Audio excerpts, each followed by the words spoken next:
Taraflava o David Tua le nei o lo e whaafonga mai pei le Radio Samoa. Tasi lima i watolu a mo Samoa i amanuia le nei aso.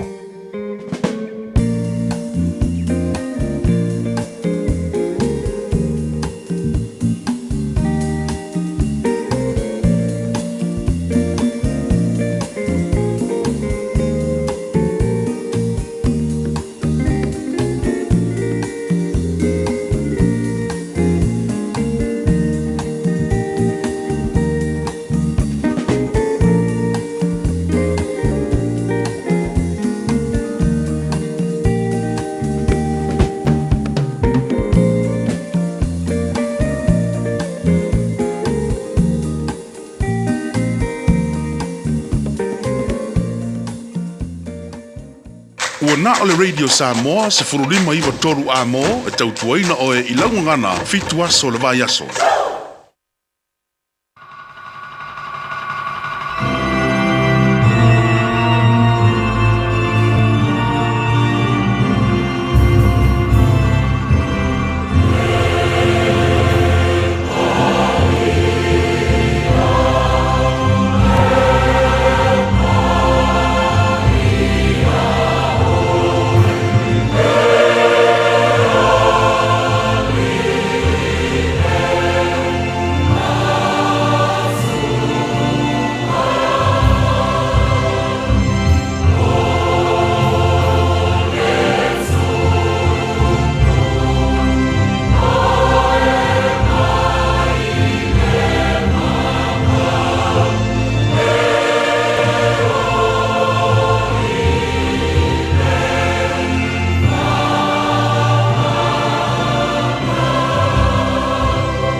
Ia e whaafonga mai i la walanga.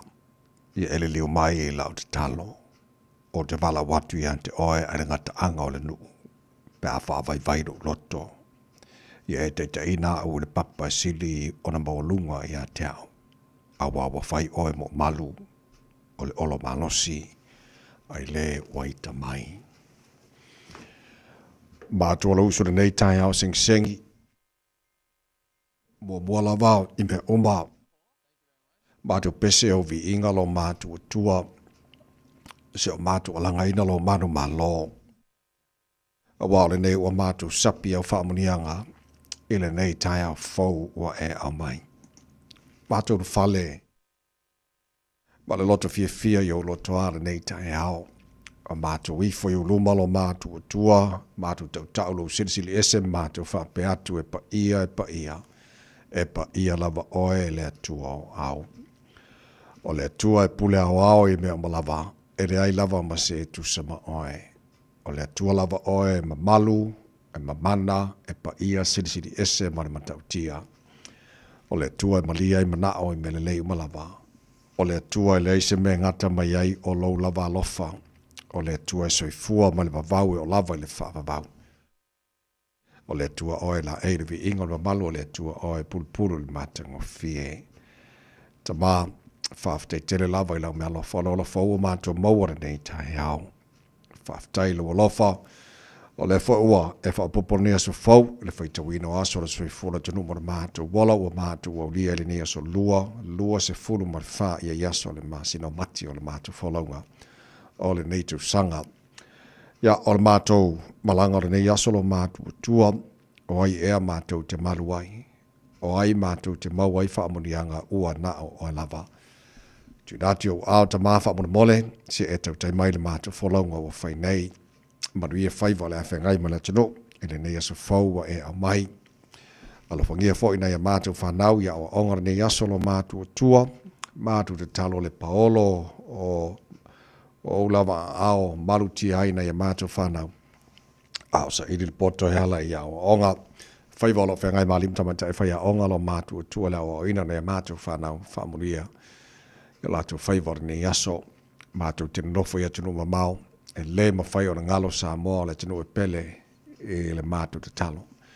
Angara le whamuria le tino, whamuria i te itai o Samoa, e whionga le ambalo le malo malana masiofo, whamuria le whionga le lipa le mia ma le whainga malo, o mātou te ngata umai Samoa ma le alala ma le pāpā awa iso se vāianga ngau le nei kelope, mātou walau te mā, angara le ma whamuria, i le atinu pele, maruia le nei atinu ni usiralo mātou nofo mama wai, o le nāfo te talo mo atu no uma o le nei lalo langi mātou whaanongolongo atu i talo o taua ma misa o lo pevesi e lalo langi lo mātou tua sa ilingo le pule ma le manosi ai mātou te talo o nei a fia o mai mātou nei tulangi o lo mātou i ai whaamore mole se i eise fi le mue whaatua fi mali ai me o lo tupu i le nei kelope mātou talo lo mātou tua le tu malu mo panga mana tapo inga nei mātou mātua tu asin sino le tunu i malu maota malaura nei yaso tai tō waina lātou le māwhana whana o lo walofa whaafoisia pela lātou si fua laule le tino siti lava i le anganga mana tua le talo nei tai hao nisi o loo whapenao na tangi atu fia maula wha malolonga ono ngasi mai o le tino lo whata o toli ai tonu a inga so se maota ngasi le ngata i niusere nei so se tafora nei kelope mātou whaafatai e lepu pu roa aolo mātou te mā. Lo mana wha malolo pa iatu pa iane pa ifo se whaafoisia le malosi. Ai e fo i lava le vi inga i ante. Oe, o mea umala amwhaina mātou whaia, e le nei asa fau e mailo mātou atua, mātou whaia lava ina i a fo i atu le vi inga i ante. Oe, atu mau i pēlo mātou whātau paa. Whao ngā i mātou o mātou tangata whātau waa lo mātou atua, e whai ma mea whai ngaruenga mo oi so se mea te whenanga loai mātou te whaia mo oi lo mātou atua. Tamā, whamaria mai le tautua, ala Radio Samoa ni aso a toa.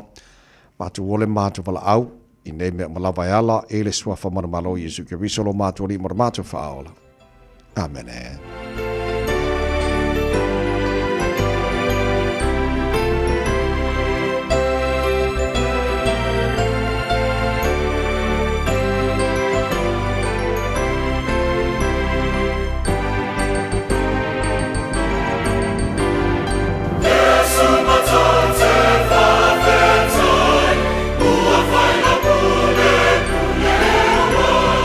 Malo, malo,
su mātou te whawhetai, o le ingo le tua langina la pese ala kolisi whawhai awi mālua le tautua mo ore Radio Samoa sfolima I batoru a mo. Tāra pokalame mālua le tai au e nai sekone.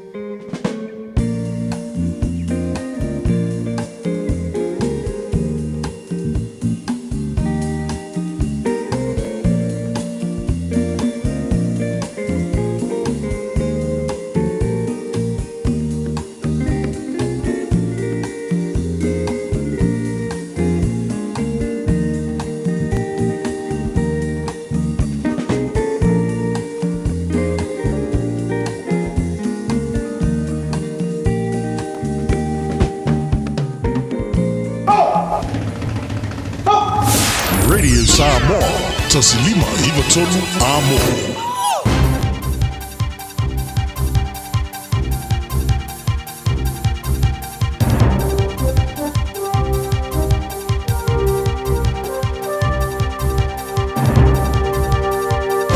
In this update, Donald Trump's backed down on targeting Iran's power network. He says the United States and Iran have held constructive talks and he'll postpone any strikes on power plants and energy infrastructure. Trump's statement came after Iran threatened to attack Israel's power plants and those supplying US bases across the Gulf region if the US targets its power network. However, Iran's Fars news agency reports there are no direct or indirect communications with the United States.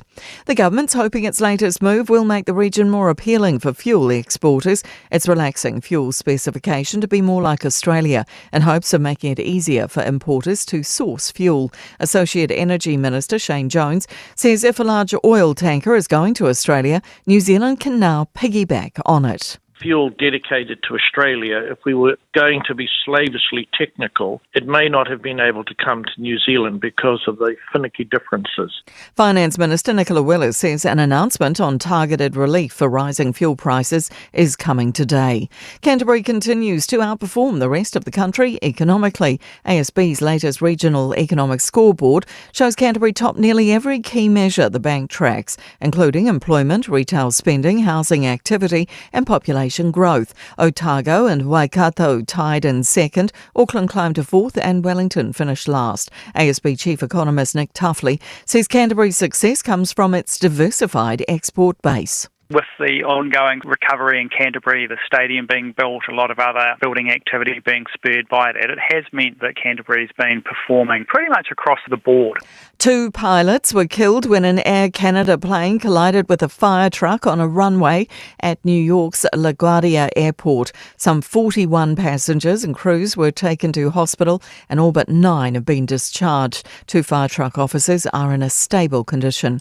That's news. In sport, Melbourne Storm coach Craig Bellamy has conceded Aliisa Katoa may never play rugby league again. That follows the pre-game head knock he suffered in Tonga's preparations to play New Zealand in November. Katoa endured 2 more blows to the skull before getting rushed to hospital for emergency surgery to ease bleeding on the brain. The 26-year-old has been ruled out since. English cricket bosses have defended backing the leadership team that oversaw this summer's 4-1 Ashes loss. They've insisted the futures, particularly of coach Brendan McCullum and managing director Rob Key, could not be settled by what was described as a popularity campaign. The governing body has concluded evolution is preferable to revolution in terms of the team direction.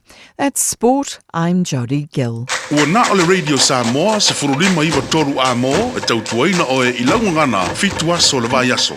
Ele swafa manamalolo tātou li whaolo Yesu Kiriso e mo mona o whātalofa mo whāwheloa ai o te whātu lima fōi le amatele mani mi ngāo de tawai sa mona o atino pele e le pa ia mana mamalo lau whāwhonga angara nei tai au sengi malo lava le sui fua manuia.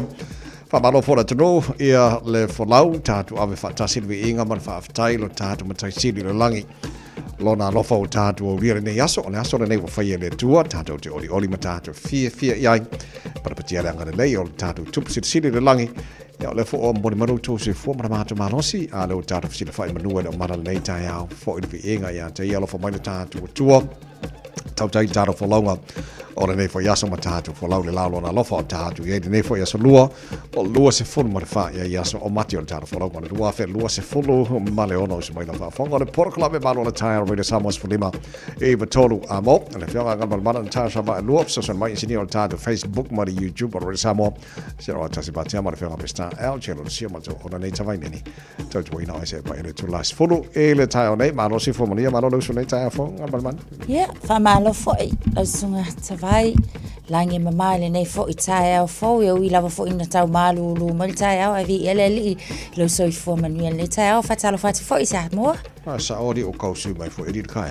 io ya ma to fo o lo tatu ye swing o le season nei tau sanga ya wa lo tatu nei vai tai mi o le autumn yeah ma sina mo mo ne o autumn ya ka ko on sa e penga ya wa le la ka ko fa so la tua swing all this tau fo nei vai tai mo tau sanga o tatu ye le lei mo de mai bo ma fa fo mai le tuno nei tai hao o le lui tau mo le aso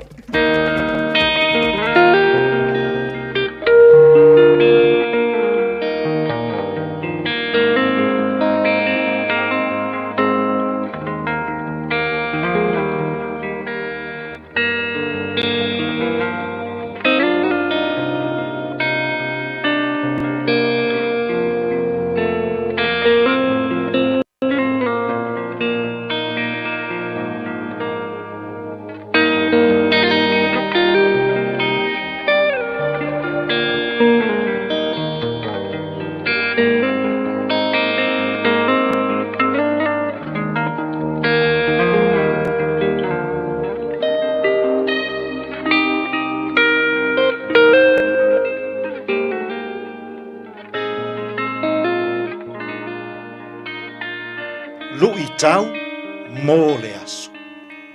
O le tangata sili I le mālo o le atua.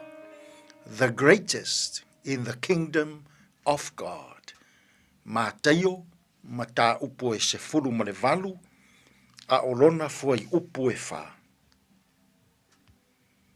O le nei, o se wha māua lalo o ia te ia, e pei o le tama I titi nei. E sili lea I le mālo o le langi.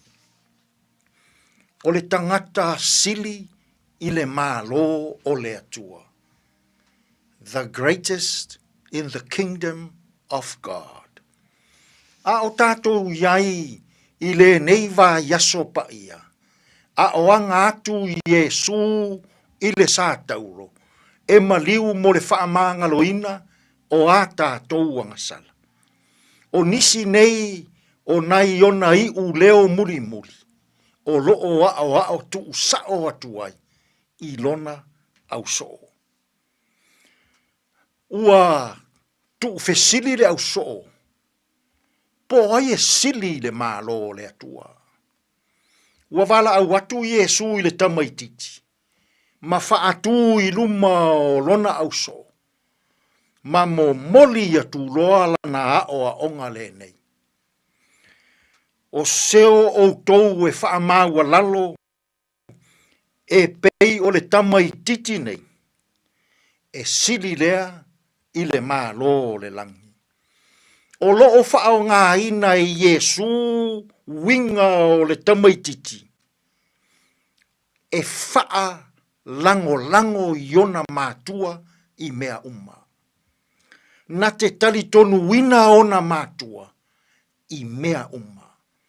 O lona winga, e fina ngalo Yesu, ia wha matali tonu so lea tua I mea uma. Ona whaaola ina lea o I lato, I le mālo o lea tua. E mana o Yesu, ia tu ese lona auso, le whaalango matali tonu wina, o lato lava malosi. Tu ese le whaalango matali tonu wina, o lato lava tamai. Tu ese le whaalango I o lato lava silafia mai loa. Ai ia whaalango matali tonu wina, a ao alofa o le atua. Sa moai, fetalai Yesu, ia tātou o ifo i lalo, whaapei o le tama i titi na ia whaatu ina i luma o na so. Ia tātou whaalangolango, ma whaamoe moe, ma talitonu wina, le atua. Ona maua lea, o manuia, i to tonu o lau whainga malo, i to tonu o lau tāpua inga, i to tonu o lau nuu, o awhio anga, manai o tātou a inga. Ai so ia, tātou te whaalangolango, i lo tātou malosi, i la tātou pule, i lo tātou i loa, ma lo tātou atamai. O lou alu wifo whaapei o le tamaititi. O lou langona ina lea o lou whaatau waa. O lou ngao i. O lou le ai o se mea. Ina ia e iloa ina ai. Le tā ua o le whaalangolango. Whaamoe moe. Ma tali tonu wina a au alofa o le atua. O le alu wifo i lalo. O le whaailonga, o le alu wifo i le loto maua lalo. Ia tātou talia ina.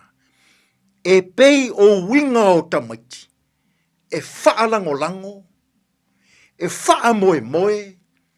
E tali tonu wina o lātou mātua. O le whesota inga tā ua lea. E fina ngalo Yesu, ia tātou wheso o ta ia tuai i le atua. Ia tātou whaalangolango, ia tātou whaamoe moe, ia tātou talitonu wina le atua. Ona whaaola ina lea o i tātou, i le mālo le atua. Aia, pe a sei e whaalangolango ia. Talitonu ia, whaamoe moe ia, i a awa lofa o le atua. Tātou te tāru. Le atua e. Olo mātou whaalangolango. Olo mātou whaamoe moe. Olo mātou talitonu wina o a awa lofa. E whaaola ina ai i mātou i le mālo o le atua. Fesoasoa ni maia i a mātou whiau o tautua ma au nanga o le nei yaso. E tonu malelei ai mea uma. Lou lava suafa Yesu, lo mātou wali ma lo mātou whaola. Ua mātou tatalo atua i nei. Amen.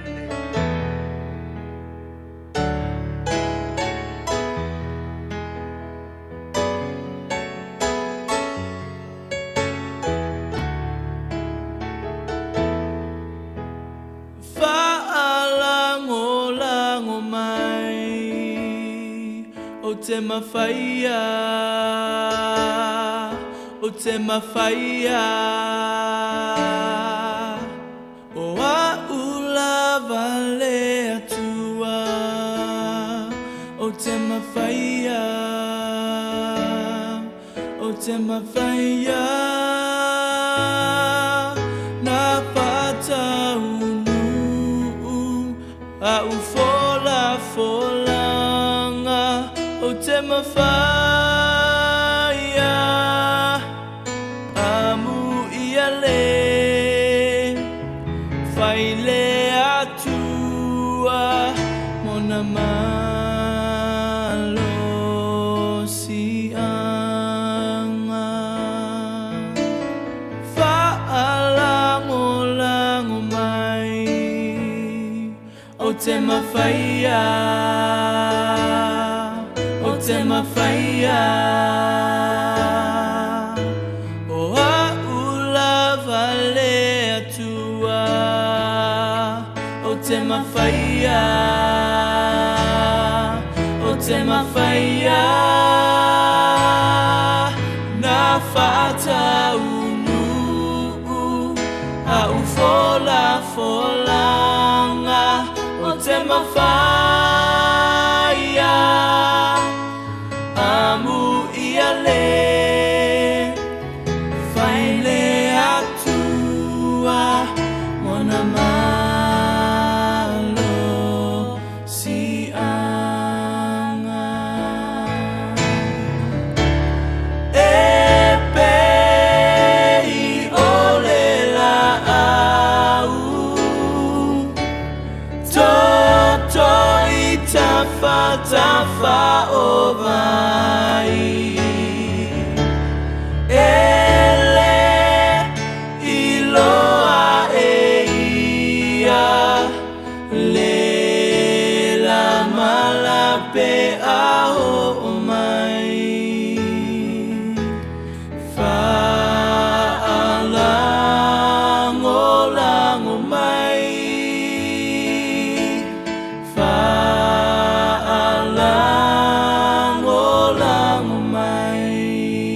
te mawhaia, o te mawhaia. O a ulawa le atua, o te mawhaia,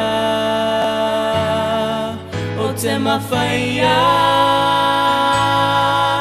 Na whata unu, a ufola folanga, o te mawhaia,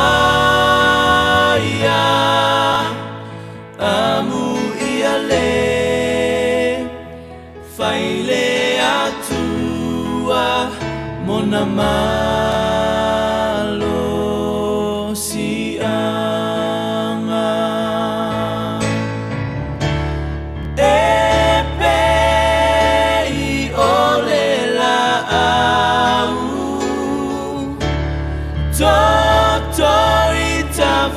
Tafa o vai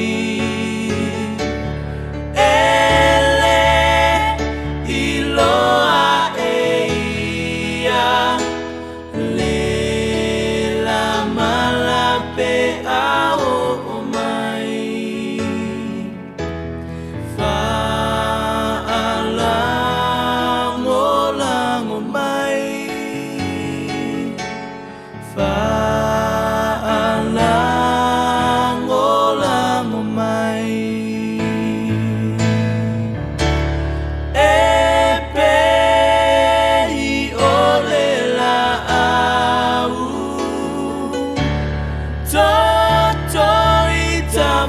Tafa o vai ele iloa eia le la malape a o mai fa alango mai fa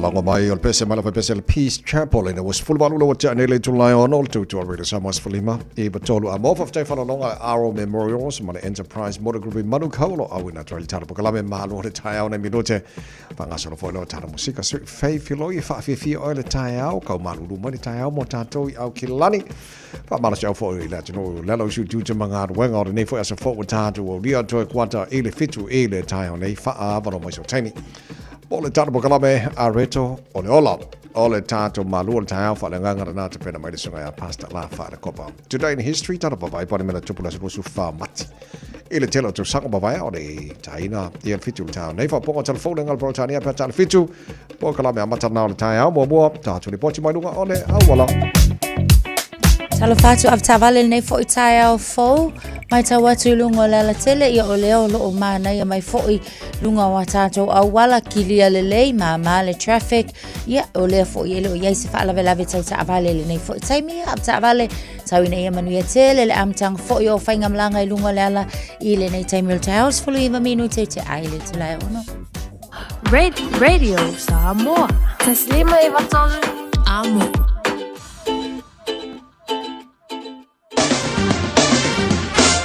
Mai ngā mata tala tawara nei fo i tai a fau tama ki makaurau au ki lani rono whanga whaasala launga a le Radio Samoa se furuma limolo i le ma lulu o le ea nei teimi o le tai au winga wha ma wina o le tau le so o le whaasala na awa oa pa utimu iniso vaenga au ki lani a masela wale tu i ma tu north of the Harbour Bridge i le so le tu ma tu o la wala la papa Angi malia marsavidi mai se luas futolo mo lunga yo ele bebe la fa mawina mo au kilani nei asos fulfitu lona mawalalo tai au pe au dio la fa solo na awa pa utimu telo baenga au kilani luas fulon mo lunga ma fa fana na so tai au baenga yo tuatu la stoffi awa pa utimu luas utasi mo lunga ma fa fana na stoffi fa solo tu la sproile pe au dia awa lang de lei astona yo leo sui mai la skonga ilangi de lei o so ka fe ka kalo de la au ka polo di e ka di mai adi de lo fa ya ka ko di langi de lei la astona i mala sa o ti mo la so fu na va yaso o luma na ya tu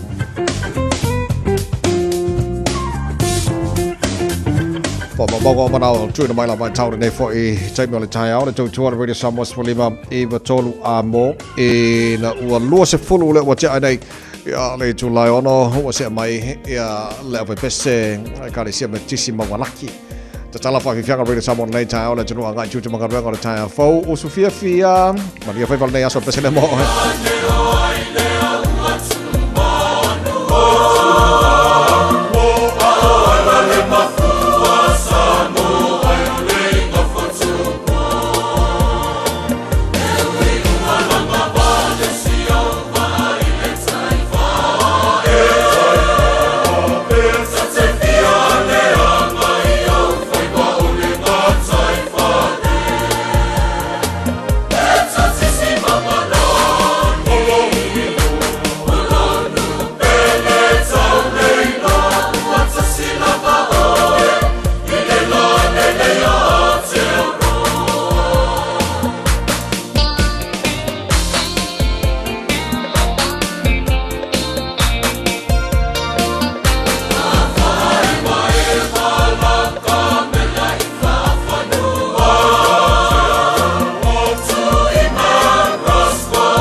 Whikawa o le tae ao Radio Samoa se fulu lima I watolu a moe na walua se fulu marfale wa te ai nei ia le tu la e ono ia whatalo pata fo I paanga le tata pokalame wa tatu whelua e lunga le Facebook mari YouTube Radio Samoa nei fo I tae ao fau ma lo la borsi fua maruia e le nei fo I tae ao le lofa maleanga le lei o le tatu matai e le langi mana to mori nei tae ao le lofa maleanga le lei o le tatu tua ia le lei tatu ia le nei vai aso tau fo o tatu angatu o le sa nei le sa la pa ma ngaman mana e fa manatu le telo e kalisia ke rishano ia o le aso fo I fa manatu le malanga fa tupu Yesu Jerusalem titilo ia le ata atoa o le alanga tangata o lafo ofu sala la au fola ile awala malanga atu le tupu ia o whaalolonga o mai a iu te ia taimi e le malanga to le tupu wa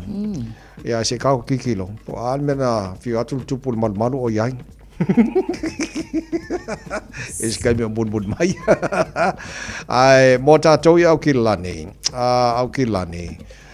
te lo nei le tasi la o ringa mana le o na sa no le pandemia ma le Mr. Tupe New Zealand o nei le tasi tau na fai lo le malo po ala to fofanga mamao so soni mo ainga mai sa low income families langa le wala ngona tangata umo New Zealand le mafatia tele le mela o yai ele tau tal pensini atono stulanga le foi awa wale van tau tali foi tato ia po fea ole a fai ia e pola foi sifina ngalo le malo foi le e tau fiso soni mai ai ile pangatia le wa tato ia ile vai tai mile nei so ole mai tau watu a mata ona ia ile fofanga foi le ole a tau sui la kiki mai ia le tula fono ole fatawina mai o le tatou suau ia mai se foi o vaenga o mai whaongai nei pensing so o le lai tilo atua ia o le a mata ona a whatangaina foi le New Zealand le whatawina mai e tatou o le suau mai au se talia ona e iei lava foi ia suau tulanga o pensini o mea o lo whaonga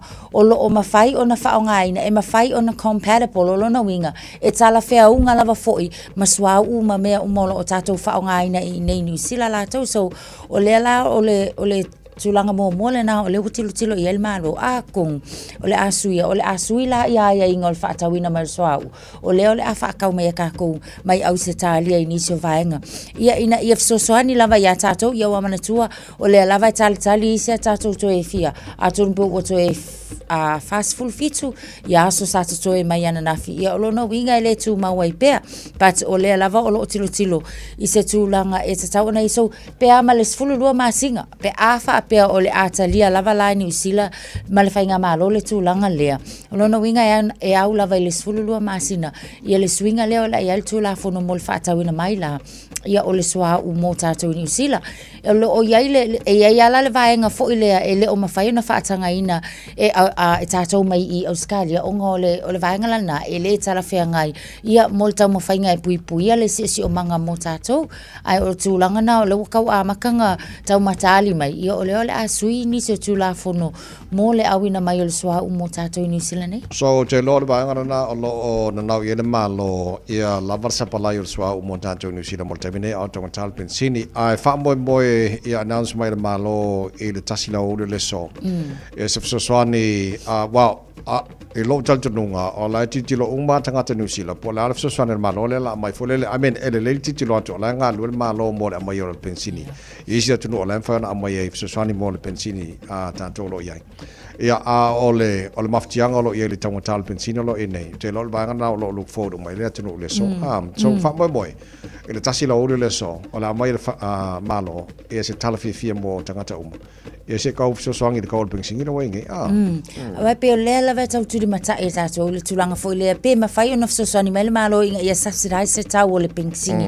mo tato ia tau ia la fa long foi na fi se tasi foi fa tata no anga ile minister foi tu pele sunga Nicholas Willis o la va ta maulo na manatu foi le e manga ele subsidize but o le tulanga foi le ai ko kongi and if they subsidize o fair for ila e au mai tu pe fo ia e tu e fa tu moila le vaenga le na so e sa ka ko kali la ia po le ala va sala tu so ani mo tangata la utele ile awa uli nei okay so o le vaenga na lo fa te tele mo tanto New Zealand te tanto vai po la le mo val manolo la ai Masana ainga maulalo le tongi tupe mau low income families tono New Zealand o tangata silina o ainga silina o maftia il taimero tatu yai ya wa makong faro no aku wa ata mais tangata yel tangata next door life nga renga fakasi ya ask o fakasi fodele a helping sing what just made le ya I mean awala manata tu titilo ye fodele ele nei taimi se kau so songi kong kalping sing ya fa ngai no ta vale fa nga ya public transport mo nei taimi mo tato e fitawil taimi fainga wenga ya ma pasima train kalangoa nga il public transport au te lo tasile o vaenga o alo yel telo tangata e fa nga mo taimi na power vaenga le tau pole o vaenga te punia ia public transport au kilani ya me sala bol ba ngalo no fo afi me so time mo public holidays lo tau la tamaile seta ya mani so time no weekend se tu langa na ole fo I ua nga e fina ngalo ni si fo I ono ole le tala fea ngai le la sa tu fasili fo I ni se na nafi I le council pe ai se a ole a tapuni ai fo I awala ne yo trains tapuni ni se o services o lo fa ngai na ole kai mi kongu o le ua amata I ona mafuli le atu e fa nga public transport but ona ole tato city rail link lava o le ye tu langa e fia fa alele ya pe ma ya mauti no le saunga le mu ile tilo ma maula ye e mai tau atu o le lava la pe on saunga lo sunga e ye taimi o le atapuni ai foi ia nisio au nanga ia e tai pei foi la o le full network shutdown mo le tolu aso mai a perila la sus full tolu se o le aso se fulu lima o lona minga e afia mai ala le southern o le eastern o le western one hanga lines o vaenga ia o le a afia le tulanga le na pe o foi ina o wai o mai le taimile nei a foi le fata ala o le lita ia o nisi tulanga na o le ualai onga ma fuli I tato e mai so au fainga renga o nisi a onga e o lava inisi malanga atu isi mo o fa nga ina lava e tato ia awala nei o trains mapasi e mo ia lava o lo fa mai le council e mfaing fa nga pasi taimi ia o le ale fa nga ina trains but e ia fo la le kaimi o le manatu tangata ava fengi la pe fa pe overcrowded wo over le kumu pasi fo ila to ia lo no winga e fa ia si fa nga ta mo tato ila nga ia tu fo ila masino lu manai ia ono tulanga o lo wa ia tato male vai tau male nei vai tau le tau o lo fa nga so tarosia ia faia le council se fu fuanga le lei mo tangata langa o ile wa pe o alfanga le to te lo tangata fo le ile tong tal pensini o alfanga al public transport o le tong fi ia a tarosia ia wona tupu ia ba langa o le fa mo to te lo tangata le ngata o fo afi ia fa pena foi pasila to ia mo fe malanga inga nei time con ka ke pensingi okay le latest poll and release and nafi santa fa mal mal la no ari China se fulu la so nafi te lo le vaenga titilo yai a bit of good news more national but still ele o le tulanga o le pe afuatu il support o le Labour for le tulanga le Radio New Zealand news research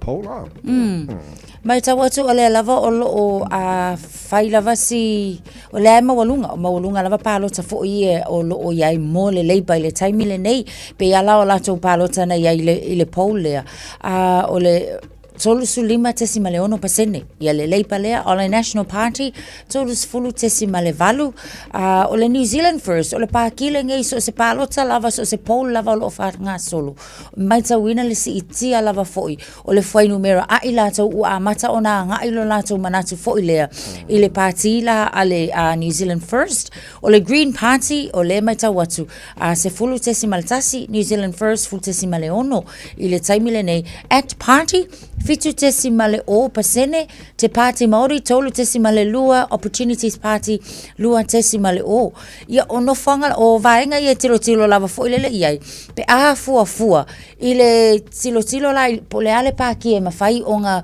maua no foa ia se parliament fo pe a fua ia wa a la ile national lava ia tolu suru valu ia no foa pe a la I fai ungo palota ia o le New Zealand First le ia taimi nei se fulu tolu no foa at party tauna iva no foa o nga mawaile o le ono se fulu o no foa ia o le taimi le nei mo ia ele o fe ele o anga I mai fo ile le se tulanga wa mautino mai ai fo ele leipa e fasu fala tu no foa fa absenga no fo o pasene ia pe ona mai le pole le sa tau fa manino le tunu na fi fa nga balota nei fuanga I pasene ia ma research poll and a release tatou te ole menta o le hung government meaning e te tusa umai la fa ingono fo ale National New Zealand First Mal Act fa pena fo le Labour Greens ma le te party Māori ia ona titiro le ronginga ko fo ko fa dis fainga palo te fo le unless awal vanga le leta tu tiro nei ai o ia se party e kasi al party en fai ona minoi either side and ale New Zealand First meaning King Maker for ia va vasamane Winston Peters mal New Zealand First ile mai al fanga para tala se fito November o lo winga la fua nga ile tu e mingo yanga ia. So far wo mona fa lo le fianga va samare Winston Peters. Le nga lo fa just mal labor. Ba jol mal mango tanga ta por kiki la ko o le tala na fa nei. Ai le lo por alcalde fa o ele aso mal pano. And that's politics.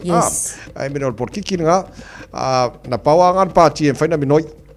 So po fair al pito mino el New Zealand First on fenga malore na mingo yanga o the Labour Greens ma le te party I mean winga out te party Maori wai ele mana bia fa pe long ina ne New Zealand First ele left ya fa pe tu mo pe coalition lo ine yo kulanga nga le aka ko ye ya ona ya tole nga tu mo fenga palota New Zealand ya mo la se fito November ya ona fa ma bongana ma wal tato proclame ele ne fo itaya fo mo si fio la tino fa lo skala yes on vesile nan tawo nga tu mo fenga palota New Zealand la tawo to no su fabio to lo talo le tola fito le fa fo le proclame malo le tayo re le Samoa swali mai tola mo fa o tara fa vi fianga le tayo Maker Sisters Samoa Menina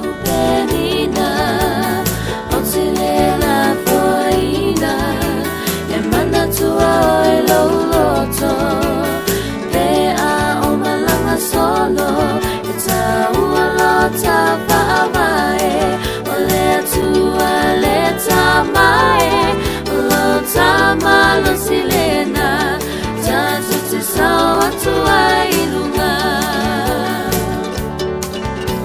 e pule lava oilo tanga te mana yai alo ta fiti fiti pati pati ola papitai ma e lalo ae masani yai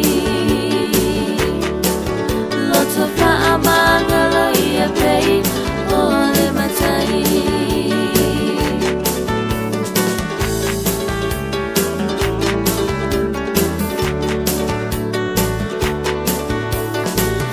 Pia mai ma e pese ia leo tele fa alia loli io si vai fa amaoni tabi omi onai oni ma e si ia tua levi inga fa fitaya Yesu olo sua faute fa amanu lava oilo tangai te mana yai olo ta fiti fiti pati pati ola papitai ma e lalo ae masani ai loto pa amanga la ia pei ole matai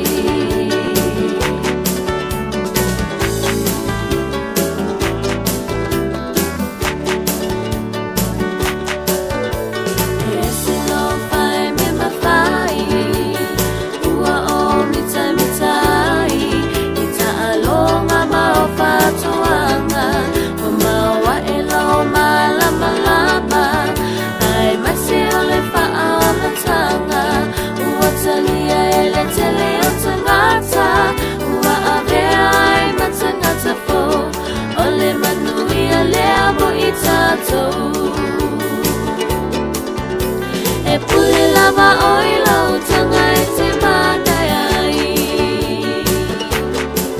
olo ta fiti fiti pati pati ola papitai ma e lalo ae masani ai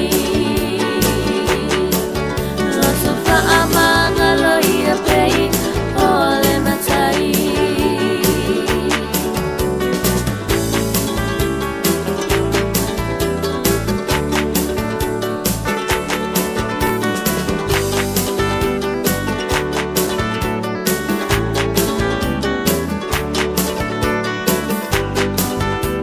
Talo falava o awola pimerana mau pelo litio i le Radio Samoa tasilima iwa tolu amo.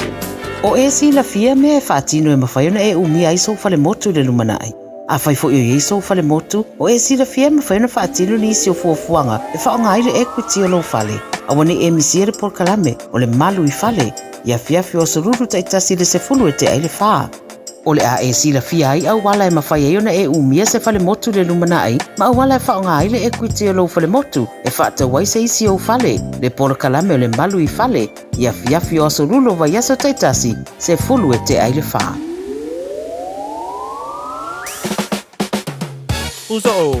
Oso. Son, fe o kausinga iau makari I la manga iau lau ka vali fou. Na boi amu so. Bye. O le Enterprise Motor Group man ka. Wa uso ia kai awangi. Le yang whakamoe dau whainga duenga. Ai o akure a fi wa show lau ka mai lunga lau ala. Ma wa umma koinga ka vale. Piki apu SUV, van. So koinga ka vale ha. O fe faltava. O le lima ongo fiku Great South Road man ka. Pe vile le over se lau lima o rua korfa. Enterprise Motor Group Manukau. Sa ili, fili, ma ave loa lau tāwali. Whaftai whalalonga le Enterprise Motor Group Manukau lo mwhaina una tōle pokalame malu le tai au whatalo whainisa paanga le tāna pokalame fta mwhaina whatas mani ne wanga le tai au malu la prasi fua maria le neita mo le tai au whatu pia I se afisa wha nanga inesi tasio paanga o Massey sifo au kilani lafia. Sunline Ave o ina tonu lava I ina ile whaitule na Massey. Tai e poe amole afale fitu I le afiafio la sona na fi ia na longo I ai fo I nisi lava fo I tua oi ia manisi fo I mai I ina ile vaengale na ia mtanga luengo fui mua mai se o leo ina ua lato va ia fo I ia se o le asu ia matulanga lava fo I whapena ia o lea lana whaaftai ai fo I leise soi fo na mau moini lava fo I o le fale ia ma se fale ta avale carport ia e o fo ta avale sa fale angaina ia ai whaaftai ele ia I seisi sa ia le fale le fo I seisi na mau lon soi fo pau lava lea ia o nai fale lava whaapea mai se lava pea tupu I fale ia I lawa ma ota fo I o ainga ia e tau tawana mana tua I lava fo I tātou ma wha manatu mo tātou tūlanga uma e te tau ona nofo tā pena iai ina ia awana ia in tūlanga whaapea e ono tutupu. Mana e whamanatu le nei fo I tai au fo Joyce Fulbalu e le fitu po klabe manual tāna redi samos for lima matono a moa mai whawi thanga o le penino tia fau Let's have time to the bottom of the 1-on-2 Nitro, no little time to my little time for the Gaga, a retro, the honor to be past the last 5 o'clock. Good morning.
Lunga tato awala mai tau watu lo ia se atol ta avale I le vaenga lea on the Auckland Cumule Motorway.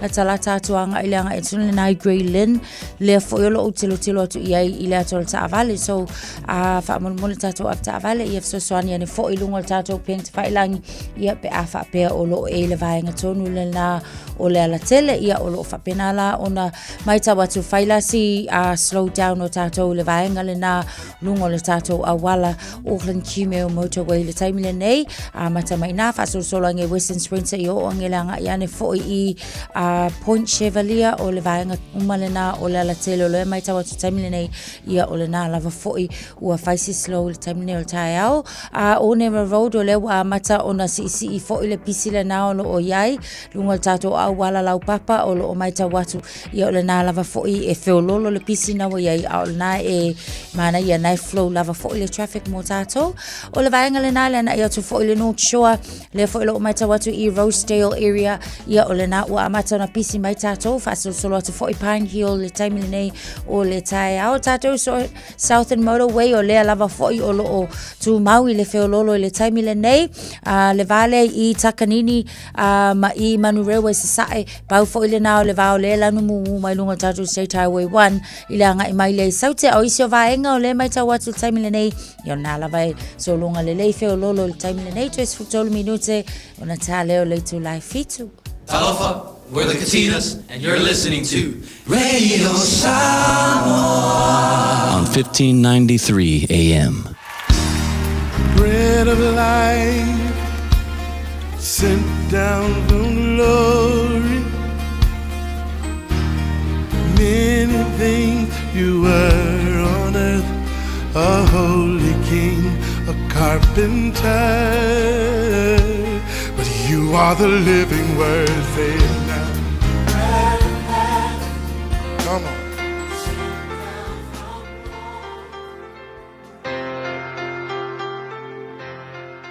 Au te whawhilo ai ma whatalofa te fo I tātou te nuu ile a matanga o le nei asa fau I le alofa ma le anga le lei o le tātou matai sili o le langi. O le tuse kene se wha anon whai upe fitu e whapea. Pe a whai e te a mio le lei. E te le maua ea le fia. Ai a whai e te le a mio le lei. O lo ta oto I le whaitotoa le anga sala. A le upu mo o le aso le nei whapea ta lia whautuanga. Pei loa le tala leo le tala ia kaino ma a pelu. Ai le ifatino e kaino le anga sala. Le tango e fasioti a pelu. Le meta ule nei na iai lava le whautuanga po le warning na ave e le atua ia kaino. Na iai le lapita inga na maua e kaino. Ai le I urufale o ia e fatino le anga sala. E ke vai le tala. Fai mai ina ua ita kaino, ua le mura na taulang fai mai le whitalai ngā le tuanga whai a kaino. Kaino, se a le mea ua e itai. Se a ua wha uai o mata. Fai mai lo maltala, a e whaia le a mio le lei. E te le maua ea le fia. Ai a whai e ke le a mio le lei. Mai olo te oto la le whaitutoa le angasala. I le whapertania e le ole amiu le lei ale pumana e mai. If you do what is right, will you not be accepted? Luno winga fasa mo mana e mai. A e faia le mesao. Kaino a e faia le mesao e fa pei ona faia e apel. Mai e ke le mau e le fia. Ingisi upu no mai le tua. Kaino vai. Wa e fa uma eika. Onga ua e le faia le mesao.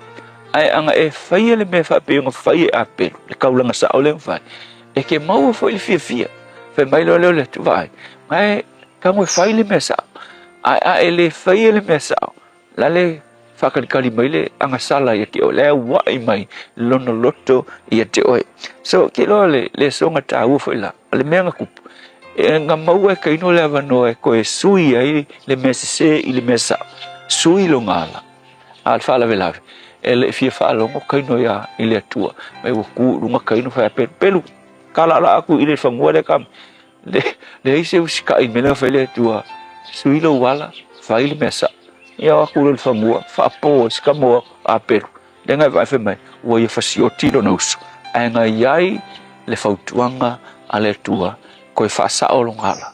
Se mangunga ke maua fo i fia. O le songa whaila mo o i le asole nei. You know, o le tua, mea maa ngai nge o i loa mai le tua. O le tua, e leo se kua fo i lea kuri a pu pe whakari kingi whape. Se ia se a o pinginga lo mo e leo whape na le tua. E leo ngofo ma fio le tua i lono no whale. Ma kilo mai le lalorangi. Ma se sasa whape. Oila se, ia afuria, ia kārea. E leo whape na le tua, e lo le tua. E nofo i lono no whale, e tumu i le lofa tu noa. Ma kau mawhai, e au mai le songa, e la patai iai tātou. So mo oi fo i le asol nei. A whai o i se mea, o i loa, o se mea se, o le a e a ngā ia kui whai le asol nei. E o e mafo o e whai ngā ruenga whapea, umaro whai ngā ruenga, o pi o kuro i. Ngai kei loa le mea se, kei loa. E le mawhai la, rona tu la whai o e le tua mai le mea se nga, e ia la patai nga, olo avatu e le tua ia te oe. E mawhai o ngā whasoasangia kule tua i tangata, whaatangan tangata pongia uo, e kalangoa ku ia te oe. Lua e mawhai, ona e langona ina, le si ufafonga maa lio le tua, e ngā lue atu ia te oe, ia mawhape aku ia ke oe, le ai, se le mea ngā, a umaloa le ngā ruenga mai maa ngawa, sa olo e whare, awalo polo whaalongo ngā i le tua, e lavea iai oe, mai lo laku whaakingol me se lea, ia e umai loa ma e a whaina i lena iasa. Aole nā, e ia le laputa inga, e le mawhai, o ngā tu sauno aina i tātou, e lea nganga o le tua. E alofa ki le tua ia te oe, mai a watu laputa inga ia te oe. Le tua, e ia whautuanga, pe ngā mako wa ai ia kainu, ai le i whaatino e kainu lea ngasala, sa e tuu lea wanoa, e lavea i mai ai o ia. Talo le nei aso e te pesoasoani i e whai unga se le nei aso. Lavea i lato. Whawhata Yesu. Amen. Jehovah Shammah, excellent Jehovah Shalom, le tuo lo filemu. Jehovah Nisi, le tuo lo umano.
Shamal Pesamale of a Pesel Everlasting Praise for my early time of Calame Reto, Oleola for entire foe to Tolumino Tolo Torta, Loleto La Fitola, so Lusu Mati, or Admira Tupurine Yaso, Tosanga Na sole tau sanga siva no tasi whatangai nai ele sanate te tono le New York City ina ia fua ina le 5.5 miliona ta lai fausia ai se malai mo le ta alonga lea o le baseball.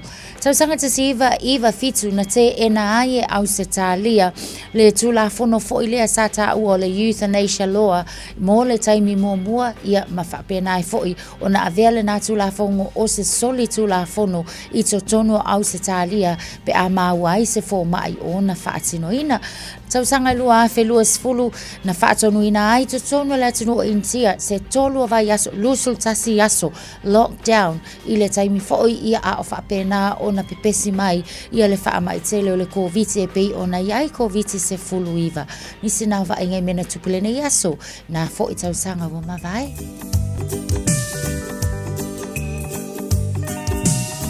Early in the morning, she would gather all her island goods and pack them as she starts another day. Carefully she makes her way beside the mountain streams as she sings an island chant of long ago. Sweet, sweet lady of Waihole, sitting by the highway,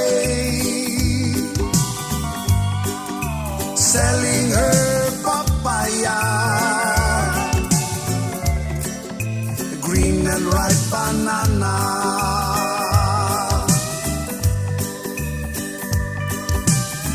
walking down the damp and rock and roll, her humble wagon stops.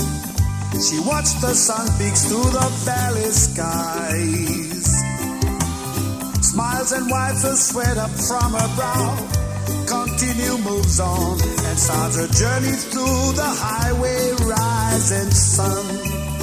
And she would sing, sweet, sweet lady of Waihole, sitting by the highway, selling her papaya, the green and ripe banana.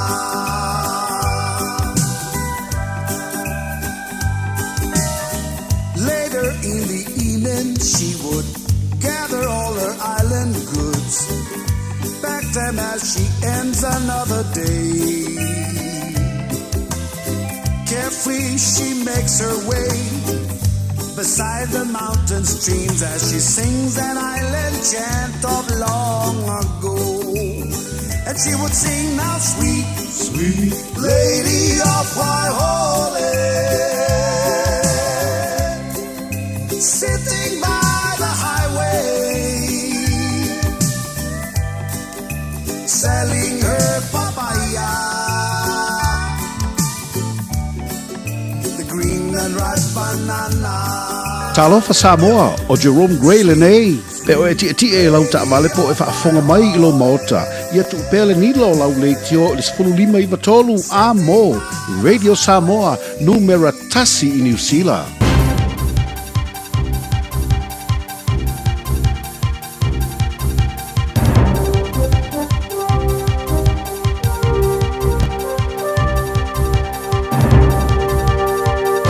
In In this update, relief in the Gulf at Donald Trump's backing down over when he'll strike at Iran's energy infrastructure.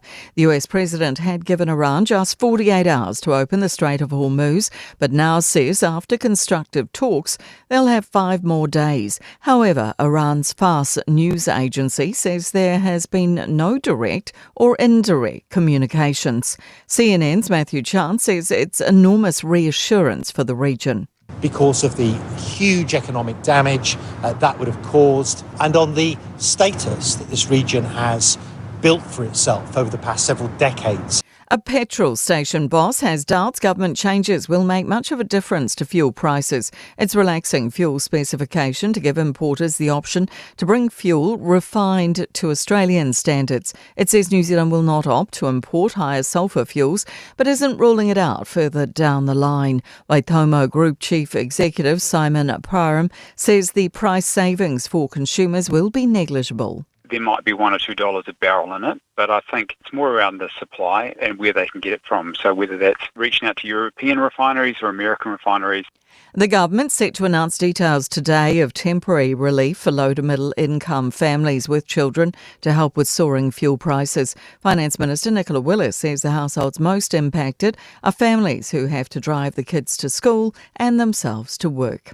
An investigation's underway after an Air Canada plane collided with a fire truck at New York's LaGuardia Airport, killing 2 pilots. 41 passengers and crew were taken to hospital with all but 9 discharged. Photos show the plane tilted back with its cockpit nearly sheared off. CNN's Shimon Prokupez says air traffic control audio suggests the truck was cleared onto the runway. You could hear the air traffic controller after clearing the truck to move in. You start hearing this chilling audio where the air traffic controller is saying, "Stop, stop, stop." That's news. In sports, stand-in Black Caps captain Jimmy Neesham has welcomed New Zealand cricket's conditional backing of a privatised T20 league. The sports governing body is working through terms for what is touted as the NZ20, with hopes the competition can debut in January. Neesham is pleased the local option's been pursued rather than pitching to Australia's Big Bash League. Tacking on to another country's competition is obviously an option, but I think keeping things fully Kiwi and keeping the teams, fully in this country is a great thing.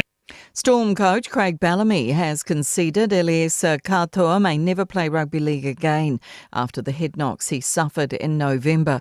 Meanwhile, the Tigers' Jerome Luai will miss playing the Warriors on Friday due to a knee injury. That's sport. I'm Jody Gill. Ua na ole Radio Samoa se furulima iwa toru a mo e tautuaina o e ilaungangana fitua so le vai aso. E nei vai ngā lunga la tele le mai tau watu fōi o pisi le taimi le nei o le tae au. Ai pe ona li poti atu tātou whaalav tau ta avale le nasa i ai lunga le State Highway Sumaleono la tala tātou i Green Inn. Ia o le alai mai tau watu whai asi pisi o le vaenga na o lo o iai nei lanes o le na o lo o poloka i le taimi le nei. Affecting le kako eastbound po o le citybound lanes i le taimi fōi le nei. Mai tau watu la o le na o lo o whaisi tele o nei poloka i le anga i atu le na i le tātou Waterview Tunnel, whapena fo'i Point Chevalier, ia ma le tātou interchange le nā te ara tu le taimi le nei, whapena ile anga i atuanga i tono le taulanga o lo whaisi slow mō tātou. On the westbound, lo mai tau atu fo'i e whapena on a slow le taimi le nei, mai se lava fo'i pe awha o ngā le uiane city exit back towards St. Luke's, ia o lo mai tau atu whaisi pisi. O lo tolo fo'i le traffic mai i Grey Lane, whaasolo atuanga i le CBD le taimi le nei, lunga tātou State Highway Lewis fulo lo mai tau atu fo'i on a northbounds i le anga i atu le nai Waterview ai mai se le anga i atu i lunga tātou interchange i le State Highway Sumaleono. Hillsborough anga i atu i ngā le kakou tano o leisi vaenga le nā o lo slow lava i le nei fo'i taimi o le tai au on a southbound ia o i anga i atu i mangele i le anga i ane i le malai vaale le whaisipisi le taimi le nei. Nisho vaenga Mount Moscow fo'i and Dominion Road interchange o lea fo'i lo matau watu tele ina pisi le taimi le nei. Karanga Happy Road ma le Edinburgh Street anga i ane i nā le vaenga le nā whaisi slow down mai le taimi le nei o le tai au. Nisi nau suinga mō tātou aveta avale lunga le awala ia whae tete ma ia saunga le mū whainga malanga o 5 minute te aile tu lai fitu.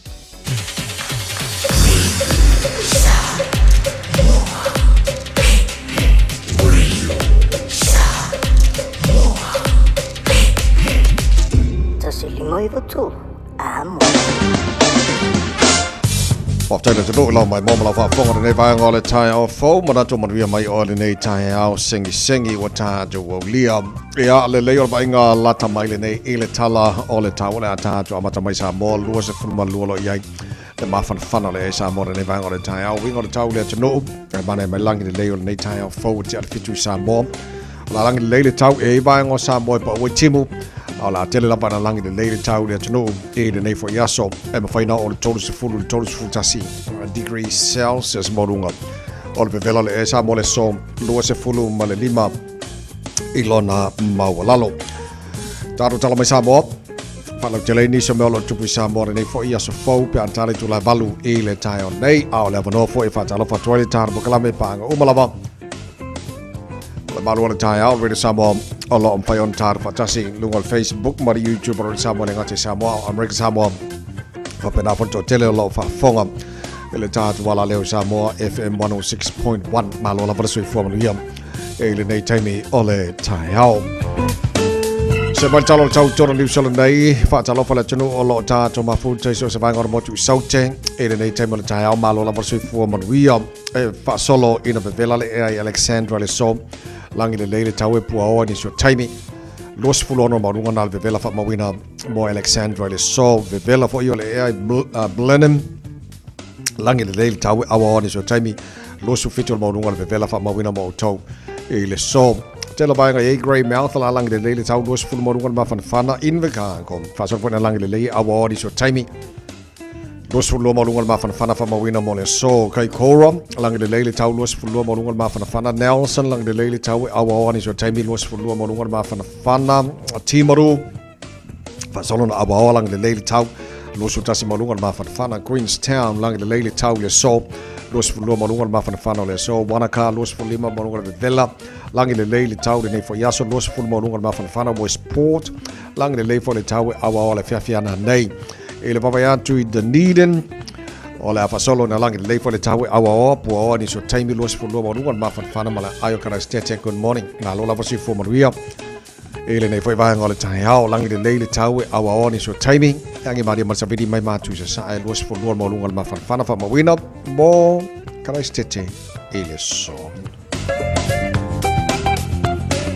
le motu e matu le pi tola belunga le motu matu kai taia o le fasolo na awa le tau pa o timu ni so taimi los fulo malunga ma fana ora nei aso e fasolo nangi malo si marsabili mai sa sae fa lo fa mabalo le tonu lo tar ma futa le mo Wellington le foi taia fo malo la verso fu mo wia o le fasolo na awa le tau nei aso los fulo malunga ma fana fa wina mo Wellington ele nei aso lua fangare awa pa utimo ni so taimi lo su tasi malunga ma fana tauranga fasona awa pa utimo ni so taimi lo su fulo malunga ma fana tau polang de leile tau lo su tasi malunga ma fana rotorua langi le leile tau le so awa ni so taimi lo su fulo malunga ma fana fa mo wina mo nei fo yeso fo ta to Lea Palmerston North langi le leile tau lo su tolu malunga le vela lo su tasi malunga ma fana fa mo wina mo ni Plymouth ma tele na awa pa utimo ni so taimi nei le baveao nei pia luas fulua malunga ma fana fa soron lang de lei awa ni so timing Masterton fa si vela le amo to luas fulua no na malunga le yaso lang de lei le tau le ben luas fulua malunga ma fana lang de lei le tau Hastings ala fa solo in lang de lei for le tau awa ini so timing luas fulua malunga ma fana le so luas utasi malunga ma fana fa mawina mo Gisborne awa le tau le so kiri ro ma lo la versi fo mo nei tai hao lang de lei tau mo to awa ni so taimi losu tolo mo lunga le vela fa mawina mo kiri do ineso Tama ke bakaura wa kilani no fanga fa salonga radio sa mo so ka fe o le pongi sa mai fa fode ai mo singa mala ma se kasi ai sful falo ele malu lu ne va ngora tai au to ba winga tau le so awa e pa utimo ni so taimi ma sala vale tu e ma tu la wala papa ange maria ma savidi mai sa sae lo su tolo malunga o le vela fa mawina mo au kilani le so ye te melangi le fo tau ne yaso tai au pe au lia le fa solo na awa pa timu te lo bango au kilani lo su lo malunga ma fa fana le so tai au o bango yon tuatu la stoffi awa fo pa timu lo su tasin malunga le ma fa fana bango yon tuatu la for raile awa lang le pa timu ni so timing lang le sto na ilang le sa pa timu la so fuor yaso o lo ma na yatu Whamabongo manau tūna mai lawai tau ili nei teimi o le tai hao le tautua mōre wera Samoas Falima Eva Tolu Amo. Eno was futasi lo watia nei le tu lai fitu. Ya, whatala whatu inisi fo paanga o whatasi mai whatala whamai nei teimi o le tai hao. Se manu, nei kaile tau filo, good morning sir. Ala whatu nei tai hao. Whabale le fua semi, ma loro sifu. Loro sifu o manuia. O kila uharatas. Alo vai malo va telfa se Mike Christian tan wasa Melpone ba lo la versi fo manuia ele nei foi tai ao mal tele pa anga fa tala fa mai nei tai ao o falo lo atu le alo o tonga katoa ai se katoa ke le fa le kongoni o si foi alo ta alo le tonga wa le fo mai taru tala ngana Peritania fa mai fa ya onga olisto ai lo ngato mo stai me ta alo i tu nga ona manu ale na fa le tonu mai Mai kai fo la o konga. Mai kai mo le Pacific Championship le fa sa fa ka lo fa so le lo su fa tau sanga talavo. Ya o ke le fa ina. Ai la me le tupule le ona mai tamata alo. Ya pe a fa tu mai kalapu e mai ta alo la tu no. O la lawa mai le wa mai le yo nga kalapu e mai. Ya mal fa mo boy va ai le tamata alo. Ya le ngai fa le tonu te me le lau ke le fa ingo si fo ia ka lo fa. Al kasi le so le ka mo ka lo le le sto. Ya por tu la ngana wa ye ka ko. Ka lo fa. Ya tausia ya wala ngole wa fa mai fa ya ongo le sto. Ya ai longa ko mo se kai me ko ka lo ya. Ya ka tole. Ono tu la nga tu nga te fa le tonu lo ra. Ulule na famuno dia for mai le Pacific Championship sa fanga solo ai sorry ke le fa le kong charo si ona ko kupu mo si me fa pe na yalo ol Pacific le fa mtu baila kala pu me ka aloi ila ko wa ai ngal mana ye le va ngalo titi lo atu mona to ye fi o e ka fa o e kala pu ai le va ngale mole digital ID I'll introduce my malo. If I go fie on confirm malato matu foi la fata wina lava malo si epsin ia oilo matuana ye. Ale lo folinga mai ale fa lo tele pika ko IDs masani foi. Ya le la fa ngai la va digital IDs. Ilunga Apple malo. Yo le monitoring ga fa.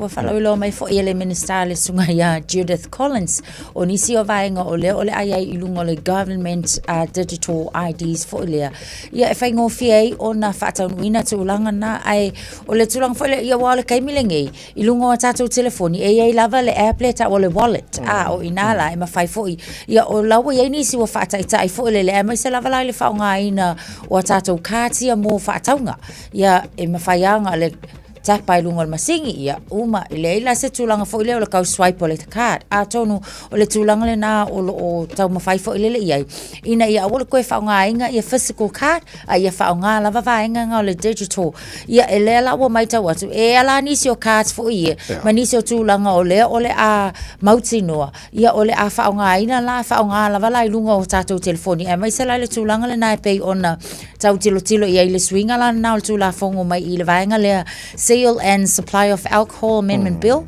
Ia e peo inisi la na vaenga pe unta wala sunga le awao. O le a tangtanga i fo ia. O le la a whaakanga kamalanga. But ele e mo ia la whaakanga. Ai le kanga ia la le pelo. O wala ngai maua uma lava la. Ia o tau sanga ia e mai se fo i. O lau se sunga. Ia ke wo e se fo linga o la le ia lunga o le app. E se ia o... Asawa. Iyo e. Ia. O ni sina mai ngole la nga ina malo o te lo le wa mata I va nga ia mo digital IDs o la to ia fa nga ina ia fa to ina lava malo si but looks like ile lumanai le foi la fie malai sen sen avta vale stiola la fa nga ia physical IDs o ile termine but le la mi no le malo ina sui atora na fo system ina fa nga ina digital IDs ia fa nga ngal kit fong ia ele le ia mo Kiwi Access Card ia le si card le na le tilo foi o vai nga mana o le ia ai mo vave ware a fo ku ia o le amatan masina fo e tawona o fo ia you lai ile tau sanga lava le nei wo ma kwai up and running le system fo asa Ya, wow, je lo le technology lo fa ngai na ne foi vai taimi mal taru ti lo foi le ai. Ya, lai ka lo foi ngai mai tamam tina ma tu ya wow je lo fa fang ta je le mo la to e sha fe man kel foi le. Ya, ai o je lo lai fa nga both digital IDs ya ma physical IDs be ona ma telephone nga ta to ro lai senge ma tu no pe na a va nga na le wa nga ele ma lo pol taimi ne whanonga atu I telefone nga boltan ni wa kau maulalo mai le tauna le president of America ele sfa inga o Iran o le ele mo tino le termine ne po ia sa o po o fa mai le president of America o mantala no ma Iran nga fi ma Iran ele msa la kala nga pan bia ma le president of America so ele no po ia sa o ye me po ia sa o a o ese nga pa wal me ia fa to fi ma le tu lang o lo ye lang o kire la fianga I por ngai ku lang hiu no ka ko ye talo sia la wale o man avela ne sa no anga o mai fo I lungo pengs fa langi masala lau lang ala fa long ku ya Iran la to ye la to tele ma o se tala fa pe fo lele se tala no anga fa ale va o malo a kalo sia ye se pa wale me ia va venga o mala ko ngasu langa ole ama ko ngasu ko fo maka ko ye ke o sa va vali la ye o ka un karpeng sing ala ngasu mai o a ko kako maka wasu ko kako tata no nei le latest Radio New Zealand research poll in a fight o falongo atu fa mai le pale mia o New Zealand tu sinave maulu moto tu Christopher Luxon ele falongo ni poll le falongo ele fa le con which ele I mean ele si tu lang fo ele ole ave lana fa mombo ele tu lang el maftia gar swao o fo ne ngalo ole fo ye e fa de con ban pico le ka fo kilo sila ele fe ngol palmia ya atu no lana tali le na ele taimile nei le telo le tu fasili fo ye ya mai sela va fo ile tilo ilona tu langa fa pale mia fo ile pe fa tu sa awa ye fo I pol sa fa tino ina po ai ka kaunga avien pale mia yo wai fo I wo fia ye tanga tali nei time ai pe ia wa mana tua o ku ai nga time fa pe nei e ma fa ya nga lusi le focus fo ile ese lo le tu e focus ai ese le tu e sa ona tanga ai pe ia le manga ia lai kilo le asko inga la ko ia ile me e ka kau nga fa mua ia o le sa o le priority ia o le fo ila le na male mautu oni filifilinga mai sela fo I tono la to fo party Australia malor se fo manuia e ele assistant coach ale o bleki le sa ai ole a wa ya tu o e se soangi ka fa malo se mai ka ko o mai oskai chalo ne ba ngale na ba wal ta po kala me ana po Scott McLeod I think yes Scott McLeod le atu ole coaching team for ile ale All Blacks au nai foi ya ai nga ia tu lo I le tato Wallabies e coach la na mo le tolu tau sanga ia pe afo foi ai au sina tala po foi le ia pe o nga maka mai I sanga lue le All Blacks mai le tau sanga e lua afes full ma le fitsu ia sa ka alo foi I vaenga ia ma le taimi ole e lua la ia Rugby World Cups fo ia sa ia fo ia ilalo fo ilalo vaenga Steve Hansen ma Ian Foster ia sa fa pena ole sunga ia McLeod sa fa na Australia ia pe ta ina ola lava I tono New Zealand nei fasul fata alonga sa ta alo I mole Chiefs se fulu test mole All Blacks valu tau sanga sa ta alo I tono ia pani alanga coaching path lava la ia sa ia coaching a fo our Waikato rugby team ia ole Sifi ole Highlanders ia ana avea lole ma assistant coach ale All Blacks ile tau sanga lua fesul fit mana ia foi lana ia foi au nanga malan tau tu wa manga ia se ka o mai lungor ka ko au le mai wala bin o le alawa le sa ala sunga ya fa mal le fu sembi ia fa mai e ko oso fo le la e manga ia la sa la len kinga ingala ko wora chasi le blues el fa mal so ro ingala me foi la le Wallabies e ko oso fo Good morning, vale. Lo faccio lei lo spolo già July 5 malor si fa Maria. La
fafafina mea taulunga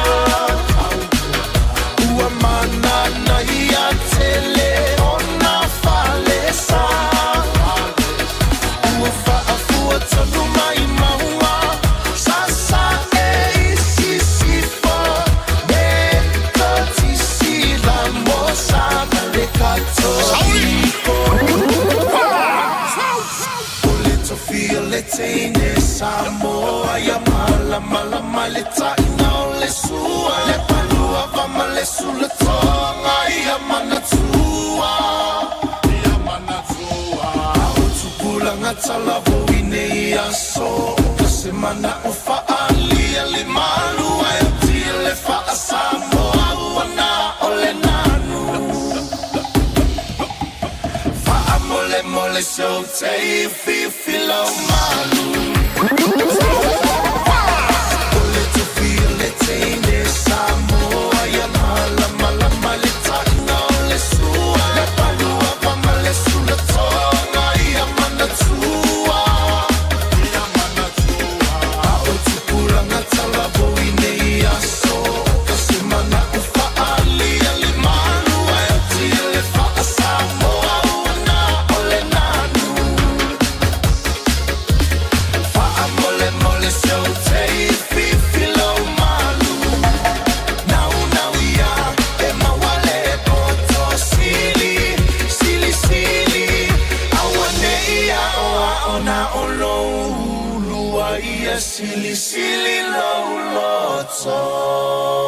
Talafalava, I'm Annie Pulitiwatua and you're with Radio Samoa 1593 AM. Just think a minute. It could change everything.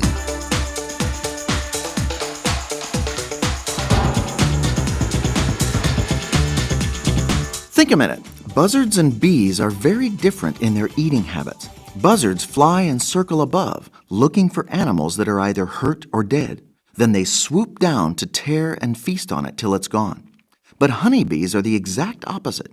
Honeybees only look for the good, sweet nectar as they fly from flower to flower. Buzzards produce fear, pain, and death in their feeding. But bees produce honeycombs full of sweet, nourishing honey that gives health and enjoyment to others. You know, buzzards and bees always find what they're looking for. Just like a wife can usually find what she's looking for in her husband. She'll see what she wants to see, the good or the bad. So if she'll focus on her husband's faults and mistakes, she'll find them. But when her husband feels that she doesn't respect him, maybe even sees him as a failure, guess who's the last person in the world he'll want to be with? His wife, since he feels he can never be good enough for her. But if she tries to look for the good qualities in her husband, she can grow to respect, even admire him. Then her husband will enjoy being with her and want to be a better man for her. A wise person said, "To your husband's good qualities be very kind, and to his faults and mistakes a little blind." Remember, running down your husband is bad for your heart and his. The fact is, you can do more for him by correcting your own faults than by trying to correct his. Plus, if you spend most of your time improving yourself, you'll have little time left to criticize your husband. Don't forget, there's a big difference between us and buzzards and bees. Animals cannot choose their instincts and behavior, but we humans are able to choose what we think, say, and do. So if you've not been the encouraging, loving wife your husband needs, why not ask Jesus and your husband to forgive you? Then ask Jesus to take charge of your heart and attitudes so you can start changing. He'll help you start seeing the good in your husband, who will then really enjoy your company and want to come home to you every day.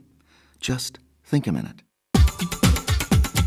If you'd like a free CD of our top 40 programs, write to us on the internet at www.thinkaminute.com and catch us tomorrow at this same time when we stop and think a minute.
Tato ye whamania ngā spana o le nei fo i taia fō lea so lua le nei o lua sipu whai le ia so o mati. Ia o matala telefoni mo oe, pe a ma whaina whaonga telefoni mo mori se whamania ngā po se tasa whamanatu no nasa whanau le nei aso lo mo fo ia tolu fitu tasi lima iwa tolu lo mo fo lewa no le tāto i meli. On air at radiosamoa.co.nz. A ma whaina whaonga le tāto Facebook mari YouTube mari Samoa ua mana ia tele le nā pe a te wawai atu i tā whamania ngā le Facebook mari meli a mana. Whamanianga lungo le apia fōlinga mea leanga o putomuli. Whamani atu le aso soifua o tofi lau seu na pe tomuli. O le vi inga fo i pea i le tua soifua. Ai o le angango le whaaftai tele i le tua, ma le anga le leo le tua ona ua whaopopo atu fo i le nei tausanga i lau soifua tofi lau. Mana tua pea o tau e ui na taunu no fo mamau i nā tunu. Ai o le tatalo lava le tautina, ia manuia o tau, maua le soifua malolo ina, a wale whianga iai mga luenga le tausinga o nai o tau ainga. Alo fangia le tua lo tau lo tātou no nofo vala vala, mana tua pea o tau i tālo sanga, alo lo fatele ato o ainga i New Zealand ma Samoa, ele mawai alo faanga o lo tina, le anga o uputo muli. Happy birthday son, enjoy your special day and God bless. Whamanianga i lunga le tātou i meli e au mai i a Ruth Liu. O lo faanga ma whaamanianga mo le aso soifua o le uso i a moke ma a o manurewa ma wawala. Manu ia tele lo aso soifua i le aso, tu mau i le atua ma le loto, tu mau i le alofa ma le loto fesua soani. Whaamanu ia tele lo aso soifua uso a lo faanga o Pama ma Ruth Liu, tama lii ma William, so e tu ma Larry la ititi. We love you always, Moke. Happy birthday, sis. Leisio tātou whaamanianga mai lunga o le tātou emaili lava. Whaamanianga o la so whanau o le tamai atui la e papoe misipati. O nei e ato ailo na onus fluiva tausanga. Whaaftaile atuam o nei tausanga e tele ua e au lia dad. I toi whaopopo ni se tausanga se tele tātou te mafuta ai. Whaaftai fo i mo mea uma ua e whai e tutono le tātou ainga. O lo whaanga mai o grandkids ia Kenny, pe mita, poe, fai upu Februari ma Alana. Lau whanau ia Sita, Mulipola, Junior, Sophia, Luisa, Alama, ma Ina, lau tua whawhine ia tia Ina, ai sili ai le alo whaanga o lau mana mea, me loma musipati. I ol whaamanianga le nai mai a Luisa. Whananga mai o tāra whaamanianga nal nei tai au Leises whamnianga tai meli, leises whamnianga i lunga Facebook, mari YouTube, lei po tātou whamnianga i kako kilfongi. Lei, o le pese, whamnia join purenga mara whenga Radio Samoa. Ja, maltara po kalabe, mo lea tino whamna, tu as whanau nei asam. Happy birthday. Ami tele tu as soifu. Tala, whaspaki, tu 25 minuto lo tol tā leo le tula evan.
Utagata fa'alata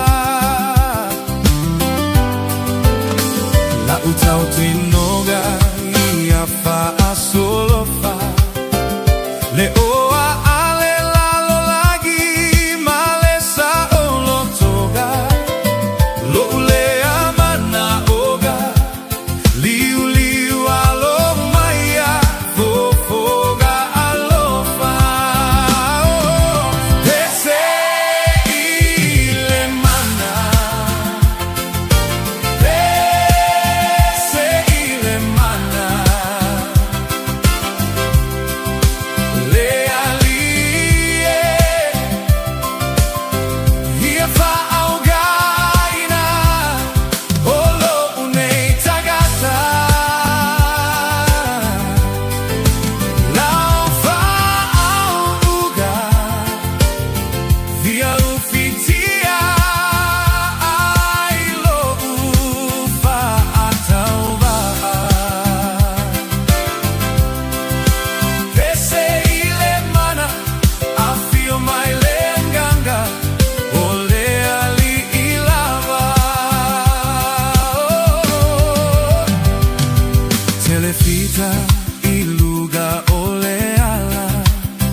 mai le anganga o le ali ilava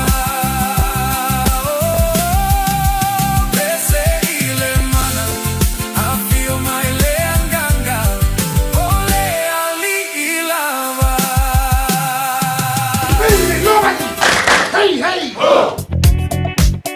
Mamafala tato traffic le nei fo time yala tai au o lo o yai se fala vla vitau ta vale fo ila tolo tu mai nai le vangala no tato state highway su maleono near Point Chevalier ia o le fo ila mai tau watu ai o le nala o lo yai ngai delay tato le vangala na anga ia to city bound o lo o delay fa pena fo ila anga ia ni nai le tato Waterview area i le time le nei o le tai au male anga ia tu lava anga ilunga i Messi lunga le tato state highway su maleono le mai tau watu makua Kelinga poloka a toa lava I le taimi le nei. Lunga Tato State Highway 1, city bound o loo faisi slow mai I Papakura le anga I mai jewelry, anga ia tu jewelry. Whapena fo ila le anga I mai manukau. Takanini le isi vaenga o Tara, whaasolo aku I Mount Wellington. Aluane I LSC and anga ia tu Green Lane. Vaenga ato fo ile na o le mai tawa tu fo ile taimi faisi pisi mo tato.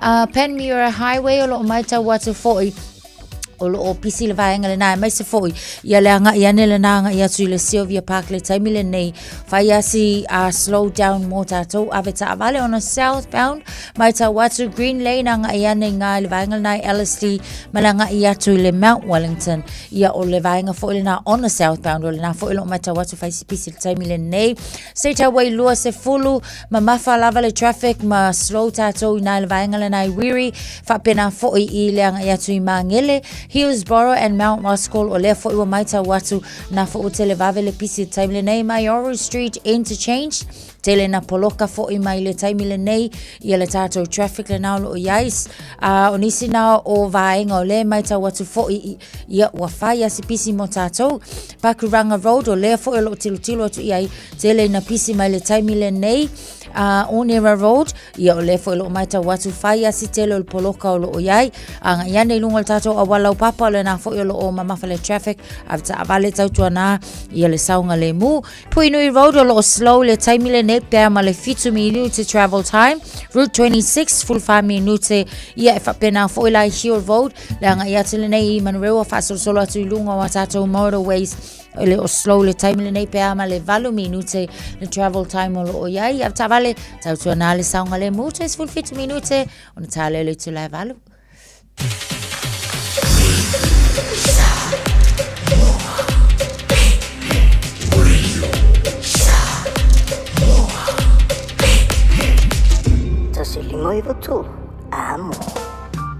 Le Big Pots and More, o whaiti tia te wonisi o loa. Maua steamers, woks, olo la pupua, ipu te ata, ipu popo, maisi. E iai fo I o ngā mukesi, e whaonga I tutonu mu whafu. E whetau I le lei mo a inga e ka le sia ma soo si wha moe moe. Le Big Pots and More, o mea uma e te mana o miha, I le whale o loa e tasi. Asiasiane I se la lailata I fo iate oe. Tolu lima tolu Great South Road o Tahu, Westfield Mall Albany, Unit 3B, Tasion tolu Stoddard Road, Mount Roscoe, tolu noa tasi Great South Road, Takanini. Le Aro Memorials le awaunanga wa o vantu ma le tolu se fulu tausanga o tautua mo o e malo wainga o maa whaamaratu e ngau sia I le maa mora e pito sili ona le lei. E mawhai ona lafo le maa whaamaratu I Samoa. E tolu lala e mawhai ona e asiasi a I e whai e lau filifilinga. Mangele manukau maniulen. Pe te tanga iane le aromemorials.co.nz. Morisi whaamtalanga wala au le lua fitu ono fitu valu fitu fitu. Lua fitu ono fitu valu fitu fitu. Le Aro Memorials, ma whaamrantu I se tautau ngofie e ngā osi ma le whaamaoni mo e pele I a te oe. Talofa Samoa, e mawhairu sosoni atu Dr. Chen I ngasi o le maisoka, toto maulunga, ti ngā le tino, whapaui no mpauna, maisela, mangeso ma le kānesa. Maua le tia whaamamai lo puta ma le paste mo nifoti ngā ma le whaamalongi no lo fufonga. Bare products po o loha fisosoni whaala ma le mole ma dark spots o fulinga. Ua tele ungali I wa mawala tau pepe o nar sosoni a Dr. Chen. Ala au noi le lua fituono tolu tolu fitu fitu, lua fituono tolu tolu fitu fitu, pe a fiu ane i le lua ono, Great South Road i Otahuhu. Talofa Samoa o Mr. Cowboy Lenny. Whaafafonga ma mai mo mai pea i le Radio Samoa. Yeehaw! Mo tupe whamo moni Samoa, mana tua loa le Pacific Easy. O loo whaawau pia le tāru whapitoa nao le limatala, tu tongi pia whaonga ina le Pacific Easy app e whaatino ai au tupe whamo moni, mai lau telefoni whewe ai. O loo awanofo le tātu direct transfer, ti posi mai ai au tupe le tātu account, ma whamani ai na fasili lupa le telefoni, ma whaatino la foino lau tupe ai na whapitoa. Mo le tongi no pido le mai, mo li te ngā tupe so se whare tupe Samoa, pe te tongi ni no ngā tupe le numpi wha, Samoa Housing Corporation, UTOS, Samoa Land, ma so se au nanga Samoa, o lo mawhaina whaatino umai le tātou au nanga o le Easy Pay. Mo le silafia, o whaaso ponia so se vahenga New Zealand i o tātou la la, o lo awano fo i o tātou ofisa i o Tara Mamangele, pe whaonga le Pacific Easy Mobile App, bo le direct transfer, whaasawa i lo taimi, ai siri atu na whaasawa i nau tupe wa taunga tāle penisini. Mo nisi whamtalanga wala au le telefoni o Varselau o Tasiono ono, po numero masani au kilani o le lua fituono fituiva fitufā, ma le lua fituono fituiva varufā, Pacific Easy o lau paanga mo tupe wha mo boli Samoa. Talofa lava, o nei le nei mai le MSL training. A whai e te whia o ao i to mai whai kofe, whai loa i matangata fōu, ma whau sia lolo to tele e a matai se ngā luenga fōu i se whale kofe, po se whale ainga, des tala nei loa i la mātou Food and Beverage Skills course, le e a mata i le masina o me. E se fulu lima vai aso le umi, ma a whai e te anga waa e le ai se tutongi. Mātou te mālama lama e whainga tali toi fo i a o a onga, a o MSL o se a onga e pēlawa o se a inga, ma o lo o iai whai a onga e lango ina o i taimi uma. Wala au mai nei loa, i le o walu se lau, lua wha, wha tolu walu. O lolu manai e a mata i nei. Au kilani i saute, o sa ili se sa mo oe malo ainga. O le Enterprise Motor Group manukau o lau whale tāwale wha moe moina. O tele tāwale matango fie whilwhili mai ai, tele le fisosoani o lau whai ngā luenga mo oe, mo se tāwale talawhia ngai, su mai i le 5 Great South Road i nei manukau. Asias fo i le upenga ta whailangi enterprisecast.co.nz, pe wala au mai i le oval se lau, 5 lua tolu wha. Enterprise Motor Group manukau, sa ili, fili, ma ave loa lau tāwale. Patalonga le Enterprise Motor Group manukau ma le Arrow Memorials lo awina tole po kalame manu le tai alwe de Samoa Fili me tolo amoto se furu ma le lua mino tolo tane o le tu la valu talo talo ma Samoa pe talo valu le tai nei manato maria mai le no nei tai o folo na lusu fa nei was for masina lon tolo talo fo longo le lua fe lusu ma le ono pe o te lolva so fo mai ai le daylight saving sweet ka ko kaimi ya le fo ile fa ilo ma mo le atu la la isi ba ngon lon ya langa sui foi ka ko kaimi o sui foi kaimi ka ko por kalame sui na te me mato o one daylight saving ku sala kasi masau ku ava pela le choice furu lua ile varu time nei do ngala ka mi la ko furu lua fiku ya ko so ka kasi masau ma ko ku wa ko mo ngai ku la fo i reverse so to Paula ne vai aso marvaso fo uma koala le ista ya ma so to ma uma for swing o ma sui martai ya ne banga na wa sui do kai mi o ringo sui foi kai mi ka ko por kala me ya mo si banga ne fa fo ma Australia me na vai America ya ma Hawaii ya ma sa mo foi la wa la sui foi ka ko kai mi sa mo ku sa wa va vela kai mi sa mo ya ko o ka ko le ko la kasi ya lo ngol ka binga la ka le I vai Samoa le la ka pa ro ka ko ngi New Zealand ya pa se o yele vai aso te au dia na springa na la nga ya New Zealand le daylight saving mai ai all time or sama de umar ka sanga ya sa wa le ka ko si foi la ne vai time o sanga ka ko la ko le fa pe ka ko si foi ya o se vai me o setembro fa solo ko foi le swinga for ka ba fanga la to ma lo nei ma tu nei tai au ma lo on sa ma lo le fa ma lo foi te pena nei fa na la onga o se kai mi fo le wa va ve ka mai ki a me se banga le secondary school o pe wa ku wala o wa va ve le fa le ya pe a fu a ku va ya so ya nga ye nge so le alla e ku wala onga ko fa ma onga si va o so le e wa ku le fa le wo po so le ia o manga ia relax fo nai fa na mo kai me pai meo Mana ya, maro. Ma tua lo no sai. Ya, ele fai ele vale se kau yo ka ko tautinga, ya male tape no nai fanau. Ya, me se foi la tamatua au kamalaiki. Kama fainga kala ya kai au. Ya ai fa malo la vai te o ma tua lo no sai. Tape nanga for your lunch ai mai sa ta o mafana i tamaiti. So I fa mana tu pe fo I mo tato ya nei fo I taimi o tai au mo nai fanau. Tautua na lava foi ta uma fa ia lava ta uma fa nei fa na o le si vaenga o la e o fa na o le ngo le wa mata foi ia ona fsu ia I foi le tau ia lava o la tu la e foi ia ta pena I tonu o la tu atu ia e le lo lava foi ia un o le aso le taimi I taimi o le aso ia o la e lava la e ona ta mai mo la ko se e vai o le ko kingi se la ngai fa long kaka o le si o ko le ka mo e aku foi le muso e false e vai ai o ko so mo ko se vai ia o isi kia ile se e vai ia tama mateni o sai fal se e vai fal ko kingi pui ta so awangi mamai ia sa wa au ta to e ne vai temper tong tal pensini wal me mo ia wala ngona o mata to ma o ke lo vai nga le si le ma lo pa ma to la mo ri tomo ti la o nga o isi ke lo isi vai Ole dal fate tali nel tasila o lipona se la sangola o il tatu malo in sila. E tu langa so ani mona ainga ia low income family ja la winga lo tala leta fa yatu. Mo molina tamachila onga a sila fia em faino tu sava vali. Mana I fana ula o manga ia kele alanga. Langa ia na isi ainga la laka I o fala onga me la lai.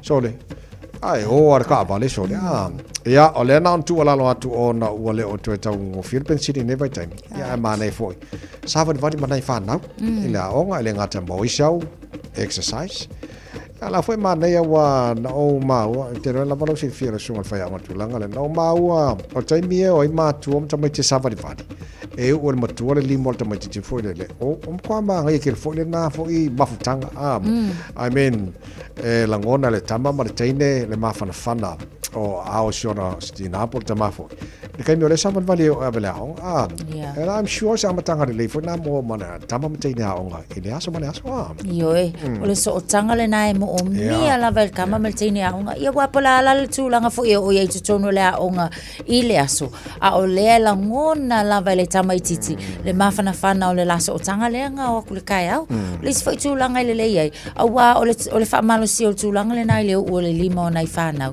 o le fo e fa malo si te tonu a onga o kai mi uma fo le asava vali kolosi fa malo si e fa ya onga ma ai le lima o so and so u le lima e le fa pela ia u lima ka wa imisa a o le fa masa ninga fo le o nai tamaiti a ola yo la tu ainga ia u la vale lima o tanga tamatua ina ia mafai na saunga le mo So ole mana ia na a Michelle vai termine o tangata so fanga male tangata tele pensini mo tatou so o e mafaya ta tona fai awala e so swani mo termine nei ya pela altasina o awala frenta to fa fai nei taimi lata fale onga mai le mea lalai la tuno safa vani manai fa na o le fale onga de mai mai de o nga penga nga fa man mai ai se kimo pa ya mare nei bai temo le tau ma fa mai tau se yo for kai no maru lu mar kimo ya fa nga le ka vale me mal fa mo ko nga kai ko fe no me ka ol pensing ya sa ole le sa ko fe feri on me le ko ula se ka ol pensing le wenge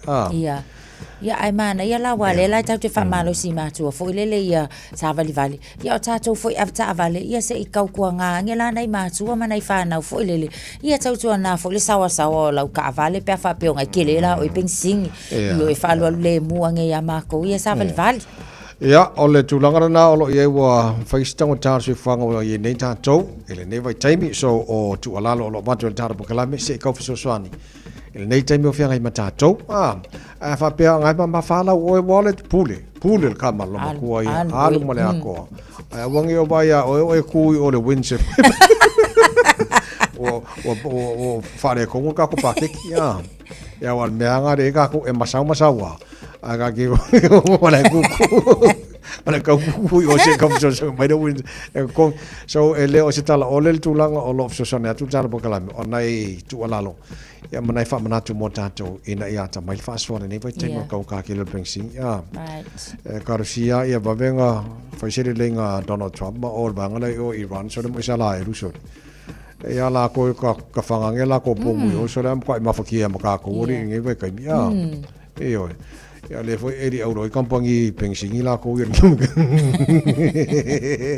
ia wa ke lo ole stock aqua the storage ngi sila le pensing ma mai vai kai foi le ka ngo fia ale ngale alwa dungal pensingi so le o dungal marka ul pamu so le e kusala or pensingi ako uma le nga fa ka marka ka ngo fi la e ke u lo i Marston Point ya la lo wa e di auroia kampangi pensingi ka mi ngai foi le so kwa le make sense for ngi ko nga me fa peari ya le late soldier la lo nal tara pokala mina tunu nei taimi wa ka wa ka kele se fuanga matang tal pensini vai po a wala ta to fo le fainga wenga ya isi so workmate ngai e ka la kai for me ke ya fai ya o so me piki ya fa mon bole ya ve singa lima ka la pes fu ka la so sangi lang pensing kwa ba ke nga ko wa ma nga yera nga fa ngoi le wila vili vai nga le que vili e cosa ai sao apa wal me ya ko fa fo ile wila la one piece na ya ko pa ole wila e ke o fa ka di mai la le la wila la ko nga alpa ko ka alpa ulu mo le sking wila tele ya le le onai vai nga fa mana tuatu ya matuatu yo otafa vai se fanga ne vai termina ka ka kele se fanga we tato ya mas fon pensin ko ka le ko fi kiro pumping singir ka min ngai son ole mele ka sero ku la ka la ku ya le e lo ko su mal falenga il falfenga be yamba le lokula sa apa wayang ya mo vom sing ya le malaka polo ma ya kele le yo la falta fa malstino e ba ya rolta fa malstino ta ya so ta la mai sa mo ne foi ta fo wa fa malo si mai con calping sing e per ka ko fa malstino ya ole bilinga foi le wila se ya wa Aya, anaya, salo fatama matitua, sinama titua, iya,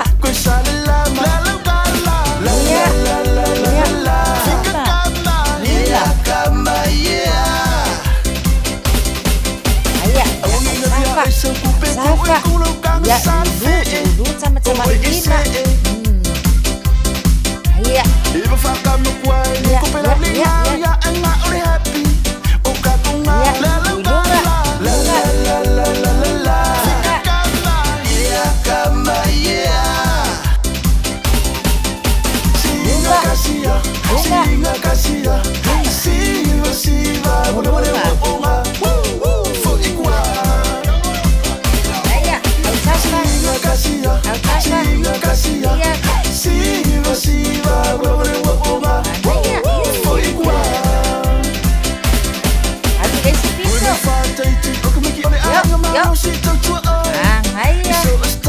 Ya, sasala aau, ada bunga.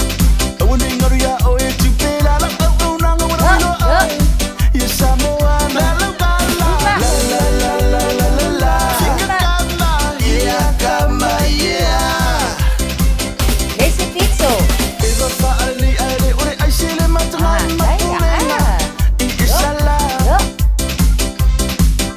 Ya, Luma, ai Luma.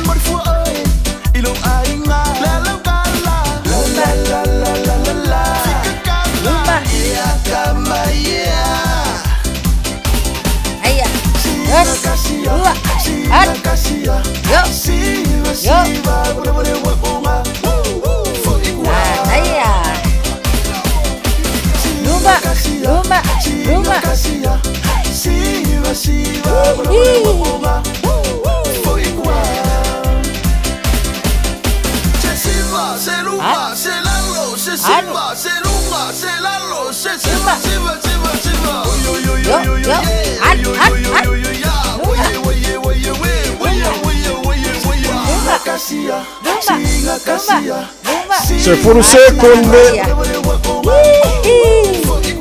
Iya ba ai mana ya. Ya, mai fai le buone lo. Ya, kuma corselas, mana va sono. Mana va ifafo, mana va sono. Na vai fafo, ya malo fa malo, lo si manietele ne asu soi foi ya. Radio Samoa tasilima ivatolu amo Radio Samoa tasilima ivatolu amo.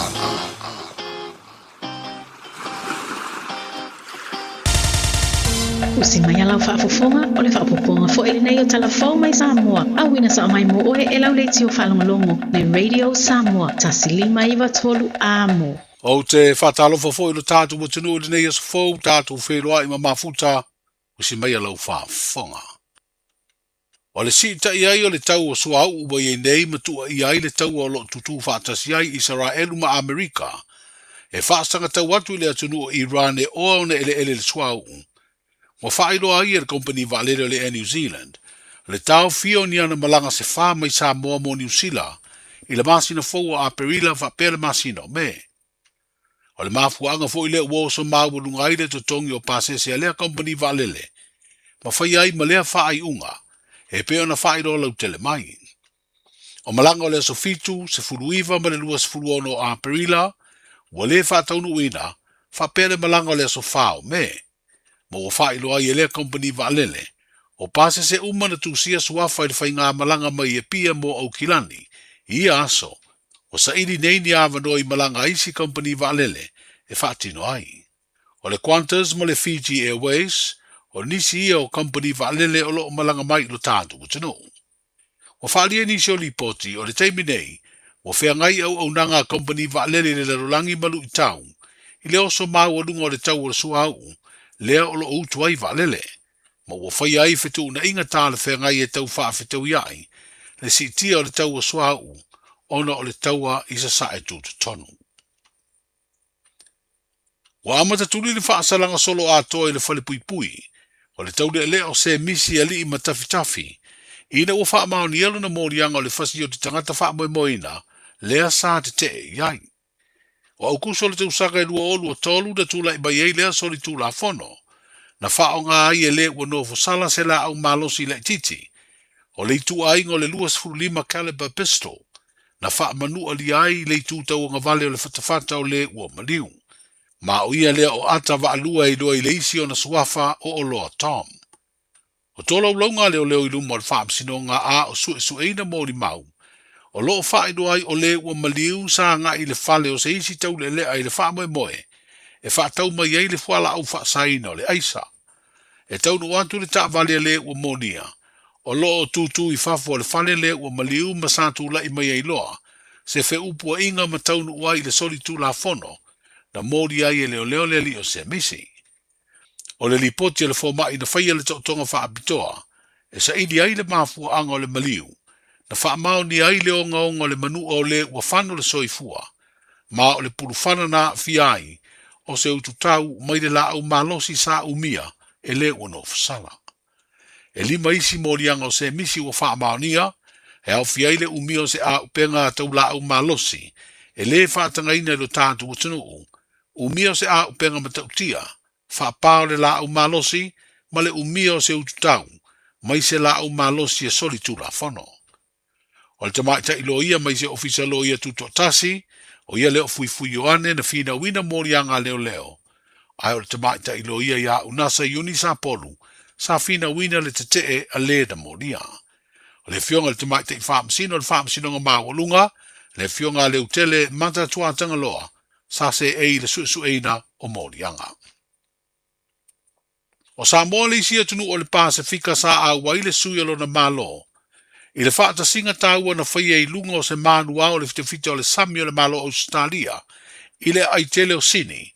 E sami ai le wha i uina o se awa onga tū whaatasi. Au au nanga wha leo leo ma fitewhite o le sami o le Pasifika. Ma sami ai fo i ma le ātoanga. O le se lau 2.5 o tausanga o le fitewhite o le sami. A lea malo tele o se paanga tō tino o Samoa. O le tamaita i minsta o tupe o se tasi o sui pānemia. Le fionga muripola ana rosa ale mori o, sa whai masui o le malo Samoa i lea sauninga tāua, a le fitewhita o le sami Australia. O lea sauninga e peo na whailo i se whaasara launga, mai le ofisa so upor tātou malo, o se vaenga wa o onga mo fitewhita o le sami a lea tunu, e a wai mā tunu e se furu valu, e au fiai ma Samoa. E whai ngoina lea o onga, o le exercise kakadu fleet review dua no, mai te ilua tau sanga ma whaatino. O lea whaatasinga e peo na wha iloa i le whaasaralaunga, na whaafetai eile te mai ta isui pāle mia, i le awanoa na wheroa iai ma le kapiteni o le vaa leo le nā whanua tolu, ma wha iloa ai se li poti mai le li kapiteni, le sunga ia mua au o taua amosa, ma le pulenga o le vaa leo, o se foa i le malo o Australia. Tō luas futolu le au vaa le nā whanua, o lo awai lea o onga, ma o le sauninga sa awai le sui o le tātu malo, na mawai le awanoa le sui pāle mia e wheilo i atu, i le ta i kovana sili o Australia. Au whaonga pēr i se tūlanga whaalisi ni afi mori e le tise, e whesoa soni ai le au nanga le whaala tonga le malo si tau e le tise le EPC, mō lana au nanga i le motua upolu.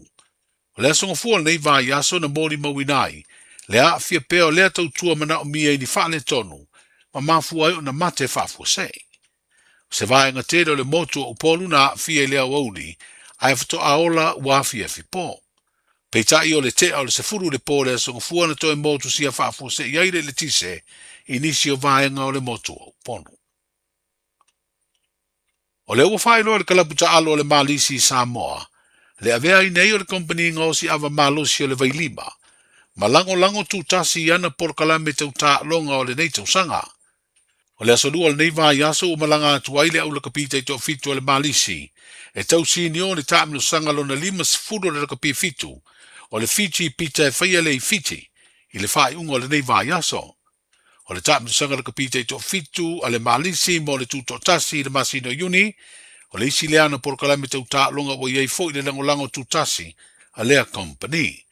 O mamori ai le whaaftai i le kalaputa alo o le malisi, i le sunga ia asiata jali va ai, o le pule whaatonu leo le vailima i le lango malo si atu, i porkalame mo le si tio le ati na o tā longa, e le ngata o le kalapu, ai mo le tātu utunu atoa. O le tautua leo le nei aso, whelo i pēr, soifua. Talofa, we're the Casinas. Talofa, this is Pat Lam. Talofa lava o au lapi marina. Mau pelo li tio. I le Radio Samoa tasi lima iwa tolu amo.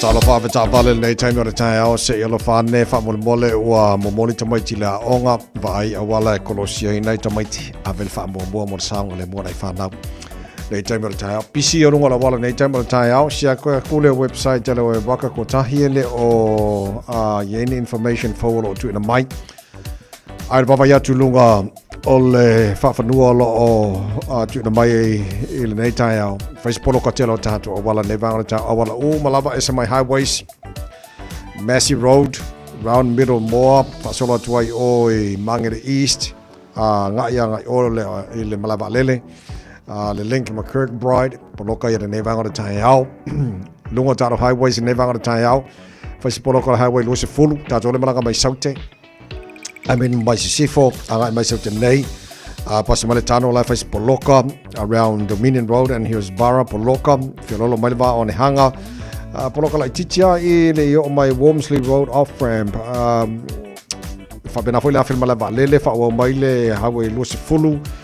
Massey Road on ramp fa Poloka ne banga ta fa so mai Puini Road Malambi Drive mara link o le highway Lucy Fulu southbound ngai southbound State Highway 1 Poloka ne banga ta Tātolo malanga mai sifo poloka fo i malanga mai sifo highways full ono fa pena fo highways full valu my Green Hive ai fe no pai malanga mai North Shore Albany Rosedale Silverdale Wairau Valley North Coast Glenfield Oka Fais poloka ne banga tai au State Highway 1 poloka fo i around Papakura fa pena fo i Manurewa on ramp around East Tamaki Road on ramp city bound papena fo e Highbrook tip top corner Mount Wellington Poloka ne banga ta lunga la wala ne banga ta au ta vale to ala time lava la sai fa mo bole to mo saunga le mu aga chucha manga wenga papena fo morina to mai la onga ne fo ta ta lofa lava o le si fo fonga le ne o Samoa le Radio Samoa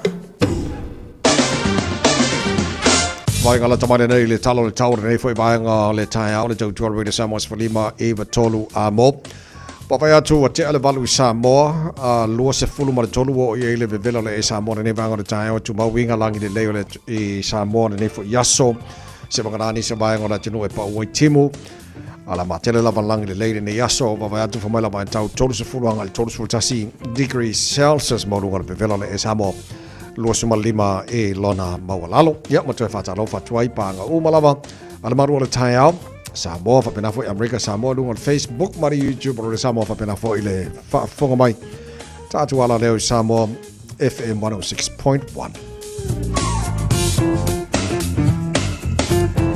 Tātu asiasi lesi tuatu o le vasa Tasmania, Australia, malo la varse fuamaria nei tai au. Waweatu sufao i le malu lua le ea i le lo moi Canberra.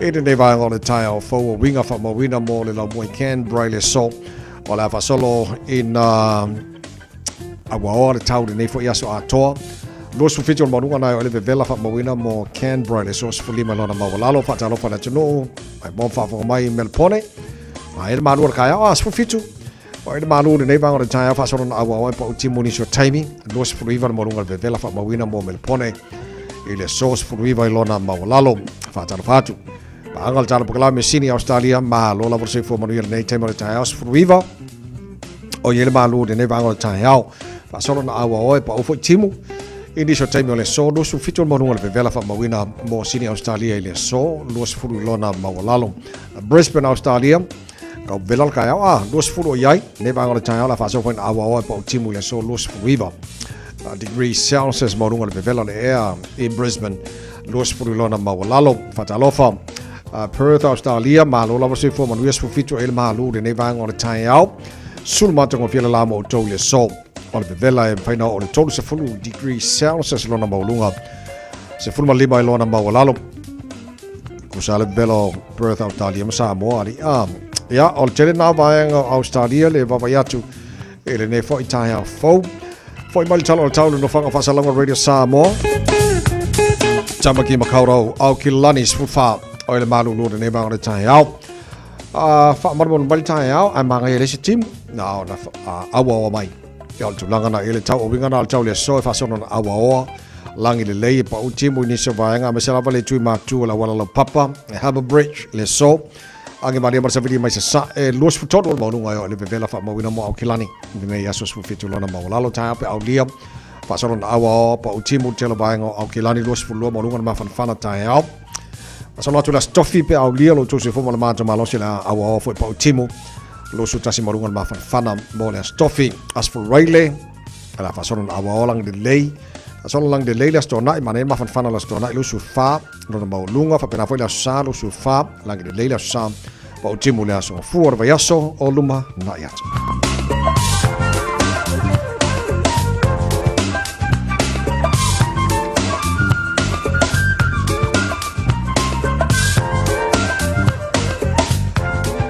Pai kala tamane na talo tau nei foi vanga na tau le tunu ala lampa pa au ni se vanga ke lope fa mo lo manu le tau mo tau le lo fa malanga le le tatu matai le langia fa nei misia tatu tala me sa mo nei tai au le atu fa sala wina mo e pa tala tula se fulma lua u le so mal fitu po ana nei ba ole fa po tatu tala me sa mo e pa u lo tu se fulma ma tu malo se tala balu e le tai au wa fa fonga tu fa pe o ele na puklo flight ti sa mo ya so ele na mai nei aso fitu aso ingo kusia i aso fitu aso spruiva mala so luose fulum baleongo apelila ma ai amino o bati ma oyo apelila ma so fa me afa pe ola flighting book yaso na yor tulanga na le o yai le o fa lo mai ele ne foi tai o fo so ele to fa so ta e o company va le New Zealand ya po ani se fitu da inga fa ona fa ya ono tulanga na yai ya olena tala no atu nei le tainal valu le onga tele o tulanga e fa fitau de o fe ma tato ile tonga tal pensini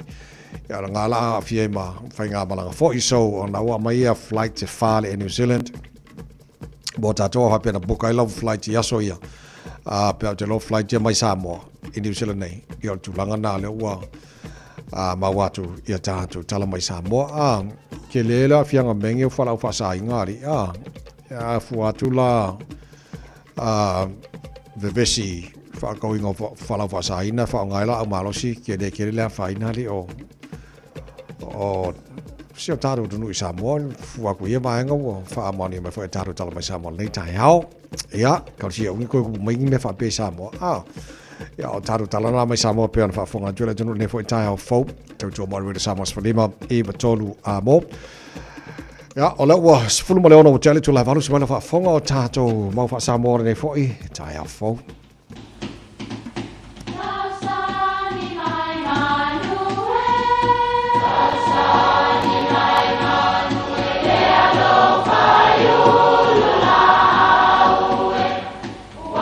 E o whanga manu I ululu o la au, awa e whawhanga I funga o la au. A o le tangata, e whawhanga I upu matala. O le mawhileo o alanga upu mamuanga ngana Samoa maona whaapongai, e a fua I lona sio mianga. O lona lea sao I le whaatufunganga o le iloa whaale aso, mai le tautua se ia o ina pule. O alanga upu mamuanga ngana, ua lantou mamanuina le tō whamanino a Samoa, mana tua fo'i, e tāo fitau muli le atunu. O le sola le whaleata.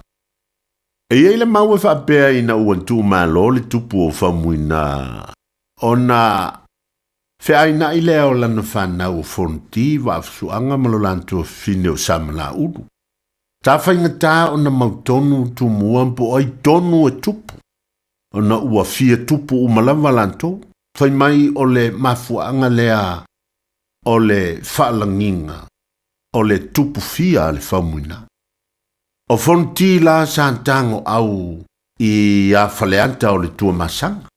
Na tau le taua, ai pā mai le tala ua tuumuri ese whaleanta e leo awa I le taua.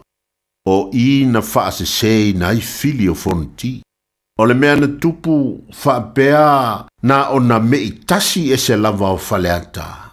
Ae na whaate ia ina ua toe whaafua sei o na liliu mai whaleata.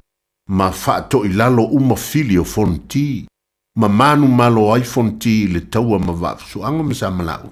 O le tonga fiti le a whaleata e mawai le muangana le nei. O le sola a whaleata. E na o na moua tu lava ai toe liliu wave mai.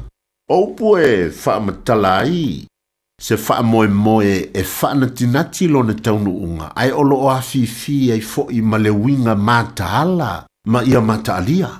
Whautu antu I le tātou au talavou, lea ua tātou mālo I le tālonga mōmua, ai awane I ngalo e iai le mea e tā ua o le sola le whaleata. Tātou I whawalunga ai tei ua toe li liu mai le au talavou le la whaato I lalo tātou, I le sua ngā siampini, pe whaapea foi, pe a whai o fuafua se malanga. Mai tawantu wau tau mawhatia o no lea o le a malanga le tamao le a inga I fafo. Ai ia loto telefoi o le tina e le umi fo. Se o le sola lava le whaleata na una mō watu lava toi taliu wave mai. O le sola whaleata. Manuia lau whasonga Samoa.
sauni malanga I Samoa. Manatua loa le Moana Rentals o loo whanga solola na whaapitoa e luse 40% e pa uma o lalo ai te tongi o Ta'avale pe a tolu pe silia to fo iaso e te whao ngai na iso se Ta'avale. E mawhaiora pikile Ta'avale mai le maleva lele I whaleolo po whangali I whaapelo tātou o fisa au tui ala fua. Pe mumuri e to fo I le whale tani malo o loo e wha mautu ai. Ai ngā whaapitoa. O loo I ele tātou insurance cover I te fili mai ai ina nei tupu se whalavelave. Ai o loo I ele wha mama avenga. Maratua o loo I ele tātou account I New Zealand. Pe lafo sa ufo I le Moana Rentals. E wha o ngā I le Pacific Easy. Pe wha o ngā lau credit card. E wha antino ai le tongi ina o lo sa. Mori si wha amtalanga wala au le Pacific Easy I le ovalu se lau. O tasi ono. Po no mera masani au kilani o le lua fitu ono fitu iwa fitu wha. Ma le lua fitu ono fitu iwa valu wha. Matalo sanga e transfer o e I le Moana. Pe asisiane I le tātou Facebook o le Moana Rentals. Po le tātou upena ta wha ilangi o le moanarentals.com. Moana Rentals o laupa anga e taitoro ina oi. A e malanga asiasi I Samoa. Le Shine Dental, lau fale fa inifo fa moina. Lato te fa ia fofa tal no ango unifo. Ia so lulu tai tasi. Tele e wala me fa ona tutongi ai lau tong fitinga. A fio mai loa I le 5 fitu fa Great South Road Manukau. Bevili mai le lua fitu ono fa. Lua fitu ono fa. Mo le Shine Dental e ia inga fa pito. Oso. Son, fe o kausinga iau makari I la manga iau lau ka vali fou. La voi a museo uso. Bag. O le Enterprise Motor Group man ka. O uso ia I kaya wangi. Le yang whakamoe lau whainga duenga. Ai o aku rea fia o show lau ka mai lunga lau ala. Pa o ma koenga ka vale. Piki apu SUV van. So koenga ka vale ha. O fet foi cover. O le 5 fiku Great South Road man kau. Pe vile le over se lau 5 o dua konfa. Enterprise Motor Group Manukau. Sa ili, fili, ma ave loa lau Ta'avale. Awane e misia whapitoa a le Moda Furniture, a le Samsung S26 Ultra, loa 5 tala ilwa yaso, mawal TV fitu 5 inisi, sawar mo le PlayStation 5, ila na le loa 5 tala ilwa yaso, a whaia te whailoa I le Moda Furniture o le Radio Samoa, na maua ila nei whaasalaunga, o le a maua sa mea lofa. Le Moda Furniture, tuatu si tolu lua Sales Yard Road o tau. Te tala ibal tai awa ngai le afo le 5, aso ma fua le asfarele, asto na imale aso sa, se fulu anga ile afo le fa. Lua se fulu mole ono wa chale tula e valu le polo klame malu le tai alwe le samos fuli me tola mo lo lu sufani wa so matio tara fola mole lua fe lua se fulu mole ono malu fola mo rile ancho no. Nei matua matato uma, te pena nei whanau ma mori la onga nei tai au, pesele mo oi amai alea. Tana notu le whaunga sa uzoli au pito tosu sulusulu. Te whae Williamsio.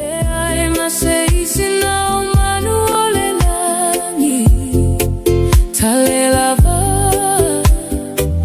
e nofo to atasi tunga mau sio mia ifungala ayole po lingo ato elo ma fau elo ingo amu ya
Tau mo already Samoa's Falima Eva Tolo Motor Luas Fuluma Eva Vinotalo Tolo Talo to La Eva. Aso lua vai este taselo mo foi levo no altar porque lá me malu ta on tala no toile fianga le sa usori le fianga to susulu to fa su o William Siolo fa te smile tar porque lá me nei ta out ya fio mai el porque lá me nei ta fo le fianga pito malo se fo mo ya si ko alo sela ta vai na maroro ye ya maro se fua la sunga ma te folto officer man fatalo fatfo tanto wotno pa ia la fenga lenga le tu mai el tanto wotno olo mo mai tanto para me fa pe fo ma san malo se fo men wea malo fa te fo fa te smal ta porque la me nei ta ya ma ga ye ke del ka ya fa fa malo stino ai a umana va me anga ka ko ngi wa ka o the elderly ya ma ku e kai eu po pole fu le polare ai fanga yo el kimo o sa fu te ka miro o ka fa fali ya la nga u yo o ke kala vo ya lo ke pe ai no mal ma ko mo i mange nei all meta no fai pe esa no ya so ma fa marastin Alo, apito o le ua mai a te law State of the Nation speech mulilea le te tai o le National Party. I am in New Zealand First au tahatu ngata mo le whainga palo telas 5 November. Ia nei vanga taua, tele nei vanga taua, pela au tau titi loa to stasio vanga la campaign e le New Zealand First. O le malosi anga lo I company pensini fo le pule le tau.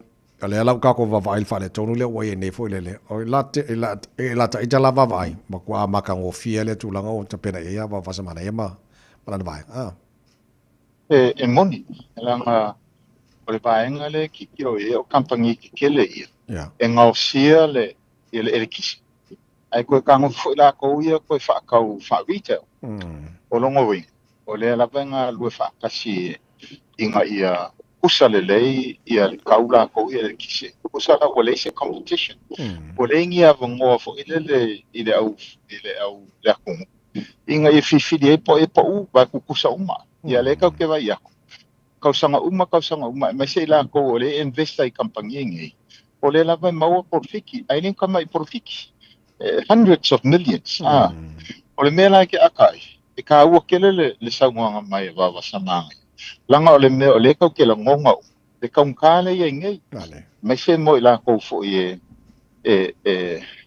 pa ule kama inga pe fa muko ho ele se mo insi kanga ku pe mo so ngala vela ole me ole la fima ye fo ia vawas tanga la ko fenga malo le fo ko ave isi ku pe so swangel kampangi ngai fa wa le ka ke va ia ku kausanga malava o lo maua pe porfiki in the hundreds of millions e company o ka kongi le ku ula au kele o le ka ki kongi ma fua inga maula ko au company nge o le fa ku so songi malo ka ko fu ku o le la ve fa lo ka ko I kupe ave le malo ai ko fa kaungkale a mengole o le kise ya ka ko Manua lau tatala no I le whenga wasamana ia male New Zealand First foi le o le poll and release man na fia le Radio New Zealand research poll a whapopo stala atu whatasi mo pasene o lo support party it's going to be a hung government pe wha pe whalpano tanei o le tifia fisili lau whenga pito pisa soni mai Ra o titilo na pau le party o te loe mwhaina minoi. Either left or right. O le whio ngai a wawasa mana Winston Peters. O le alo tau si le fia a te watula e mai se vanga whapea whainga palata. Le aso fito November. E ono tupu se vanga whapea na pe tu mopea lango wawasa mana ele national. O mea ngā kau ke miske liu dilo mea. Ai mangkua foi o le koe inga ia. Ua kia kau sanga o whai alanga pāki. Isi kama i pāki wa ngā e Ale Greens i e fau ngede maari pāti. Isi kama i pāki o ese. A o ia lau. Lea lau kai mai. O wasa maanga ia sa whai pule alau kia onga Hillary College. Whiko walu. Koe waila le uninga ia. So, o kai ia. Peango ka whea. Oi lava. Le vaenga po le National, po le Labour Party e fia iwa wasa mai mo muafa pea kaia o e makako paremi. O ngā e loa i le ingoa le ia, o ke karikongo fo iau ia, se wa ngā ua le mawhai e wa wasa vanga, ia o ngā ngau mai se malo ngā ke fia i, longa wing. A whai it's a hung parliament, e koe whai palopa. A le mea mongi la wale e kau ke wawa iak nge ia, wa fia la wale koe inga. I le alu ilunga ngumela wi yes. O langa State of the Nation for le nga introduce mai e le kamale sa i le nation. O ele ke introduce mai kamanga. Langa le wa makang karkalngo mai wa wasa mai le wa mangingo la. O le kele lango le wa ngamu mai i le nation. A le la wa makanga ngai mai pe mau se lango mai kanga kai masangi nga lango leipa. Ia o kanga la ia le wa alu i kamano. O mauli ma Pasifika e malosi la ko pikanga male kua. O le vaenga kongua nga. Langa o kangaka ia fokuainga ia wawasa mai. Kangaka fokuainga Trump lai Amerika.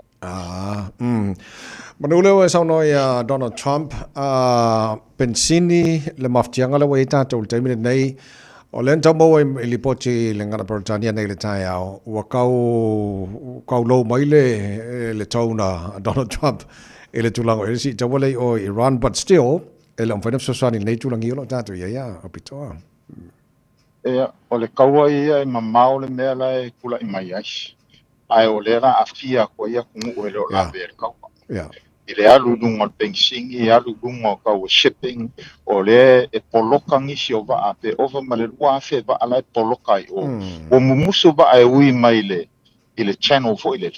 Kaluai, o wa a kampangi, wa le saunga le mu, wa le sefe, wa la uka fuafila wa e ren. A amaka mai futa kau alea. A kau sila ia i kamalo le Trump, fa mai e vavea, whekalia angai. Ia le usalu walu asau. O le eisa mea ue e le kalima ia aren, le ofo ia Israelu lei. Le nga wha mawalunga, wha pea la bawe le kaua. Ia le ua ova malwhawa i aso. O le kulanga langa iai, auangi koe karikongo inga le pleskenge o Amerika. Ka kulava langa o le wha mai, o le la uman kaua. A le wha mai aren la kou i e kalango aku sesi a la kou o la wha e saungi mai kau.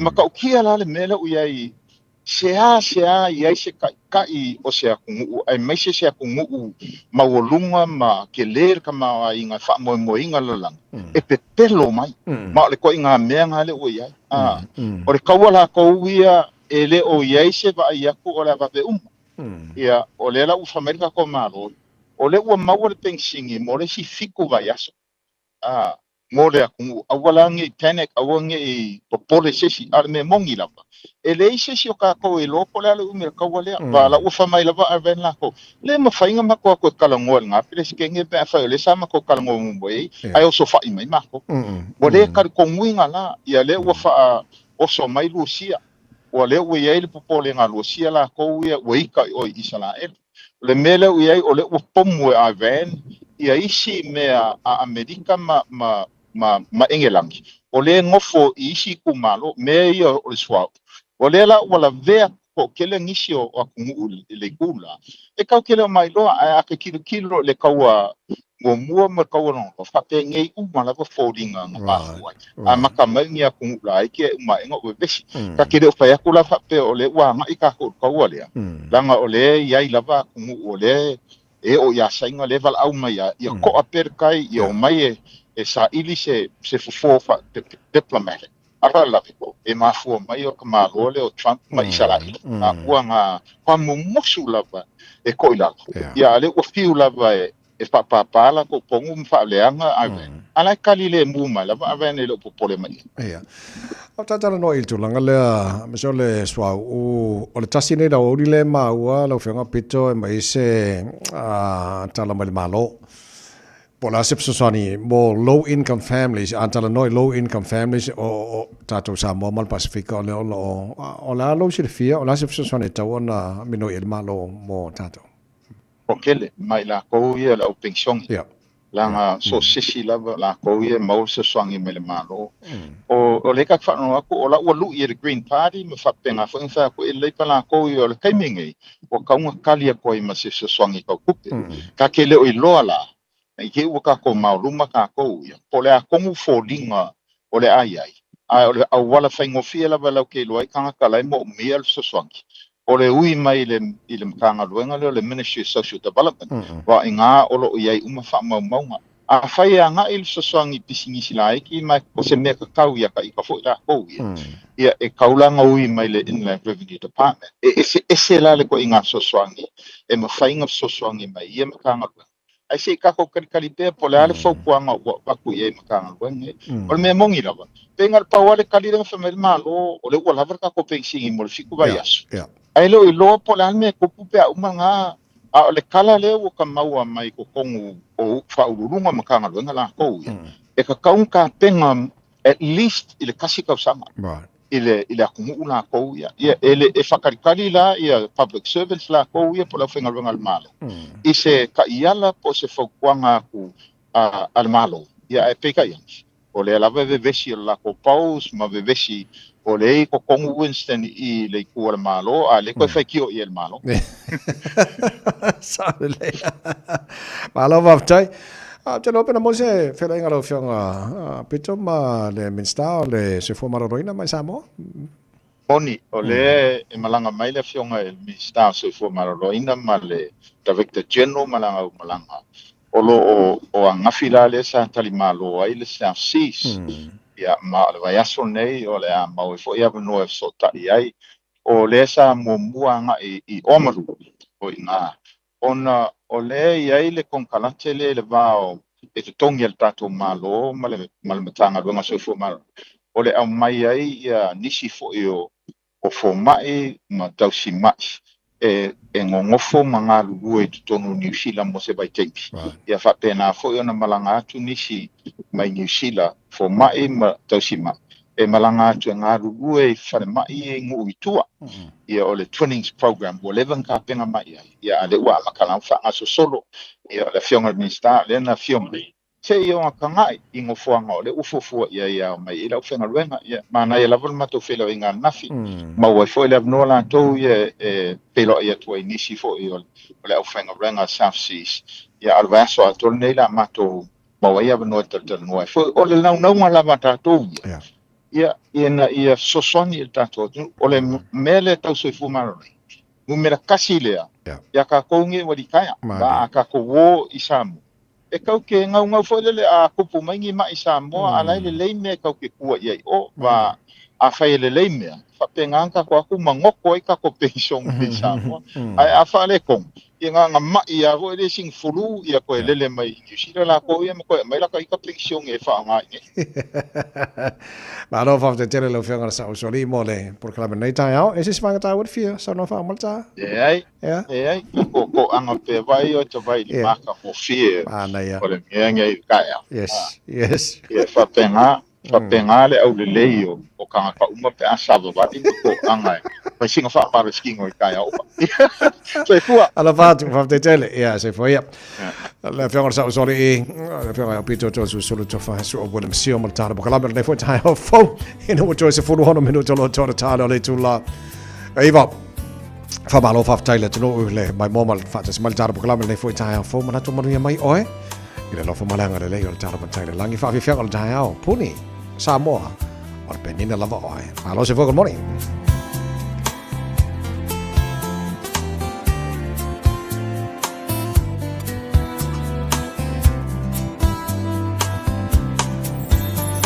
Samoa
Sai ava tavale nei taimara tai au le tā turi Spotify umai runga la wala nei fo I tai au fau.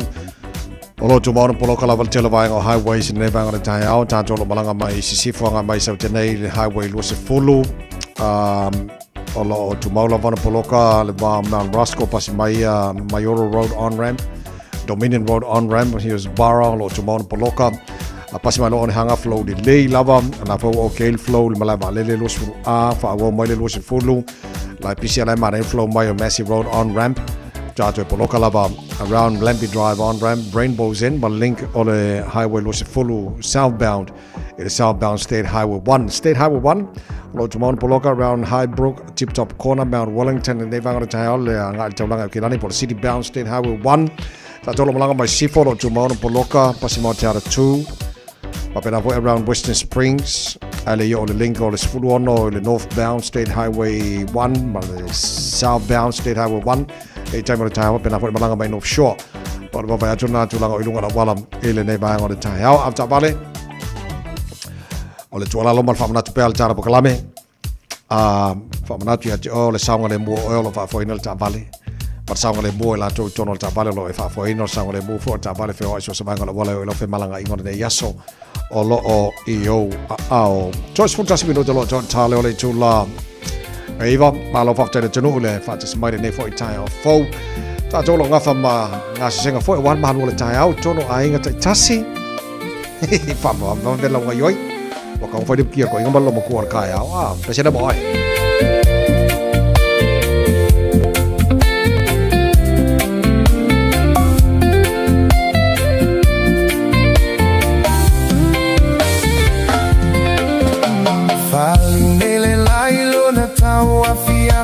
Teine oloa solo ana utunga ule vai talane ole fale failea ma fa lave so fa atue so ifua ina la upele utemana tu apea la afionga foi au ile aonga.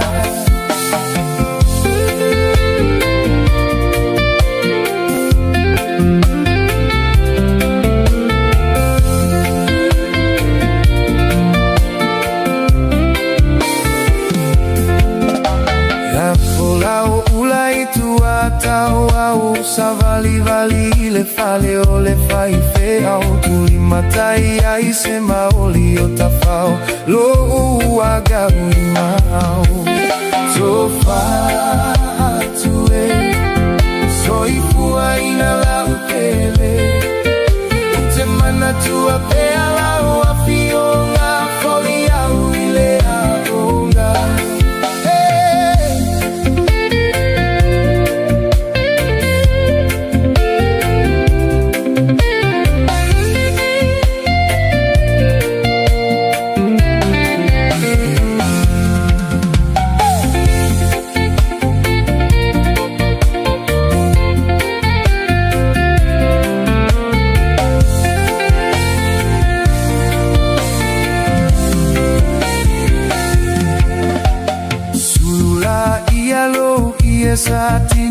mate ulofo ngai seri pine mafa atali tali wala tale taini ole moenga na yali sofa atue soifua ina la upele utemana tua pela uafionga foi au ilea onga tofa atue soifua ina la upele utemana tua pela uafionga foi au ilea onga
Sapos muli mo tuma mo abay fa fianga mai le bai va mo onga o le nganga taru telefon nei tai au ta pena mai sunga se lu malau ona fa fonga po kala be malo al tanga radio Samoa muli mo tuma mo. Good morning.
Talofa lava o au lapi Mariner, mau pelo li tio, i le Radio Samoa tasi lima iwa tolu amo.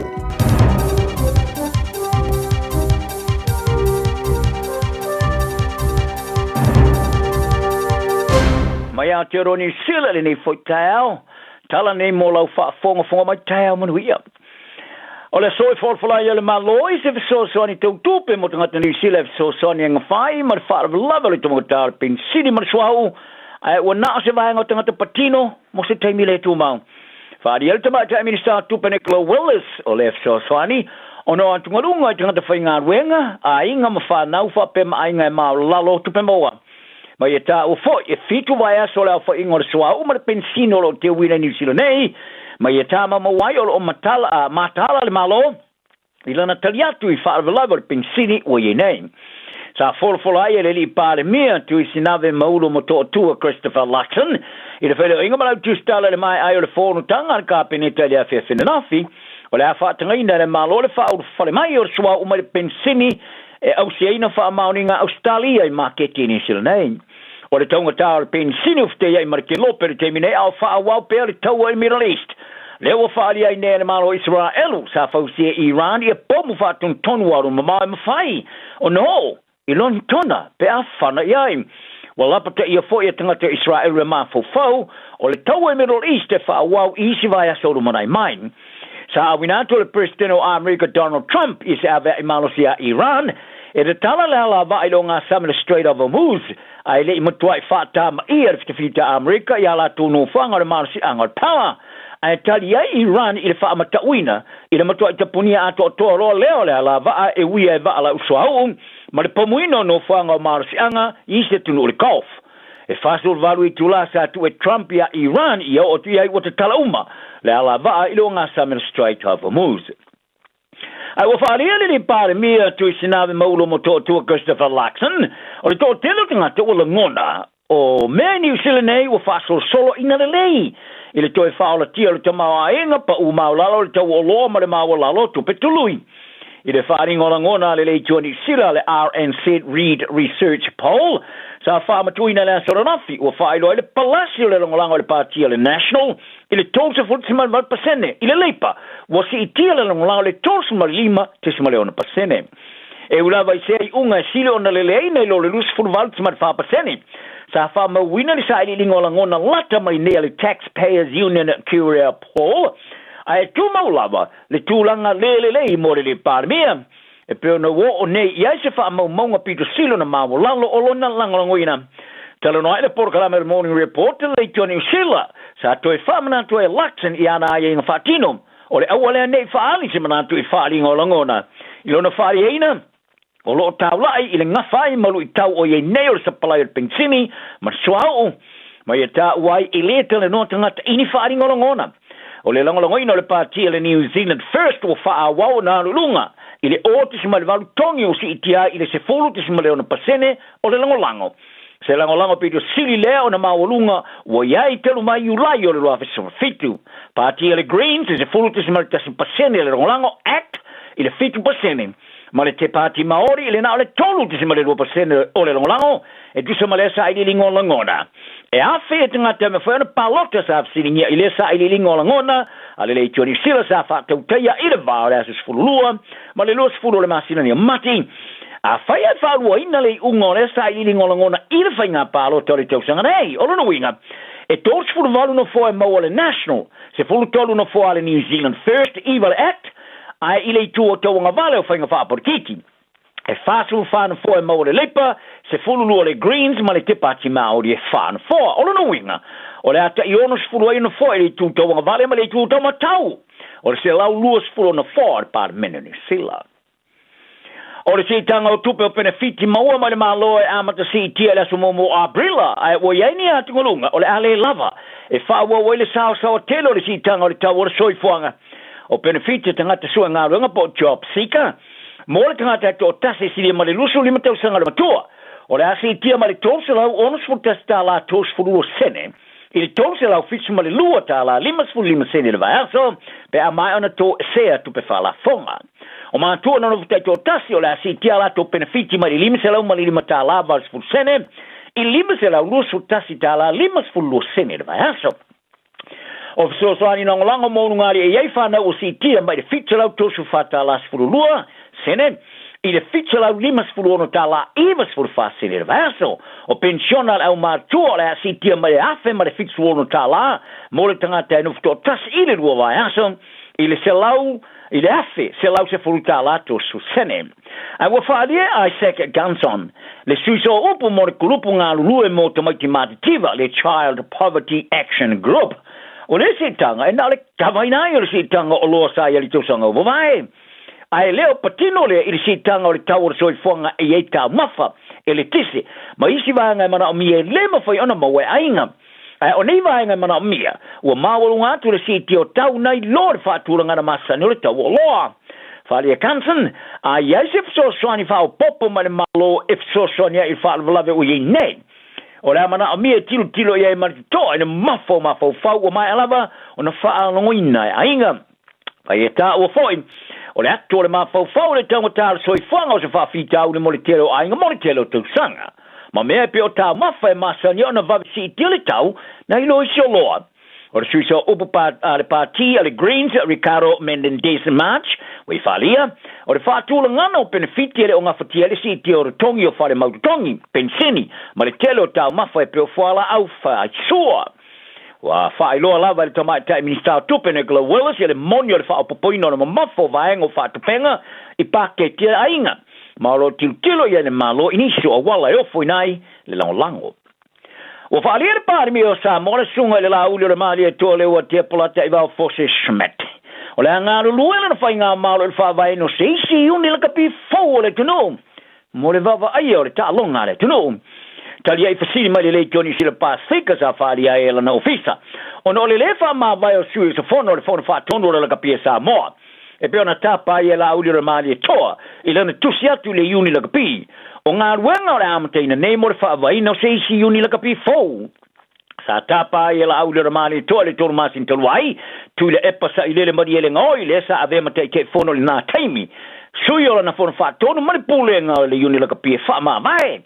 ai na tele sai nia se malienga o se fatu penga fou leo la va ai o foi na to le malo Australia le se lau 5 miliona ta la Australia fatu pe ai por kala me uni la kapia fiti tonga ma Samoa lua va astolwai sa fa ma va ai tule pa o suyo na fon fa tonu sa la to siatu ya la uli le mali to e fautu ai nai no ele o ese o tu le epa o sui tulanga iai le presidente o le kapisa mo na mula ulu Samileonta o se te telefono il te nei o mai ona fali era audio le mali to e le ta ona wine fai por kiki le uni le kapia le tuno ma ye tu iai o pongai le na o le manu iai o au le kapifa va malo ale tuno te nei ile tani era na office e fisili sa fisilingai le Johnny Sila Pasifika sa fali ai e tu mau lava le tulanga tu le parmia o le kili o maesele o tanga te fai por kiki male mana mia se swinga ato o tole polenga ta wai o le o tau atu le tusi mai le uni la kapia long wai le parmia e te en island ta panga mo le sui o le polenga ato le uni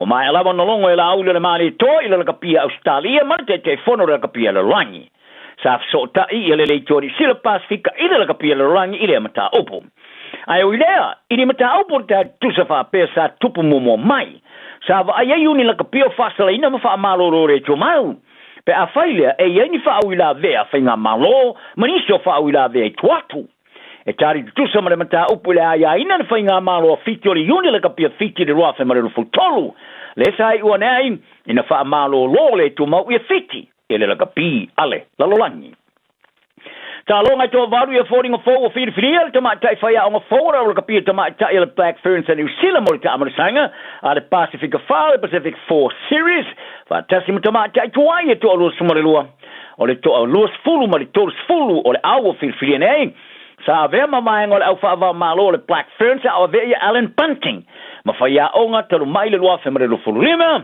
ai o le to ivo tene sa fia ile au feed filial mo le Black Ferns 15 lesa fa ya onga Whitney Hansen e le wa fa ma le tolu le wa me nei ma fa ya onga fa rulu fo le Black Ferns o tene fo to varu feed filial o afia ma po ma ina le ta alo ya Madison Robinson ma mo onga palu ma Lucifer wete to olua le awa kato Mia Anderson ma taufa Payson o le awa le manua tu o Syra tuli autua ma Justin McGregor wa fi ai foi tene fo ma le tene ta ale longa tondo le ne tua Holy Ryan Meterinata o le awa yatu ya longo i polotu le mapu a te i Silver Brunt ma Amy Dublezes i longa tondo le ne tua e to lima ya tene le o ta alo le ta marsanga superkapi au piti New Zealand e alfiai le soaka teni rua hei demand le po ya tania Kaloni Vale le Lucifer weti malosia liana Mikaeli tu loka ya mai waka wana Kaulani Rose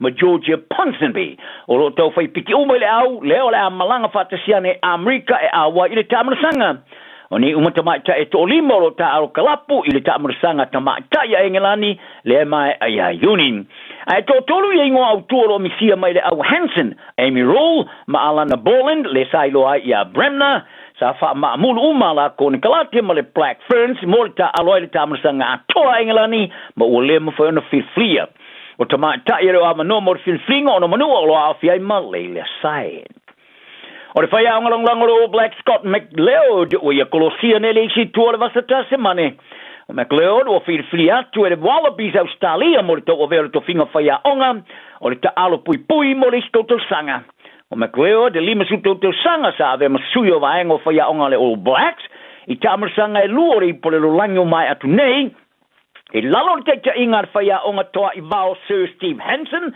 ma Ian Foster la wa ya tunele Wallabies ele fail ta long fai taulia mai pani la suvalo o kuso le ola fa longa ile lu ta long fai taulia le fai on fa rulu fo le Wallabies les kiss o McLeod ta fa no Brisbane ai sa ola ni New Zealand name ta alo ta long fast food farm le o Chiefs in ta sanga super kapi se fulu ta long sa ya o finali toninga le Blacks ia mai tama alo kapi Fiji sa ta alo umai au fa va malo le All Blacks ni sila mai Flying Fijians the Fiji Joel Vendiri o le fa alo mi se pu fa manatu fo ta alo yele au le Blues o kilani mai Fijian draw Fiji sa fa maoni ai le Blues le Jody Sila Pacifica o le lato fainga paanga ma le draw o tau fai mali di ai le ia o seipu o le Vindiri Memorial Trophy e mo mota aloine au e lua pe afitau i le malai Eden Park o kilani le stona e le vasone e le whamtalanga tusia sa awina mai le Jody Sila Pacifica sa whaari ai le Blues o le ta alo ngalo ia mana ia Vindiri o maliu nei le sa ta alo mo Flying Fiji's a Fiji ai le feed flier o Blacks le vai to sang o le afeif salau i was fulu o le va le afeif salau i was fulu no mo le wafe mal tasi sa ta alo mo le Blues le ono so mal tasi o ta alonga fast food to the score sa ia moina ai o le wafe mal tasi sa afia singa sa afia no fatungao ma mali wai le wafe mal le fulu loa tala na le as mo o ile ang maluma fifi lo waso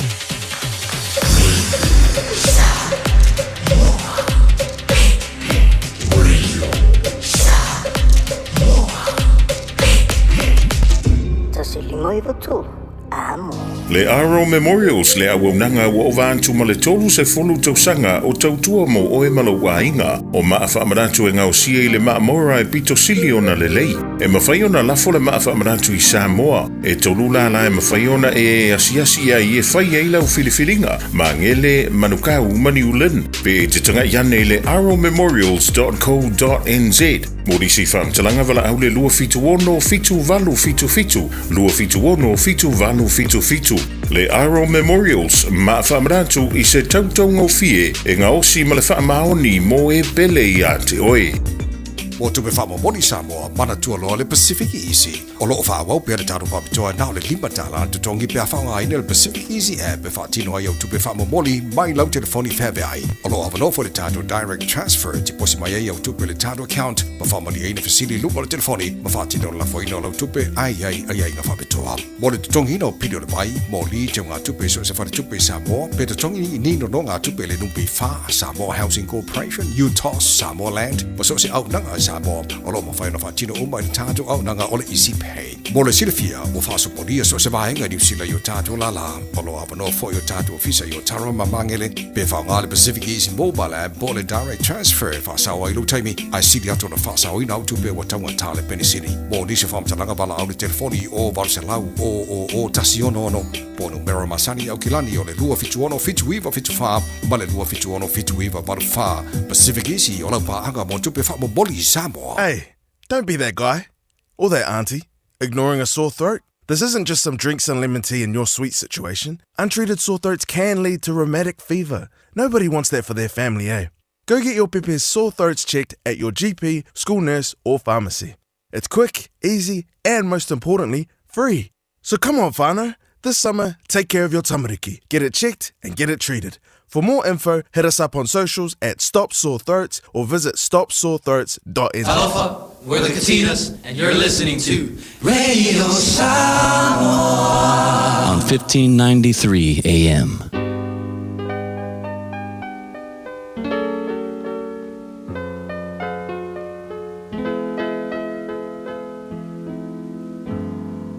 Faitawina le upo le poto no le tautua matavela linga Fusi and Sons Funeral Services I Mangele ma Samoa. I taimi o mawhatianga ma whaanoanoanga ona o le maliu. Manatua linga Fusi and Sons malana au nanga o le a whaamama avenga atu mo oe ma le ainga. Wala au I le telefoni lua fitu lima tolu o fitu.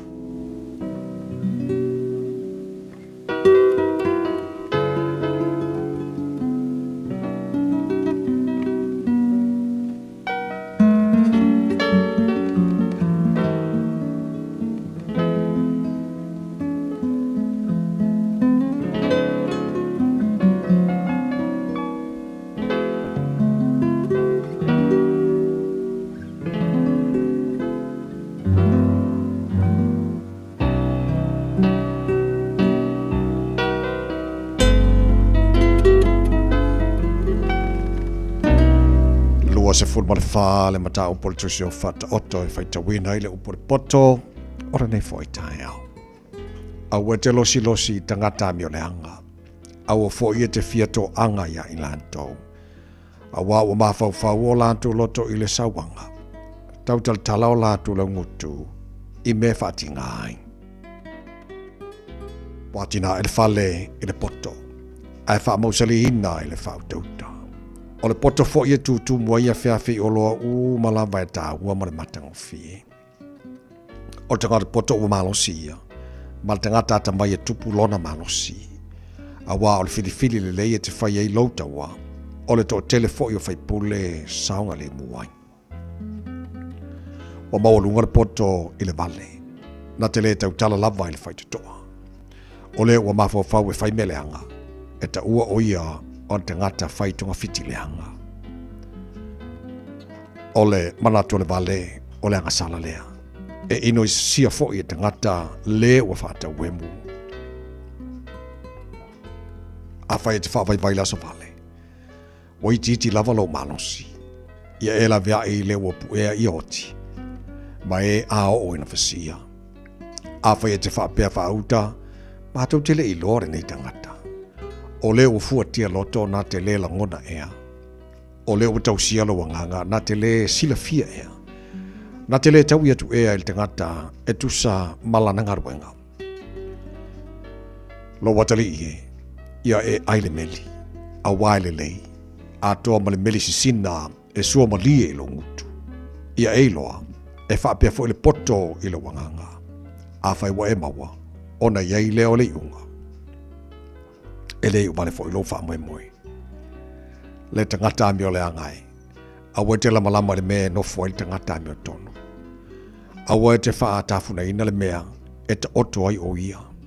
Awa e atu fitu ona pa ule amio tonu a e tu o ia.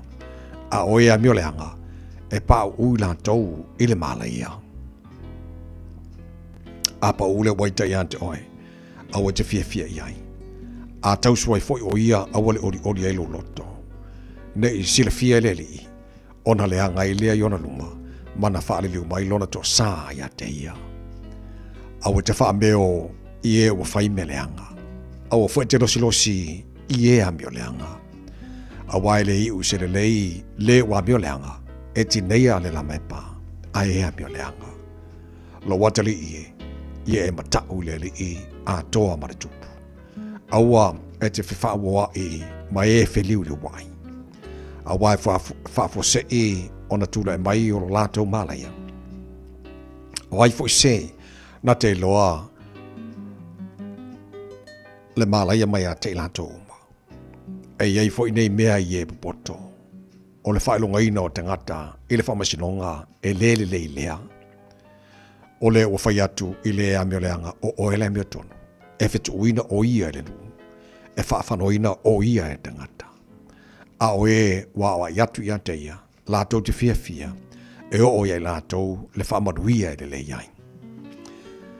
E tau whiasongi tangata uma ma le ua tali atu i upu tonu. I a sauni uni i whaafolau ngaruenga. Ma e teu wai le vao. Mulimuli ane. Ona e whaia lea o lo whale. Awane i whaifua oe mamori mau i le lua te tua oi. E te pepelo ea i ula ngutu. Awane e whapea ane e peo na whaia le tangata i a te au. E whapea lavona o whaia i a te ia. O te tau i atu i a te ia tusa. Malana mea ua whain. Na o warwat aluane il whanua o le tangata pa ie. Ma le tovine o le tangata wale i se mafo whau. Whau te foi. Wa te tupua e wa so o lava i la au tuitui. Wa o vitia uma lava i le vaongongo. Malana pa ma au solo. Ona o vava ai lava lea. Ma o matua ma natu o loa. Ma ua hawa o ina ai au.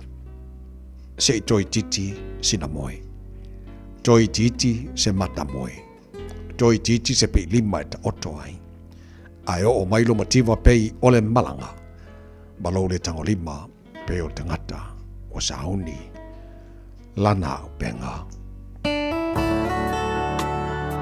Ua awina atu le upu o le poto i le nei aso o no le langolango mai a linga Fusi and Sons Funeral Services. Ua mawhai o na tu whatasia o au nanga tala whea ngai i ni tau ngō fia tele. E fso soni atu ai a o whea ngai oe ma le popole ma le whememea.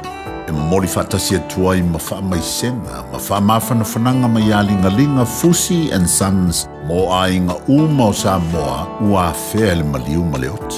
Malau mai loa ia lingalinga Philip Fusi lingalinga. To ia whaapo lingalinga, to ngia si ulavea, pesusu mai I le luas fulvalu Canning Crescent I Mangele.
Ona o ia lo mana o He's All I Need. Whamai ai le whaita wino lo pole poto nei fo I tai au fau. Le tau tō mara wera Samoa Sfalima e batolu a mo aso lua vai aste tasi o lo tāta whasota I Hawaii. O le sui o le tāta wera Samoa I Hawaii le sunga kena I ono. O lo tau tō mai e longo pui li ilo tō pa e mono tō ma malu le ngata I o te roneso stafora neke lope o le tele o meo lo tupu tono malo Amerika. Tele foi aunanga, tupum te mali o ala matama whanau sa mo alalam papa au toro mano tele o Amerika o la whalau tele sunga kera I ono I vaso umalava. Whapena fo tara boklamen nei foi taia fau, ea, whatara whalau uso kera I ono, malo se fomaria nei taia. Malo se fomaria, whatai fo I lau tutua, te baindeni, sunga fo I gawao. Ia e whatara whatua malo ya tinu, ve permi inga tatu te mai langu o me fo ni turangu le yaso, whatua fo I au whapenga, I whatanen taulangi, I whatai taulangi fio la tinu, mi se la whatai po inga mato tawam tina mati tua, o ase ai, ia po se kumana minui o a inga nuku, ia ma sa moa, tautua le nea tanto le to tu sawa tu marina te to Amerika waso si le pia meo lo tupu a pia I sa mo lo tautua, tau le sa mo le nea tinu, ia e whamaro tu lawa ala o na wa whawisina maroro tātou waso no le te lo meo lo tupu ho I le nei atumu a me se ho I nei stete le sa te atu ho I este mai na I uanga po I te ia ai wa pui alo whalawa le tua lo manu iam so ia pena uma te vai Malo whaftai na sunga kena iono malo whaftai le tautu mai le tātou ngaruenga I le mai aso ma rewa yaso e nei vaenga te fsoson mai whamon mole e lavalo si le fia nai loa o mal telo nisi lo whawhau mai. Momua, o le taua leo lo o tau nei Amerika mai Israelu, si tau o Iran. Whaina tau whamanino lai titia o le hase ia wa mako ia ngan whanonong kwa o pomu mea ia whewai. E le lope fia pidionga o alu kau o ngei mea. O le afianga o atu nuu e pefo mako o le ua mako kalangoa ni ngei kulangi o kasi kau kalpeng singi. Ia mai mea uma maua se avanoa. Whamon mole kena I ono. Tō telefo lau kei shano o tala noa I vaenga I o le mea ua kupur kawale I amaketo o le mea o le kaua koku ma maa koku o kaua umelo tolo tuspai e lavala lau sirfia uso le vaenga le afisasan mai. Whamon mole. Ia wa ruta ua e mo ia puta te lai. Ia au tā matua ko I tā matua ko I ni tala noanga. I le tasiva o no rua, tasiva o no tōru. E leo ni mea fō, ia o ai, e o mai rau fōi se taua, e whanonga fōi lea, ia taua le Vietnam, salo le la umarala, o mai fōi lea, i si taua Irani, ia o leo o mai taua amketo. Ia e whapena fōi atunu, I tausanga, musala fōi lea, tausanga rua lima, na I fōi tulang whapena, i taua fōi le mua langi, tele fōi la Terciano, ma Kalesia. Ia na whapea, ia mo o mai taua amketo, ia umalalang, ia o mai fōi le, I se tātou wō hiti la. Ia o le tala fōi la tanata, ia o mai le Antichrist, o le ua o hiti la, ia o le ua o mai le taua, ia o le la umalalang, ia o le sila tau tele, la lang ele to ba ai ele me vai ten no winga ia e tele fo ia ta fisili fo I se fai au e se fo lan tali a ta fisili fo I se fai a o university e se fo lan tali to fo tana ta mana tunta o nei ia a te fo le sauno o taua le Iran ia tele lo e po te tau o se tau a pi se fa singa le le fai a o le ta to e le tau I o atinu e tutusa io ne tanto taua le tau ia tau le fai nei e le o le po se putongu le fai po se fasinga mua le mele fai nei al United States ma Iran na wa lo fai nei lo fai nei United States Israel e Iran le wo tu nei le tau I vaso nei le tau se fulu biliona tala o le tau le al United States I le dua vai a sole te ane ma le tau le tu sa ma le tasi biliona tala I le aso I le tau le o le wa matan fa sa vadini e tu sa maleono te smalton piliona tala le tau ia soiono momo le tau e te le udo le fo ipo se ia no taua po se tau le mene e le ai se tele o marsianga o Iran e te ai o sfa ingane Israel ma United States of America tu sa male su tol fitavita United States o mali liu tau e si dia male afe fitavita a tunu o Iran wa mali liu pe si dia chon ya mai a fo ye bawadunga tele lu numero si dia bele lua fitanga o mali liu tonwai o le Middle East ya ai na matul tawal nei o na wala chu president utau o na fantasia tu na tete ma Israel u fa umtiel ma si ango Iran e fa si ai le pom o ai te mani po i fisi to nu ta tu tele no ai sana le na fa ile nei a spa ai o le manatu na o ile ta nei na fa nei po ile social na hearing le controversy le sa ia le aro Samo Tulsi Gabbard o ia le Director of National Intelligence.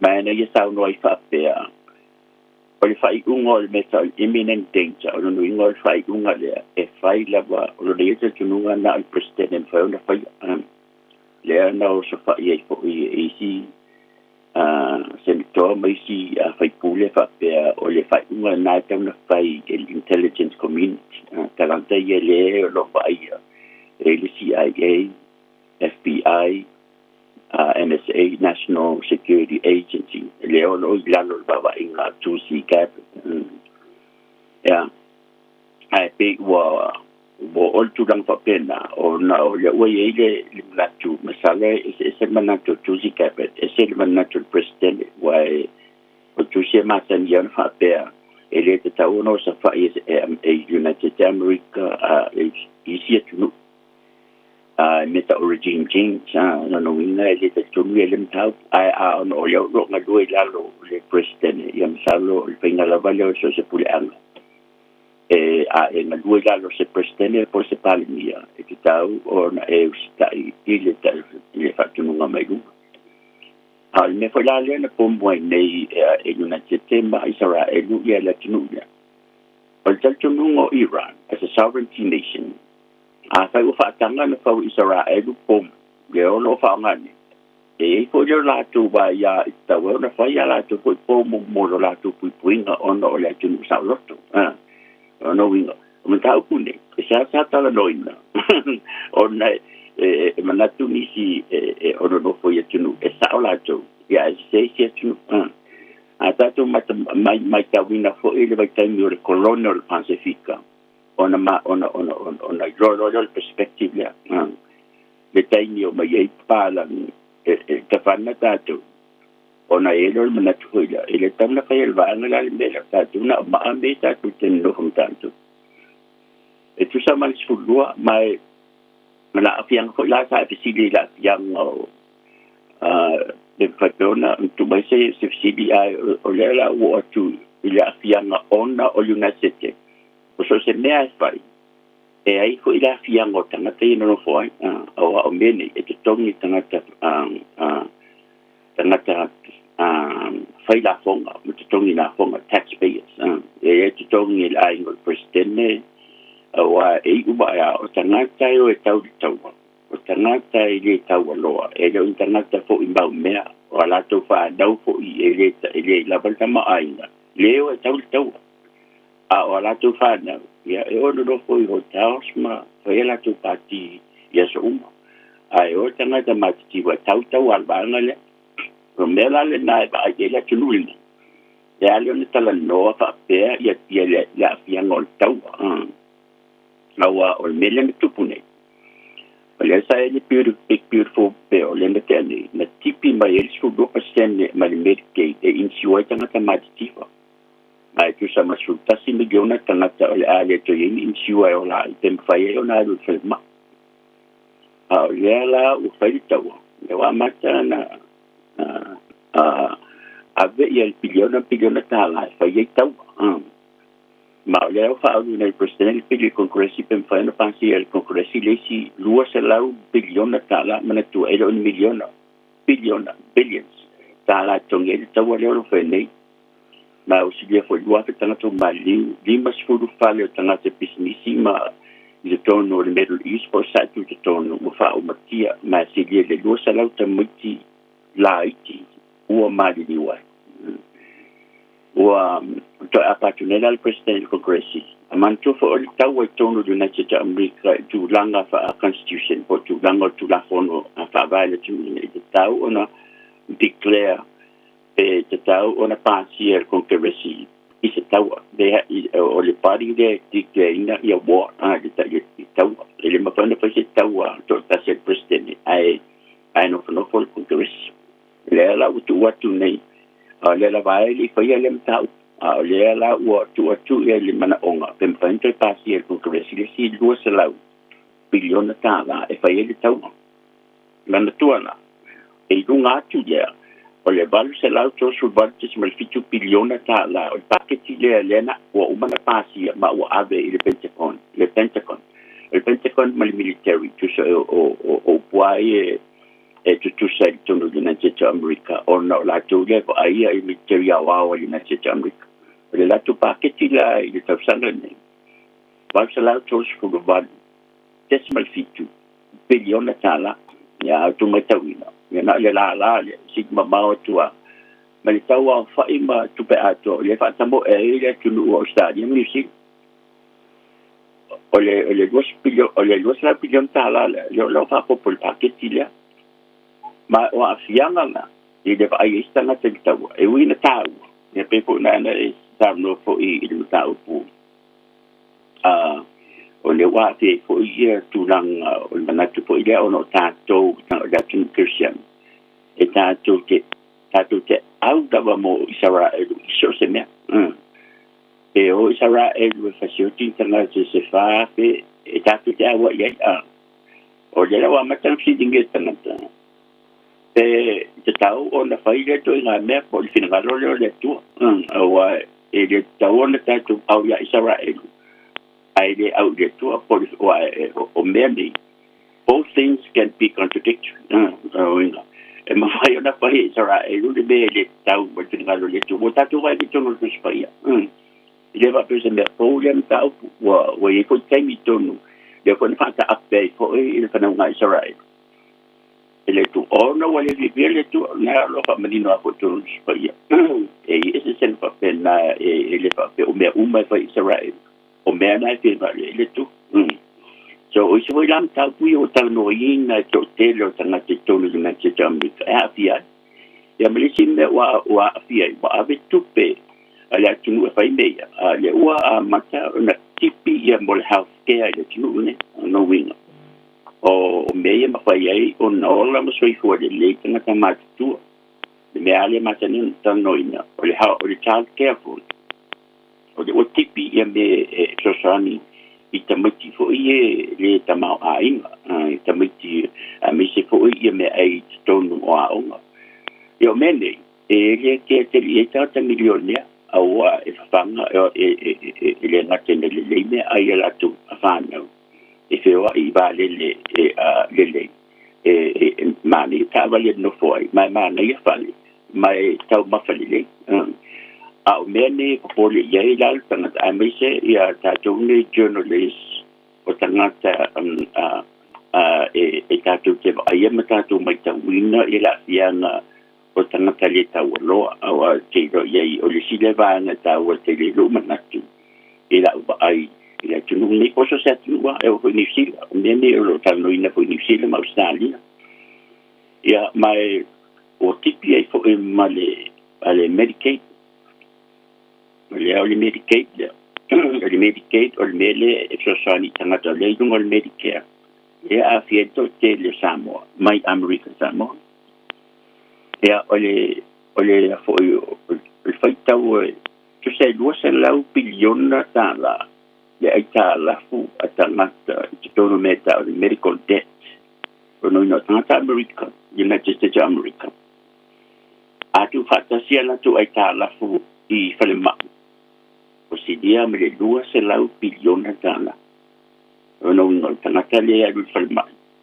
le mafaina kitong sa le pilio le kanesa e lima sulu wafe pe se la wafe le mafaina kitong o istangata wa lucio la tu fan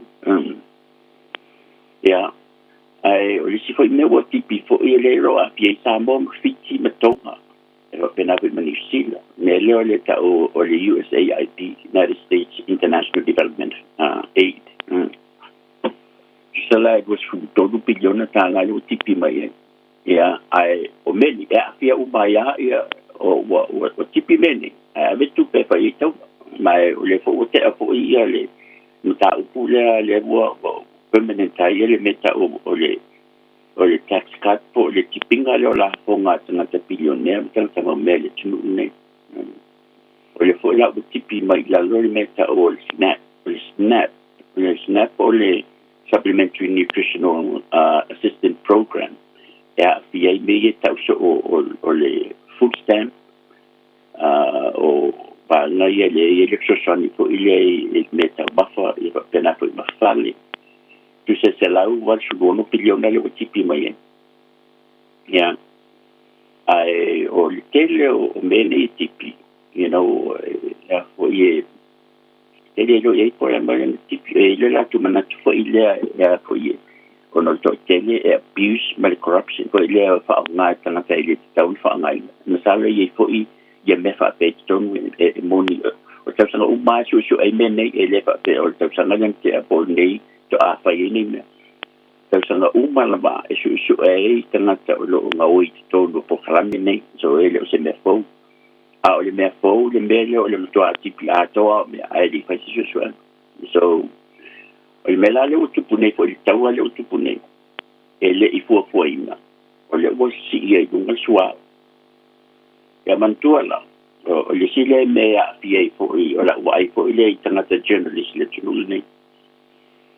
E a fui e tauan tantu matada le iai, ona o tau o mene, e le a pia i tangata maumea. No ina foi te maumete te yo ko pole tele si o soa ai a fia i tato to tele tana so le belare tu pune ile street for le ta homus o inale e a foi sta vuelto so le cuarta o soa o la langato o inale wi mai le tele o ba tele ye wala umata watu e o vai to the reporting and on na fetu sa esilia malse lau va e wi mai sa e masani no wi mai ile ala le homus ia so uma esa vai la si le lau ya ba afita ya o ba ani ni tamai ba o ba ani ave ia mo container se telefo ia le o ba isua ya mai sina pamtalanga upulna ti o ti pamtalanga sabai ai jo ti na tu o tate faftai sunga ken malo faftai manino telo nei vai ngai a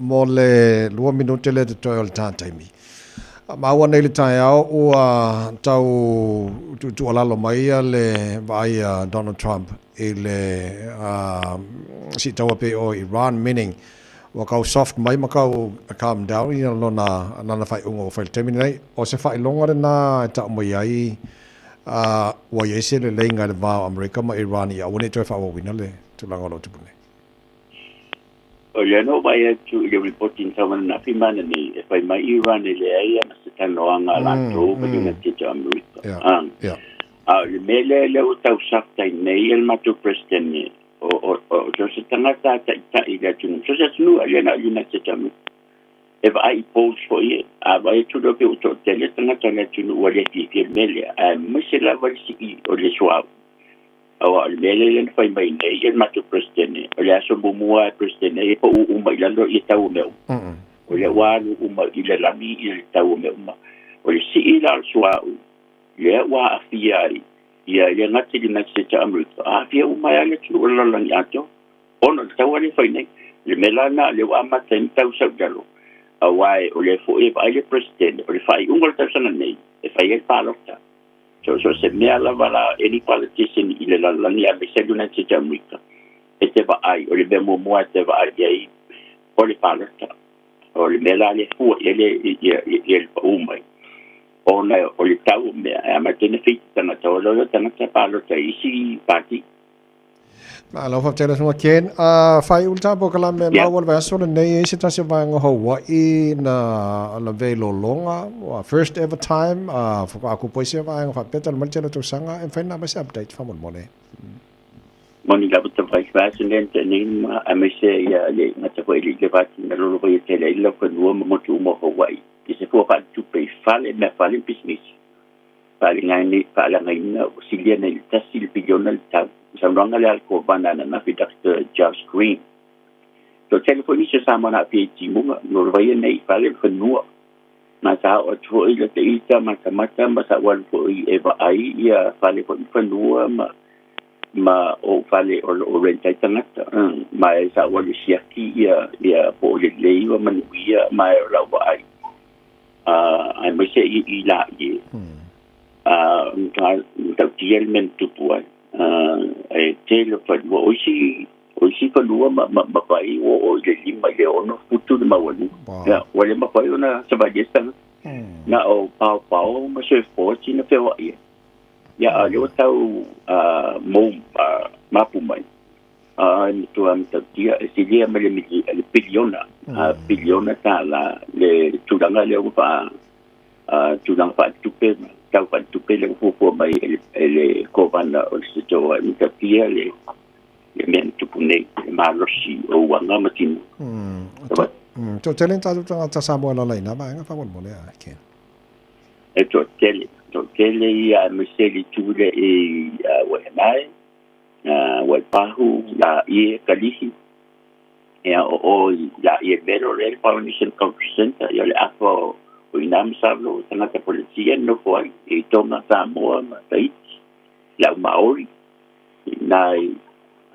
tele o fadua ma fale o isi fale na matua yo a tonu le vai voi le o fa ko tu tonu le vai tonu le fa ya ba yo le ma taptiere se le malo sio a tonu e no le fa tele fo le tuono le Sanga le mu mai ko to tele ma do le tunu sa o foi ma tala noi o so fa malo fa tai molta por la meneta ao manuel fa vanei aso lo fatto allora te vai ya le mal ko le tu a se ko sala le ona ya na ko nu ye ai nga banga se le o le tu a mo le ta ma le fiasi sei fo Tara flava o David Tua le nei o e whaafonga mai pēi le Radio Samoa tasi lima I watolu a mō Samoa I manuia lau whaafonga ma lau whaasausaunga. Ua mawhai nei o na whaata wantu top up le Digicel I lunga o le upenga ta whailangi a le ClickX Pacific. E mawhai fo I o na lafo aise leni I le MyCash a le Digicel I Samoa tonga fiti ma varuatu I le na o le lima ta la. E le leile reiti aso taitasi ma e whaingo fia fo I o na e listalai. Asisiane I le ClickX.com e lafo aisau top up a le Digicel. Pe lafo I fo isau tupe I le MyCash a le Digicel Samoa tonga fiti ma varuatu. Morisi whamtalanga vla au le olua tasi li maono tolu fafa. Olua tasi li maono tolu fafa.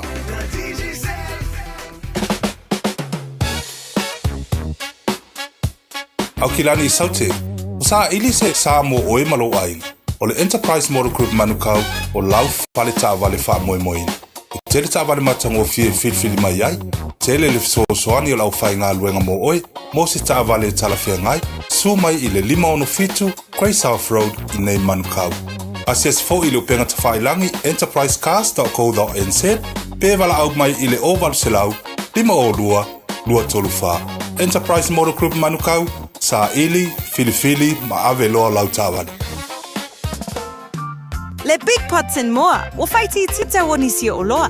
Maua steamers, woks, olola pupua, ipu teo ata, ipu popo, maisi. E iai foi o ngā mukesi, e whaonga I tutonu mufafu. E whetau I le lei mo a inga e ka le sia ma soo si wha moe moe. Le Big Pots and More, o mea uma e timana o miha, I le whale o loa e tasi. Asia siane I se la lailata I fo yate oe.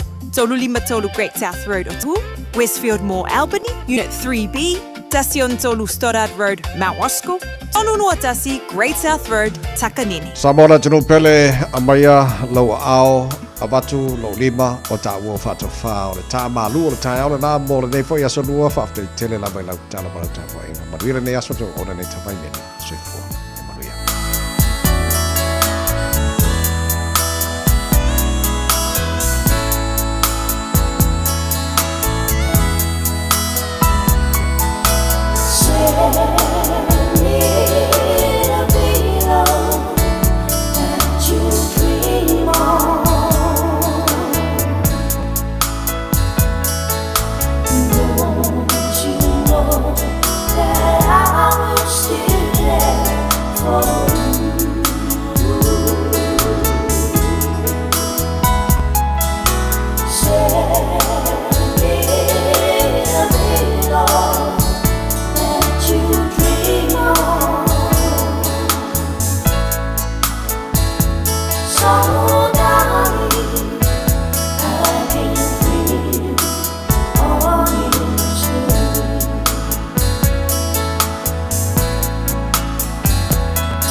One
mai a te roni sila le nei foi tau, tala nei mo lau whaafonga mai tau manu ia.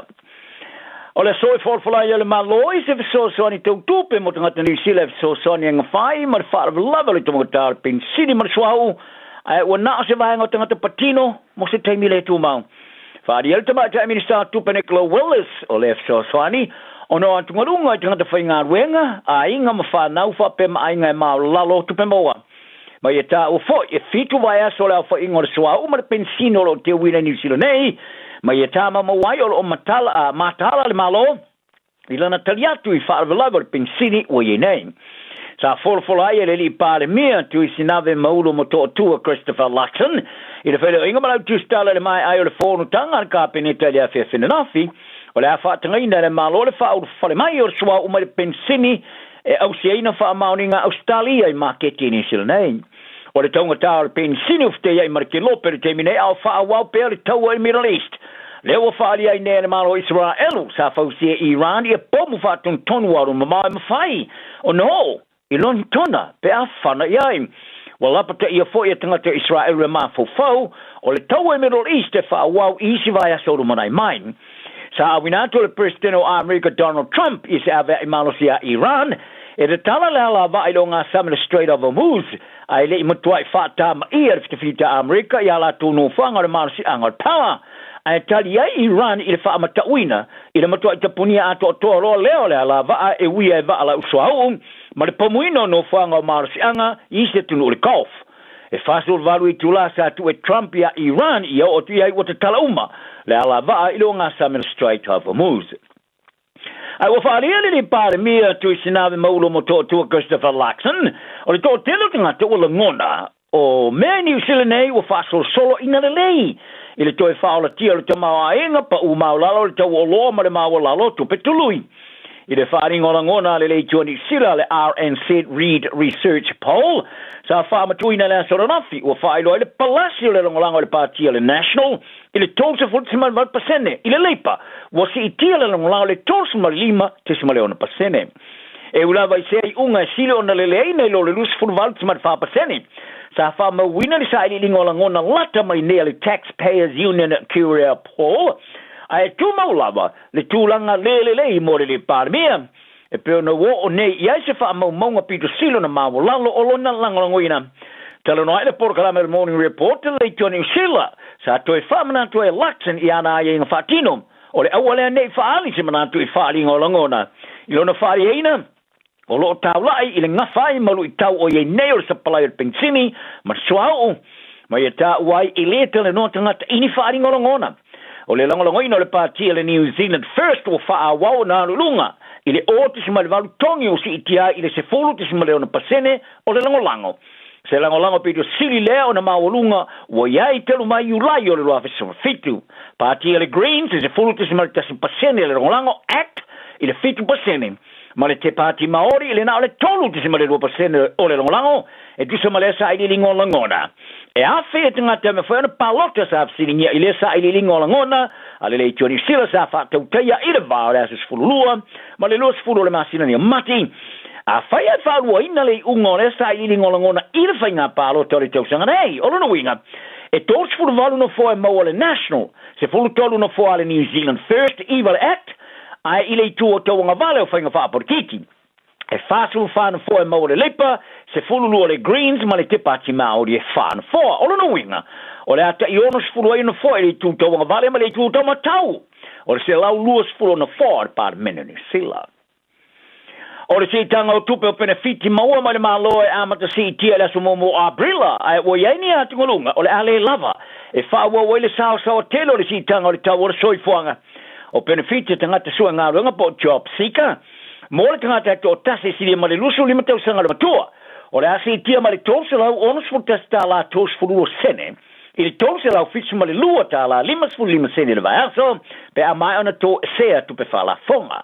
O maa tua nono futai to tase o le asi tia la to benefiti ma le lima se lau ma le lima ta la vals fulu sene. I lima se lau lusu tasi ta la limas fulu o sene le vai aso. O fisosoani nongolango mo ngari e iai whana o si tia mai le fitsalau tosu whata las furulua, sene, I le fitsa lau limas fuluono tala iwas fur fasile verso. O pensiona au matua le asitia ma le afe ma le fitsuono tala. Mo le tangata enu fto tas ile lua vai aso. I le selau, i le afe, selau se furu tala to su sene. Ai wa whaalia ai seke Ganson. Le suiso upu mo le kulupu ngā lulue mo tamaiti matativa le Child Poverty Action Group. O le sitanga, e nā le kawainai o le sitanga o loa sa yali tosanga o vai. Ai leo patino le i sitanga o le tau o soifonga e ei tau mafa e le tisi. Ma isi vaenga mana o mia le mawhai ona mawe ainga. Ai o nei vaenga mana o mia. Ua mawalu ngātu le siti o tau nei lor whāturanga na masani o le tau o loa. Whalia Kansan, a iai se fsoswani whao popo ma le malo e fsoswani i whaalawalawe o iei nei. O le amana o mia tilo iai maritoa ina mafo whau o mai alawa o na whaalongoina e ainga. Ai e tā ua fwoi. O le atu o le mafau le tango tāra soifuanga o se whawhitau ni molitelo ainga molitelo tau sanga. Ma mea pe o tā mafa e masani o na vavisi i tili tau na ilo isi o loa. O le suisa upu le parti a le Greens, Ricardo Menendez March, wei whalia. O le whaatula ngana o benefiti ele o ngawhatia le si i te o retongi o whare maututongi, pensini, ma le telo tau mafa e pe o whala au whaitsua. Wa whailoa lava le tamai tai minister tupe Nicola Willis ele monio le whaapopoino na mamafo vaengo whaatupenga I pake tia ainga. Malo tilo ia le malo iniso a wala e ofo inai le lango.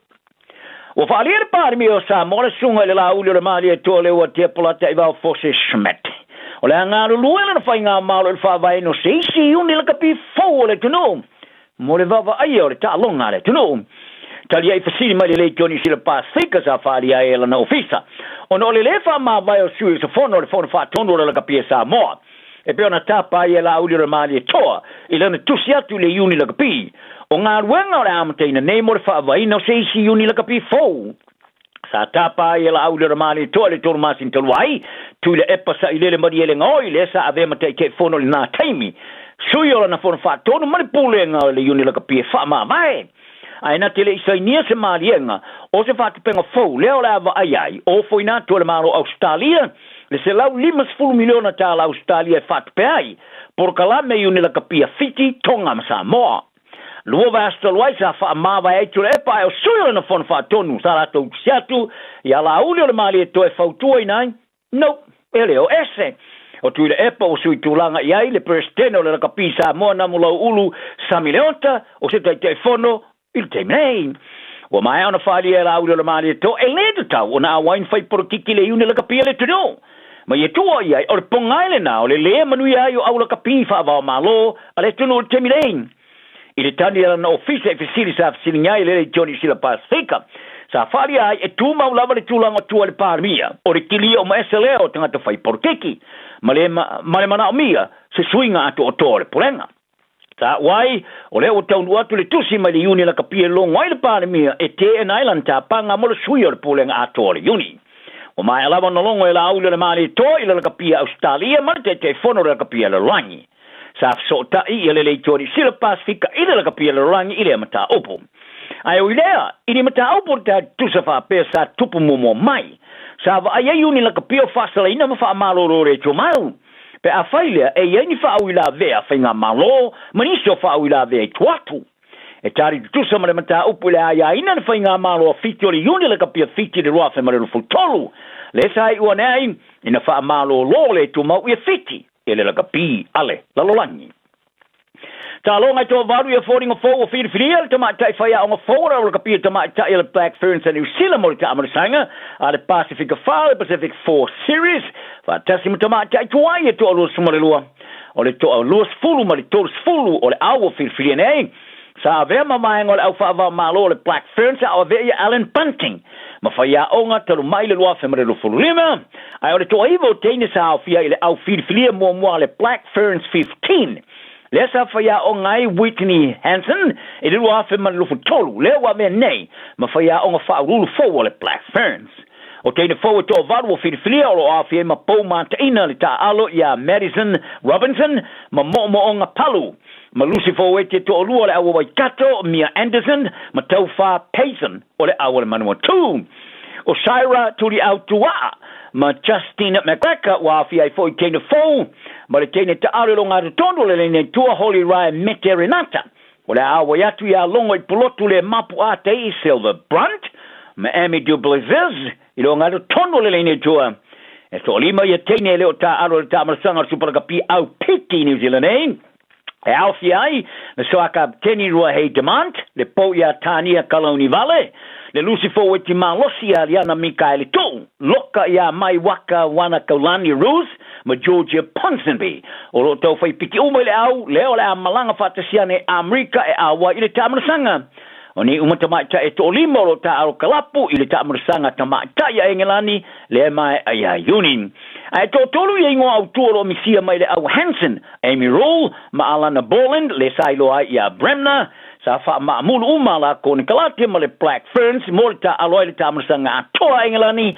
ma o le mo na fiflia o tamata ia o no mo fiflinga o manu o a fi ai ma le sai o le fai ang long lo Black Scott McLeod o ia Colossia nele si tuola vasata semane o McLeod o fiflia tu e Wallabies Australia mo to o vero to finga fai onga o le ta alo pui mo le stoto sanga o McLeod de lima su to sanga sa ave masuyo vaengo fai onga le All Blacks i tamarasanga e luori po le lango mai atu nei e lalo te ingar fai onga toa i vao Sir Steve Hansen ma Ian Foster la waya tunele Wallabies ale fai ta along fai taulia mai pani la suvalo o kuso leo la fai longa i le ua ta along fai taulia le fai onga fa rulu fo le Wallabies les kiss o McLeod ta fa no Brisbane ai saula ni New Zealand name ta along ta along fast food farm le o Chiefs in tamarasanga Superkapi se fulu ta along sa ia ofu inali toninga le Blacks ia mai tamata alo kapi Fiji sa ta alo umai au fa va malo le All Blacks ni sila mai Flying Fijians a Fiji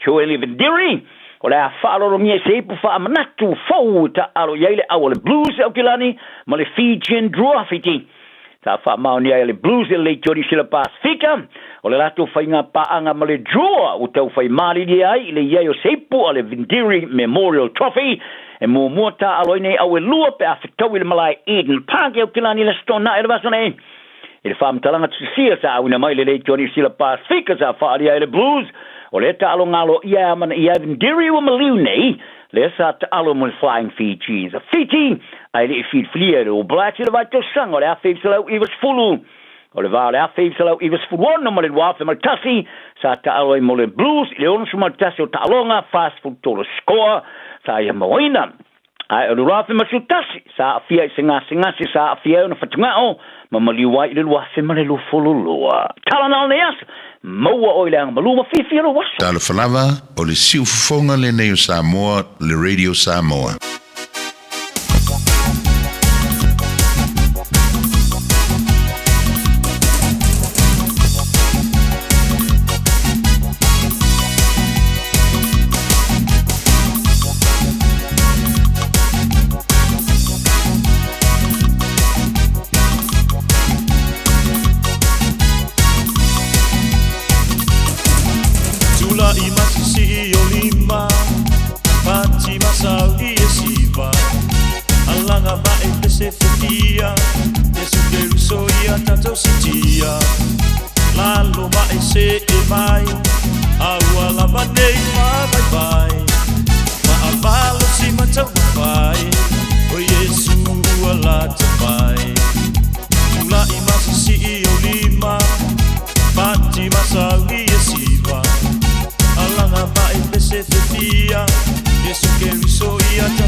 Talo falava o eti fui Mona McCarthy o solua vai asta itasi mai sfulu li tai au o lo o wina tuai le por kalame to te pai le ainga o se por kalame tatu te fitu fa ia i li telo mta upu o ngā a wale atina e o tātou ainga. O lo fina ngalo e tā ua whaatasi me so mātou manatu. E whasosoani lea a wā se lumana i manuia o tātou ainga maloto i whale. Manatua le por kalame to tepa le ainga whaatasi mau e te fuimona makathi. Ia so lua vai asta i tasi nei le sifulu le tai au. I lunga le Radio Samoa, sifuli mai vatolu a mo. O te, whawheno i atu ma le whaalo alo tele la fo i le nei tai au fo. Mawalunga lava le vi inga e le tātou tapa au le langi. O na olo na alofa ma lo na anga leu whapena peo na au ta ita ina mai ai. Lo soifua ma lo wola fu mwhai tue mo se whapoponga. O le tātou por kalame masani nei vai o sata i tasi o le tue te pale i le ainga. Ia o whea lava o lo whapena o na e mafuta si sila mai ai whafonga mai ai. Ia o te ufolofa mwhawhelo i atu le swafa manu malo o Yesu Keriso lo tātou whao la lofa. I le pa ia ma le mamalu maulunga o le tātou o tinu i tupu mai se i o lavai. Se o pito i titi te tono o tātou ainga. Hawhelo e mal whaalo lo tele la foi i nai tua asina sina o lo tātou o tinu lo o te talo ma whapenana tāpua i whaivalo filima. O i tātou umalava ia vi ia lava le li. Hawhelo e foi ma le whaalo lo tele lava i au whai ngā luenga le atua. Hawhale malu so se whatawhai tāulanga. Ono le tala ino le tala leia Yesu Keriso. Mo tangata anu Samoa umalava o whio e mafuta mai o te whawhelo i atu ma le whaalo lo tele lava. Ia te utau le ngata i tono New Zealand nei o tinu o mamao. E tinu pele o Samoa pe fo na mawhana o tiai. Tātou whaasala lau matalo whalava. Ma lole soifua manuia ia vi ia lava le atua. Mo tātou New Zealand nei. Whapito lava le whawhelo e pe lava na masani ai o tātou ainga. Malo lava le tau wiwi, pe lava na o tā ua, na e fio mai ma o sau sa ili malo. Le o whae na o tau.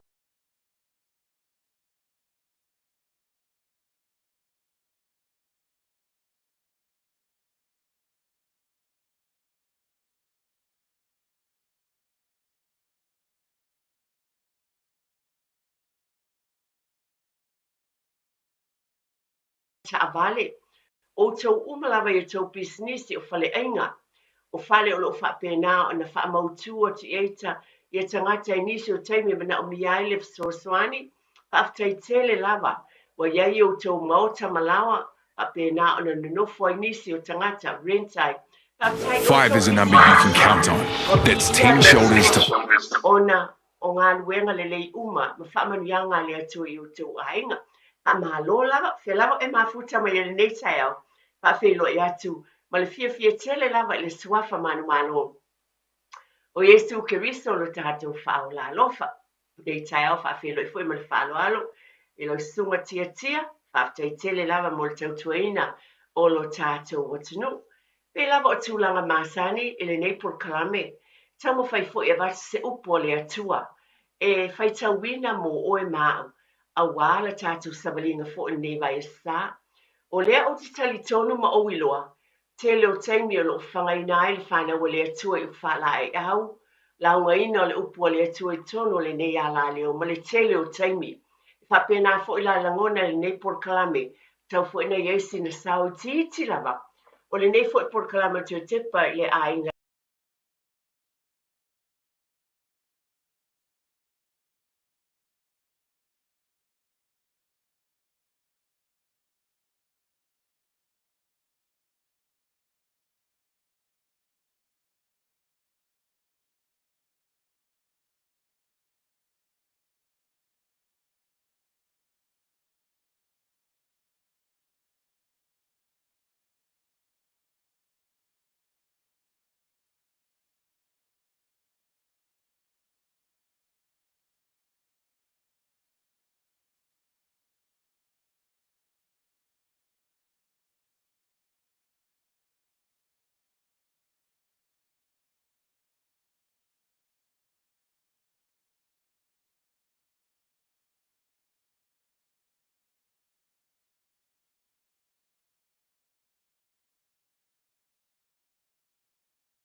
ua muli wa ala langa i lātou whapea mai. O sana i le alo tāwita. Ia manuia o lea fio mai i le suafa o le li. O sana i mea au pito lunga. O whaitawina le fiongpa ia le nei le atua. Wa lava lo sila fia mo lo tātou i loa. Ai mai pokalame atu a tepa i ainga. E tui whaamanatu atu i lo ainga ma lo fo i ainga.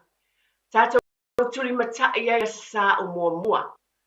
Ile whaamanatuina i tonu le teleo e ka le sia ke usiano o tā ua o le asa sao lau pama.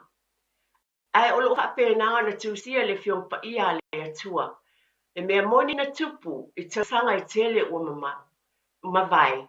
I le malanga whaatupu o lo tātou wali o Yesu Keriso. A o malanga atu ia e te tonu i Jerusalema. A la langa tangata o sana i mea au pito o lunga. A wa fio mai le alo tāwita. Ia manuia le fio mai le suafa o le ali. Ma ia o sana i mea au pito o lunga. O le upule mo lo ainga ma lo ainga e whamanatu ai a te i tātou. A o tāpenatu o tātou ainga mo le sa o mua.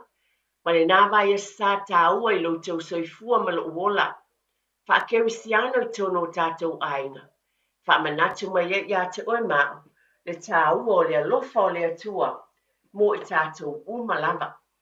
O le nei tai au whaafitai i le atua. Vi ia lava le li pe lava o tala masani i tono tātou porkalame. Whaafitai ta mama tina. Ma lo lava le.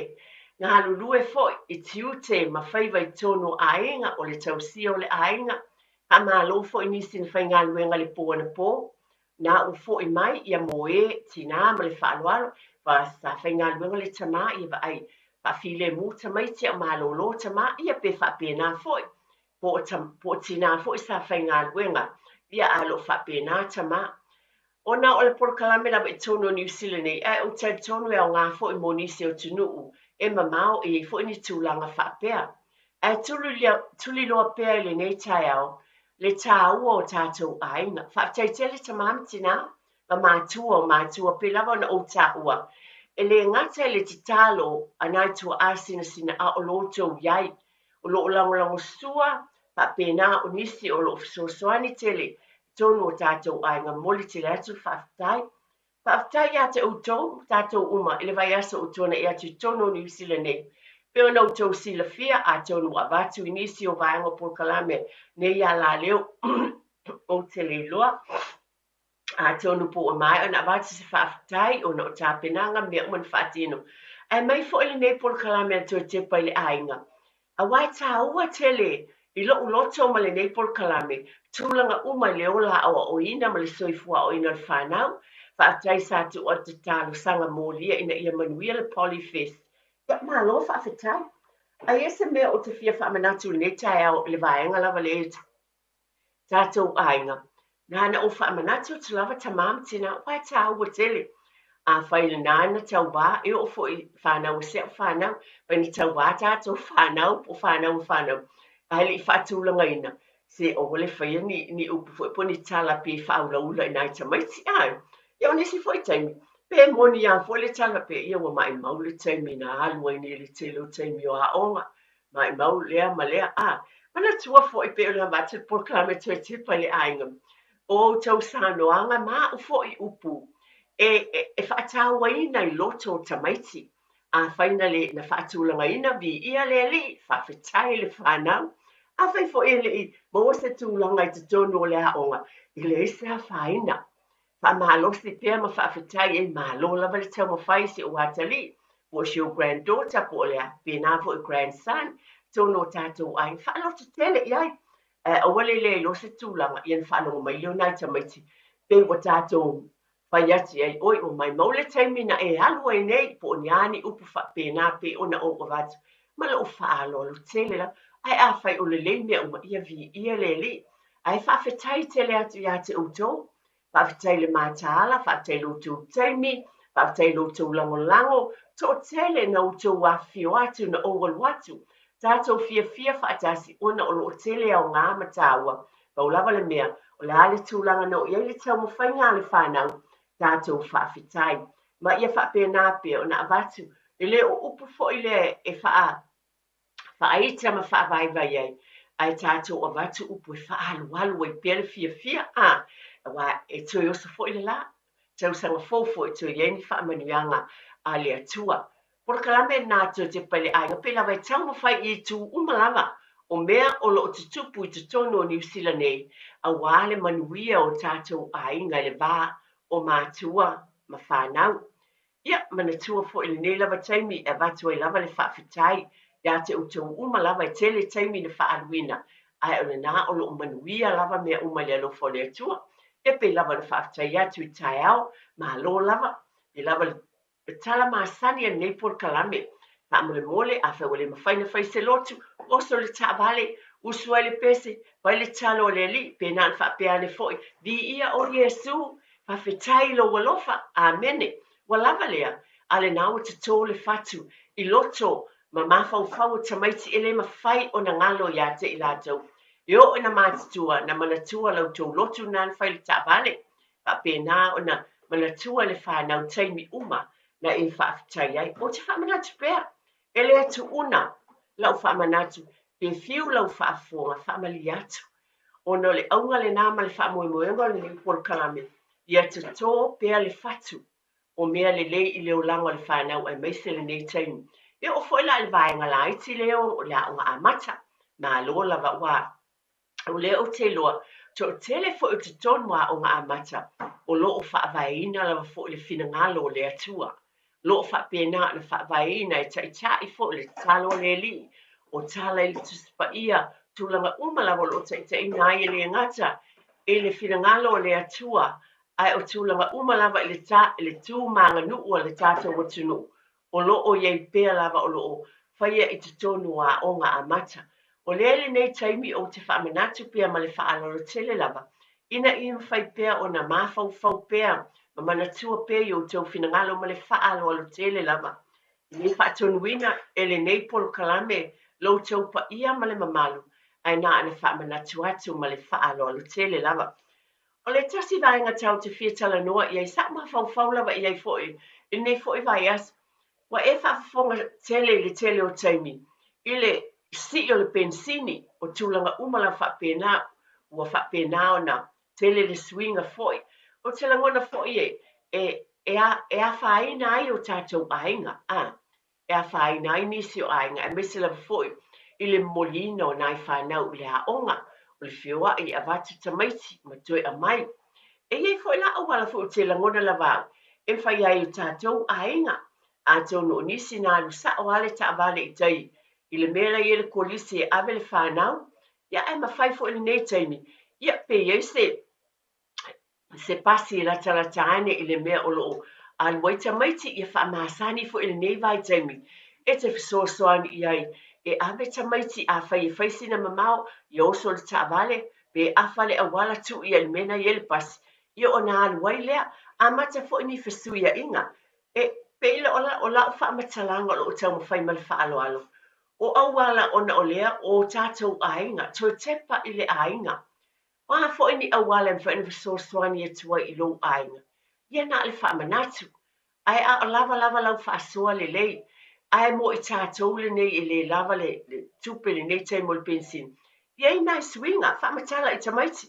O la ale alu tata vale latua i nei West Auckland e tau tai i Mount Albert, grandma le mea ave o le aonga. A le la whalatala tātou i le pas depo le i le mele i ia whale o loa. Ia e pua e nālau pasi ona e aluai lea. Ia o tūlanga ia. Ia o fo i tamaiti fo i e lata mai whale aonga primary school. A tonu nā fo ina na oso i ta vale tu ali te muli. Pei whata hao o a tu isfuru minute filosofi lo i ta vale. Sui fo ina suinga. E te tala noa ai i le whanau. Mana tu fo i tamaiti e malama lava. Ia e no fo i lala ma tala noa. Ma wha malama ia i la tau le awala. Pea e sea u sui ai. Tala noa iai. Wa taunga tala vale pensini. Eva ai. O le a tātou sāwali vali. Awa se taimi le lei, a whai tau tele i sāwali vali mua.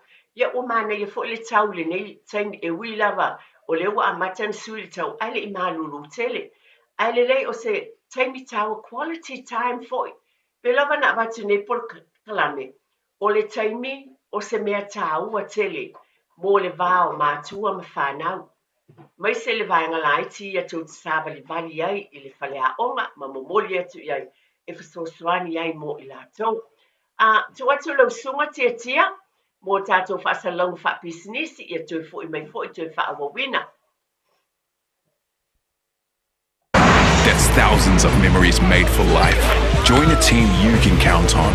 Search Navy, Army, or Air Force careers. O le Casa Beds and Appliances, o le tali o manaonga, I o loa e whaatotonga ailo mauta, ini tau le lei, toi anangata, e mawai moenga ngā o si tutona New Zealand, wha a pese tino fōa o le potumalo lo, laulau ai manofoa, TV, la au pese, usa aisa, masini tā lava, telefoni fe aveai, maisi. A whiu ane loa I le whawhituwha Great North Road o tau, po le tolo fituiva Great North Road I Henderson, le Casa Beds and Appliances, telefoni o valu selau, lua, 5 o valu selau, lua, 5. O tau sa ili se sa mo lo ainga, po o tau sa ili sa masini tutua pe o le Hilux ma le Ford Ranger, o le au nanga ale car city, e whaafai mo fie mea uma, e te alu malau ta avale, ua e malie atu atoa, talia le titongi vaiaso, lua vaiaso, pe maasina foi, tu atoa lo whaatu atuanga I le car city, te tala fitu aso, tu atu si fitu tasi, East Tamaki Road, Papatoetoe. Telefoni lua fitu fitu, ono fitu 5. Lua fitu fitu, ono fitu 5. Ia, o le whaapoponga lava nei tātou polokalame o le tuatepa I le ainga I le nei foʻi tai au, whaafitai I le alofa o le atua ma whaifoʻi na e mafuta mai, tātou fia whaatasi I le nei foʻi tai au fōu, pe lava na o watu ese le tele o suinga, pe ona iei foʻi nā vai e sā, tā pena atua I alo ma whanau, tono New Zealand nei mo le polokalame au fisa wa o le Polyfest, ia whaafitai o whaiwina ia fuafuanga uma I le alofa o le atua, mai se foʻi nai whaamanatu mo tātou ainga. I le suinga pe ona o avatu, o leo o tau silafia le o te pōse lilo. I le suinga o le tau o mea ma o tūlanga umalava. Ia e mai se I le tū lea I le pensini. Lona winga e iei foʻi le tulou lava, le mawhauwhau tonu, ma le silafia foʻi. Nani tu alalo lava e a whai lava o lava lau whaasoa, whaafitai. Ai mo I tātou o tau whaasoa ma papa ai tūlanga ia. Nisi ne yo vaenga e sila toa ma ova ai ia I tutonu o tātou ainga. Ia a whai fwe o nisi o ainga e sila fia o wō mai masani o tua oi po o laula fwoi e kālesia po e sila fia. E a o ma whatasta mai tipi o nai whataita inga. A whai o te wala ma whanauen e a o ngai tai and Norfolk West Auckland, a o ngai tai Mount Albert Grandmama, a o ngai mama o tai. Ia me whai o na talanoa mātua, ia o le aso nei, o la ula tua I ave tā whanau, le wingo la utala. O te alwatu nei aso ave tā whanau, o tai au, ia o le turn na oe, pe a whai lawa mana na o lava e o le tā vale. Ai pe na o ni nai, ma whauwhonga lava o nele tina, e avatu, ai whaamanatu o tuai. Wa ne mea uma tātou te whituwha iau, ma fisoso ne tuai le te pa fo'i le ainga. Iei lava sina sau titi I lo ainga. Pa sau I nai se seleni, ia wa stupe nantu e alu I pensini o tili. Ia la pata wai tu lo le whalawa, ma le susu, ia po a fwoi tongi e le spili. A o tātou lava ia, o lo o ia te utou le sila fia, ma le iloa me te tau na whai, aina al whaamanatu a le tua tepa I le ainga. Nei vai a sā, pe ona o avatu le, e tala le matu ina atu le amatanga o le tātou polokalame. Le whatawaina o le nei vai a sā foi ia tātou umalava, le sā mo mowhaitawina le fiongpa ia le atua. I lo whaaloalo lava, ona o le nei polokalame tu umalava, o le tino loto mawhauwhau malenga, ia ona o se whawhangu e tue avatu. Pio na vatu ina I tā pena I ai mulmuliane whaise tāla I lea vaenga. A le nei teimi, o te manatu fo te tonu o tātou ainga. Le tele lava o teimi, o tātou fo I mātua e se whate te inga pe o na watu I mea tau mafa fo tono tātou ainga. O le o te loala fo I a uye le nei taimi. Tasi le vaenga tāua tātou te manatu fo I wha. Tau na wha tāua ina fo I tātou. I tamaiti o te leo tempe o na o watu tai o nisi o taimi e whaanati natia. I o nisi fo o taimi wo ave se pepper chips I tamaiti si le la alu la onga. E pe o le wha manatu a unele tina. Ina ia tātou sila fia mai loa lelei o mea te tauona a watu le whanau I taimi e tai au e se fruit po se mea whapena atu no olo o lava le sila fia. Ano, na le whamanatu lava a wā o te loa e tāua tele lava le soifua maloloina I te tonu o tātou ainga whaamule mole lava ta mamatina na nai whamanatu I titi lava mo I tātou. E langona ne tae manatu fo I ese taim tāua whaamule mole tia. Pe mawhai fo an talaina le tātou telefoni. A ese tase mfia wala au mai le tūlanga lea o maia le vaenga le I le asasa lau pama ma le sa o mua. I te tono o tātou ainga le savalinga lea o tātou ainga. Tau tele e kālesia wa amata mai lava I vai asut o tūlanga uma lo whamanatu mawhau wai I tūlanga uma. I le asupa ia ma whapena o na mawhau iei le alofa o le atua. I te tonu o tātou ainga. A o whapena o na tāpena te tātou mo le sālau pama. A tonu e whaifo I nei vai aso I tātou whainga lotu. O na tātou tala noa iei ma le whanau, ma le whaaloalo lava. Pai tauina o whiompa ia le atua. Ma whamanatu fo iei tamaiti. Peo na o avatu le vai aso o tuanai. Lea sa o avatu ai ia e sa o ala utala. Latu mātou local whale o loa shopping mall. Oka, ea o Pack and Save, Woolworths, maenga o whale o loa ese. Eo la fo I dairies, tumu sukalati o Easter eggs ma tūlanga uma. Peo le ala nana avatu ai le tūlanga lea. Ina ia yese fe au tāua whakeusiano. E avatu le nevai tau o soifuanga. Papena fo ila o e sila fia ma o iloa, le tāpena atu mo le sālau pama.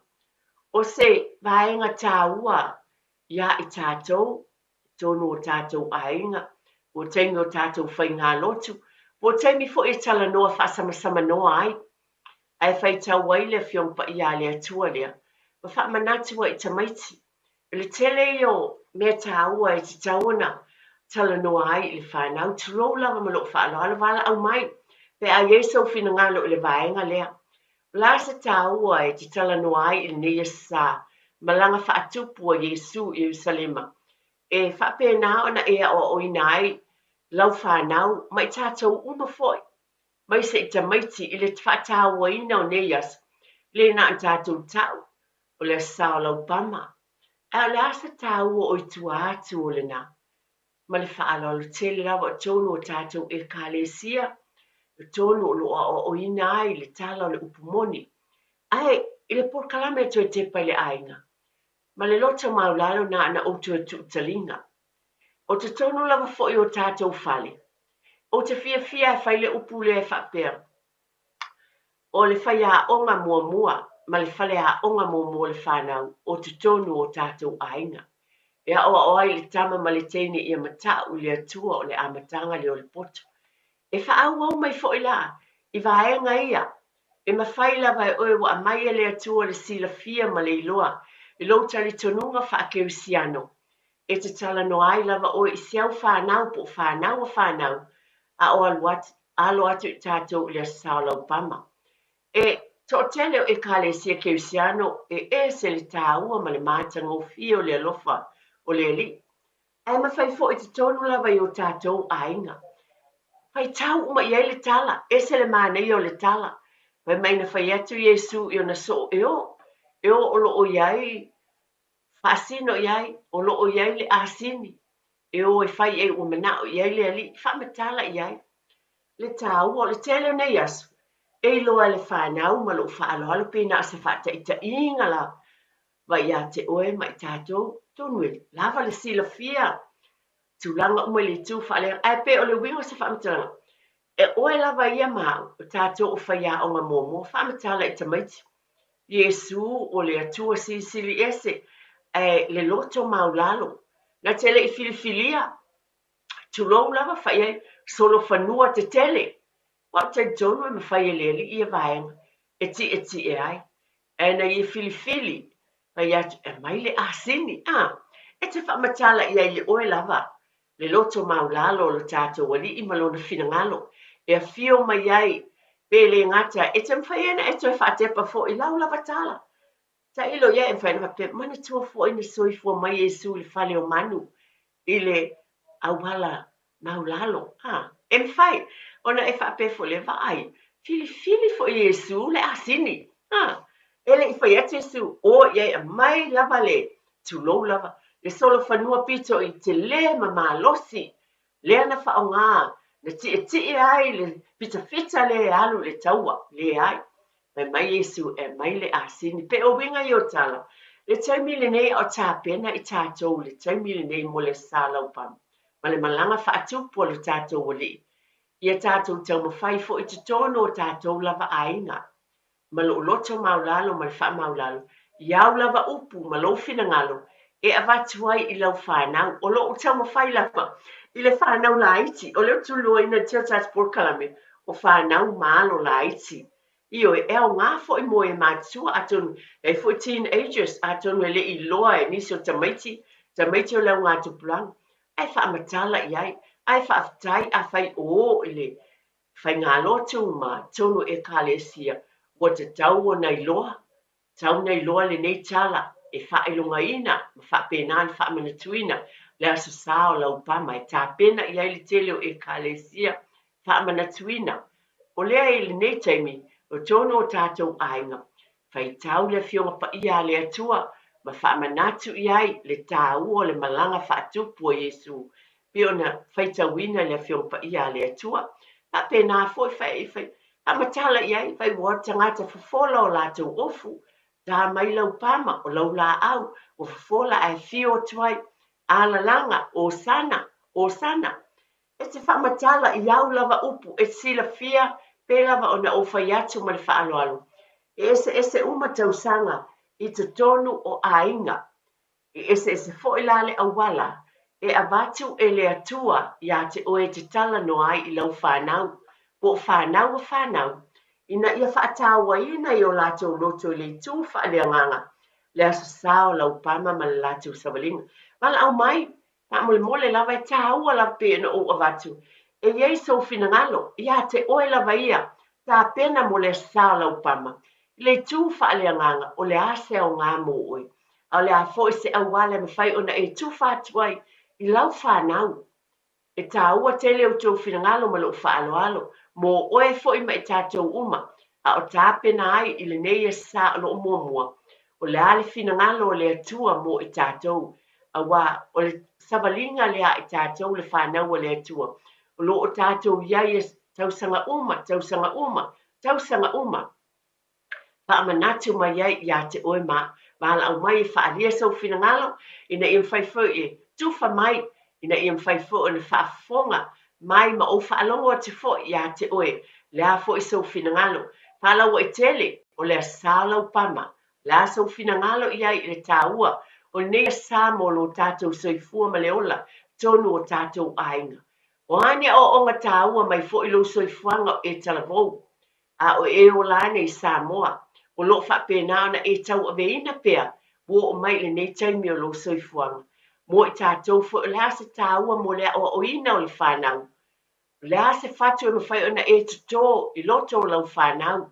Le nei taimi a o halo atu I tātou. O se vai tau tāua o le savalinga whakerisiano. E te tauai o na tapue mātia e ai o langa whaaleanganga o alo ma whanau te tonu o le nei e tunu. E tāua tele lava lo tātou wa ai te toa. Ma whaataua ina I lo ainga ma lo fo I ainga. Mana tua se taimi tāua e tātou whainga lotu le fiafi. Pa mole lava ma lo whaaloalo. Pai le nei taimi o whapena o le savavali atu I tātou. Tātou savavali whaatasi nei savalinga. Tātou tala noa ai le nei vai aso I lotu a fiafi a o tala noa I tātou le atulanga. O se taimi tāua ua amai e le atua. e whai e o na tātou whetū whai ma le whanau, mana tua o le vā o mātua ma whanau. O ni whatu le lei e luluina e oe I lau whanau, lātou te mana tua foi, e a vea foi o nia o onga le mo I lātou le lumanai mo lātou foi a inga. O le whamanatu lea mo le sao lau pama o lo mua mua. O lo mana o mia foi, lau sao noanga, o lau fisosoani, o wai te tuwha mai ai, e tonu o le tātou purkalami. A foi ni tāua o whatinonga, e whai ona whatinoina le vāo mātua ma whanau, I lea oa oina o le whatauaina, o le malanga whatupu o Yesu, mai loto maulalo tangata. O fola o lātou ofu, tā mai la lao la au ma alalanga, ma pepese, I o leta sila fia ma o ilo. E o fo le mātou e ka lesia e pepese o sana ua fio mai le li, lalo tā vita. Ai tua ato nei pese ma nei vi inga. Po o tātou whaia e le whirangalo le atua, le whaatawaina o le nei vai tau, le vā o mātua ma whanau. Na se whangu lava ma le whaaloalo, mātua o mātua nei fo I taimi telo tamaiti e fo I mai le aonga, taimi le lei fo I, te wala a wai o mai, a wa e fia I o whanau o whanau, e whaalongolongo fo I tala a le grandparent, o le tamā po le tina, e whaasoa atua ia I lātou, I tala o le tuspaia, o le mea moni lea, e ia te oe lava ia le awala, e momoli atua I le whiau o le nei vai tau, o le soifuanga, ialo ma whanau I te tonu o tātou ainga. Tā penanga a tātou ainga ma e kālesia, whaatawaina e le ngata fo I pe o vatu I tonu o le tātou purkalamene nei, ai e whapena fo I lou lava, tātou tangata mātutua, tuli loa po I le whanau, ai o tātou fo e whawhanua I po le tū whaaleanganga ia I tātou le vā o le tamā ma le tina, ma tūlanga umalava ese ainga. Ai alofa le atua e wheta lai I lou ainga, ma lou ainga ina ia iai se whiau tau o le loto maulalo.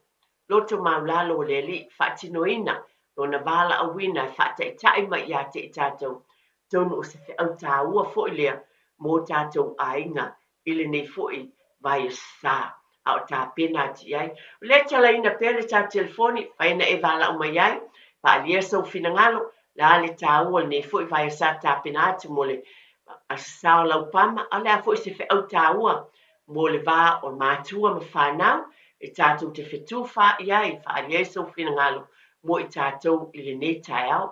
Ia whaatalis tātou vala au tāua pe ono vatu, tāua tele lava lo sao no mai, tuwha mai mo I tātou.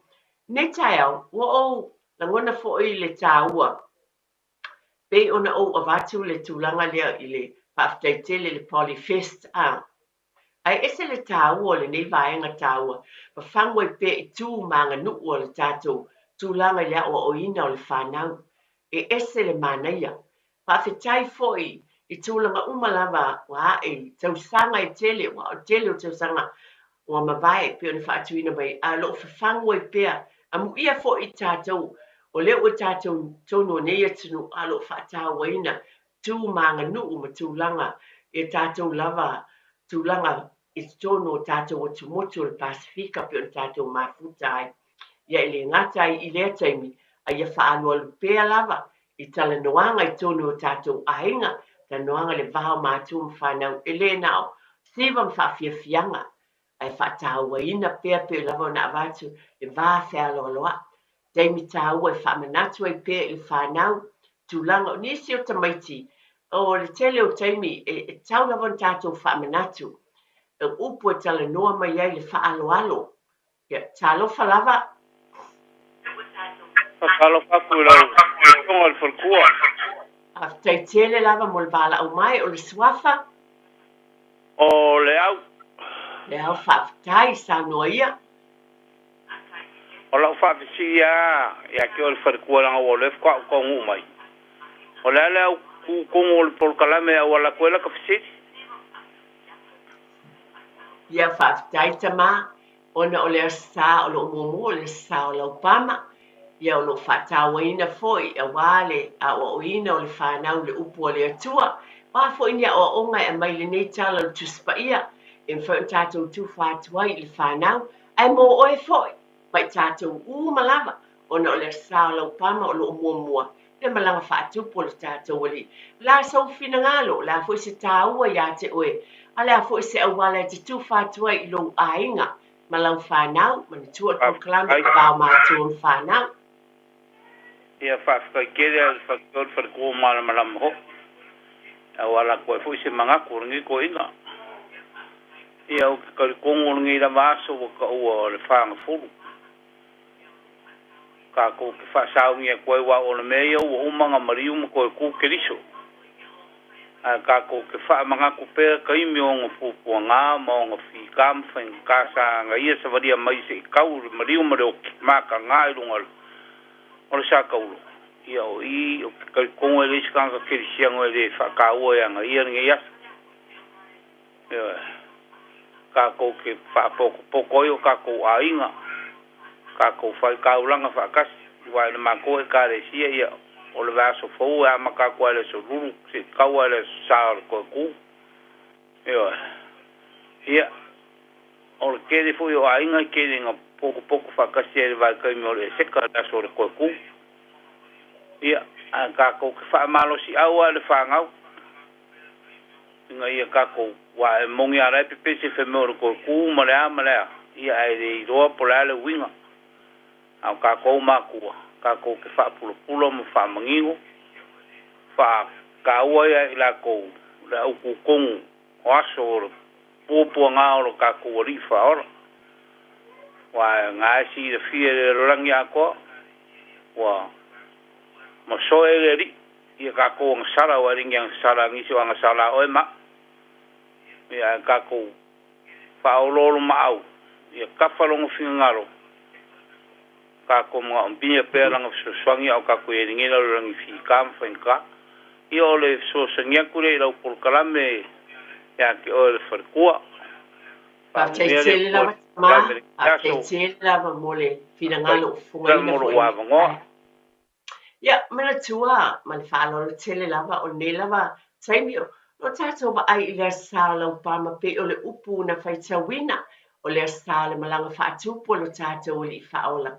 Ta mole lama o lo o mua le vai aso mua le vai asale o le maliu ma le tu a le aso lava le nei o lo o tātou tala noa pe o le whaitawina le upo le atua o no le asa lau pama o le ase tāua a le ase awa onga e mawhai ona e avatu i lau whanau ma oe fo i mai tātou uma i le malanga whaatupu o lo tātou o li.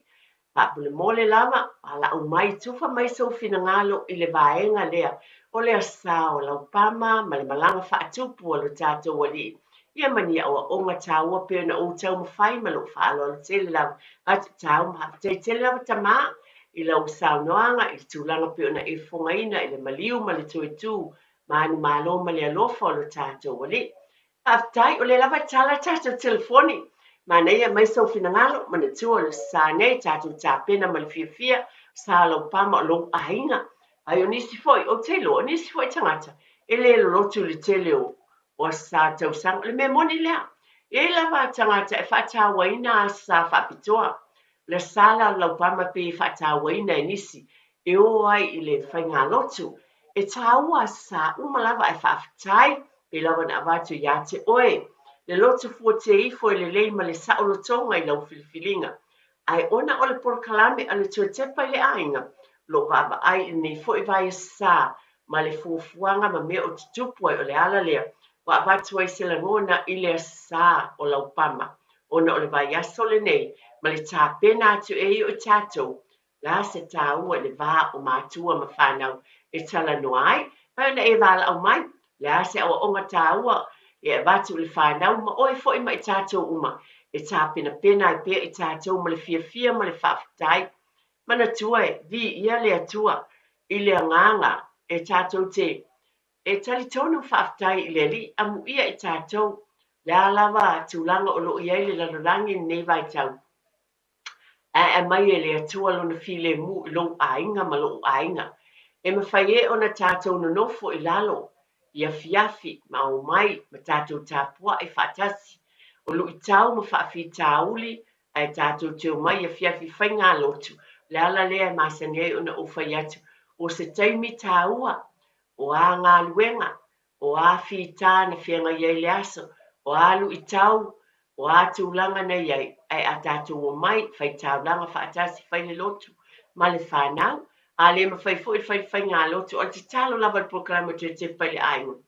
Tu e se lava sina taimi mō oe ia, ma le whaaloalo tele lava, tala noa ai si o watali, si o wafine, ona le whafangu lea ale proklame o le tue te whai le ainga. E whaamanatu ai pia le vā o mātua ma whanau.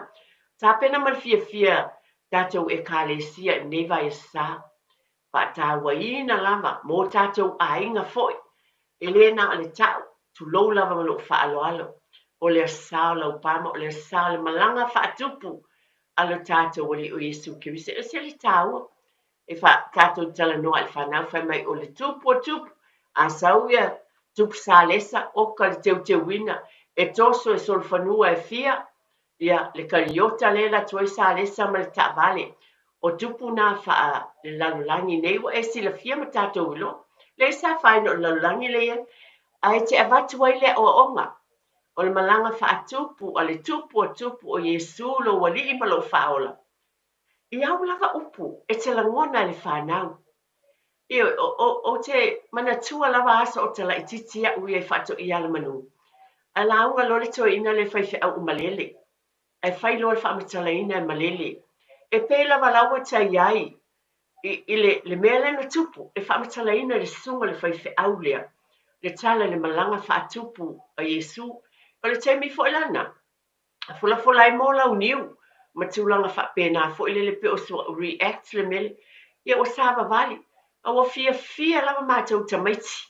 Mātou fia wa pei lava. A wa o le tala le fatino. O pei lava o le mea moni lava le wa tupu. Aisea. Ona wa tau ma fai le sunga le fai fe au e mai ia te I mātou. Le fe au o le tala le a wale le malanga fa tupu. I mea e mawhai o na tutupu le lalolangi. Mo wha penana whaatino I nai le tala. E vi I aile li o manatu ia o te avat. E iei mea tātou te whaatino ina. E tu tonu o lau lava a inga. I lau lava whaamatalanga. O lau saunoanga. O lau tau te talo. O se vai asa tāua. Tāua vai asa uma. O te leo whai atu e le tāua vai asa uma. I le soifuanga pe ona tāua e le tamana ma vai atu nei. O mea ua ma vai. Fina ngalo tamale ua umatu nei mānaia. O mea ua vai. Ua tutupu ai tātou te whaamanatu. Wa le savalinga le whaakeusiano. Langona fo ile ia te au le nei vai asawa avatu ai. Whaamanatu ai o tātou ainga. Tā pena mo le nei fo I. Ai asa le whai unga. Whaafitai to e fo ila utala whaafitai mo le tāpenanga le polyfest mea uma. Mana tua a whaile isi tūlanga o siutama. La tua. Ia ua fo I te tau whai pe wa niso tenu. Pe o tātou e masani fo ai le iuma wha Samoa. Ai le manatu ai. E mo le langona o le tamaititi pe a whai nai. Whai malo lava. E tō tau mwhai fo I. Tau sanga fo. A whai fo ina malo. Congratulations. Vi ia le li. Ai o mea uma ia o te langona ma le whaalo al whamele. Ai whawhitai mātua. Wha malo lava. Le o msai ma le whapalipale. Nei fo I vai asa. O le o te loa. Lawa ama te loa Wellington e. E o loa whai ia whaalinga o ata ti whanga. Ma nei ia. Te leo alo ma whanau o le tātou atunu. O lai o te emanisi o Pasifika ma tangata Maori. O lai whaalia I ata. Na whaia e alo Pasifika. Ma nei o lisi tamawhiti tele nata. Pa pena o lai whai nei le festival lai whai le lo. O te whaafte o tā leni ia a alo ma whanau o le tātou atunu. O le o iai. Le fo iei sia o tamatama si grandson. Lai alu atu iai. O mea ia tātou talo ma whaafetai iai. Pa manuianga le atua ese tā leni. O le wa esi la fia nei le wa iei le ata le whalitifanga. Wa ua watu. O tama pese sole mio. O le wa whai mo le tala mo le tama i o tati. Ai si la fia nei tama. To tonu o le lotu. To tonu o le ekalesia. To tonu ma ia o ngā mātua. E ala na o avatu o nei tāua. To tonu I lato fale. Whai ngā lotu. Ekalesia. Na o pepese I fale mai o tangata mātua tamai. Ringola o tala. Talo mo le polyfest. O film festival le whai le loi Wellington. Iei fo I alo ma whanau o tātou. whaamanuia le atua I tūlanga i o amata ni whai ati whanga aisea o na o lau te talo ma le whaamanuianga le atua I lo ainga. Whaataitele lava mo le tali e ina wa o tonu tō mo tamalawa whaamanuia le atua le neiva e sao lau pama taita I atu lo tō soifua ma tātou wola le asapa ia o le atua. O le talo lava nei por kalame a yese a inga te o tasi wao ngā ia nei por kalame ia vi ia le li la fwa inu le aina stala o le tina o le tu samalo finang ai manatua o le atua o le ali ia o ainga umalava ia soifua ma Emmanuel. Eva mai pea I the radio kasi lima I vakolu amo au ngā tele sunga mo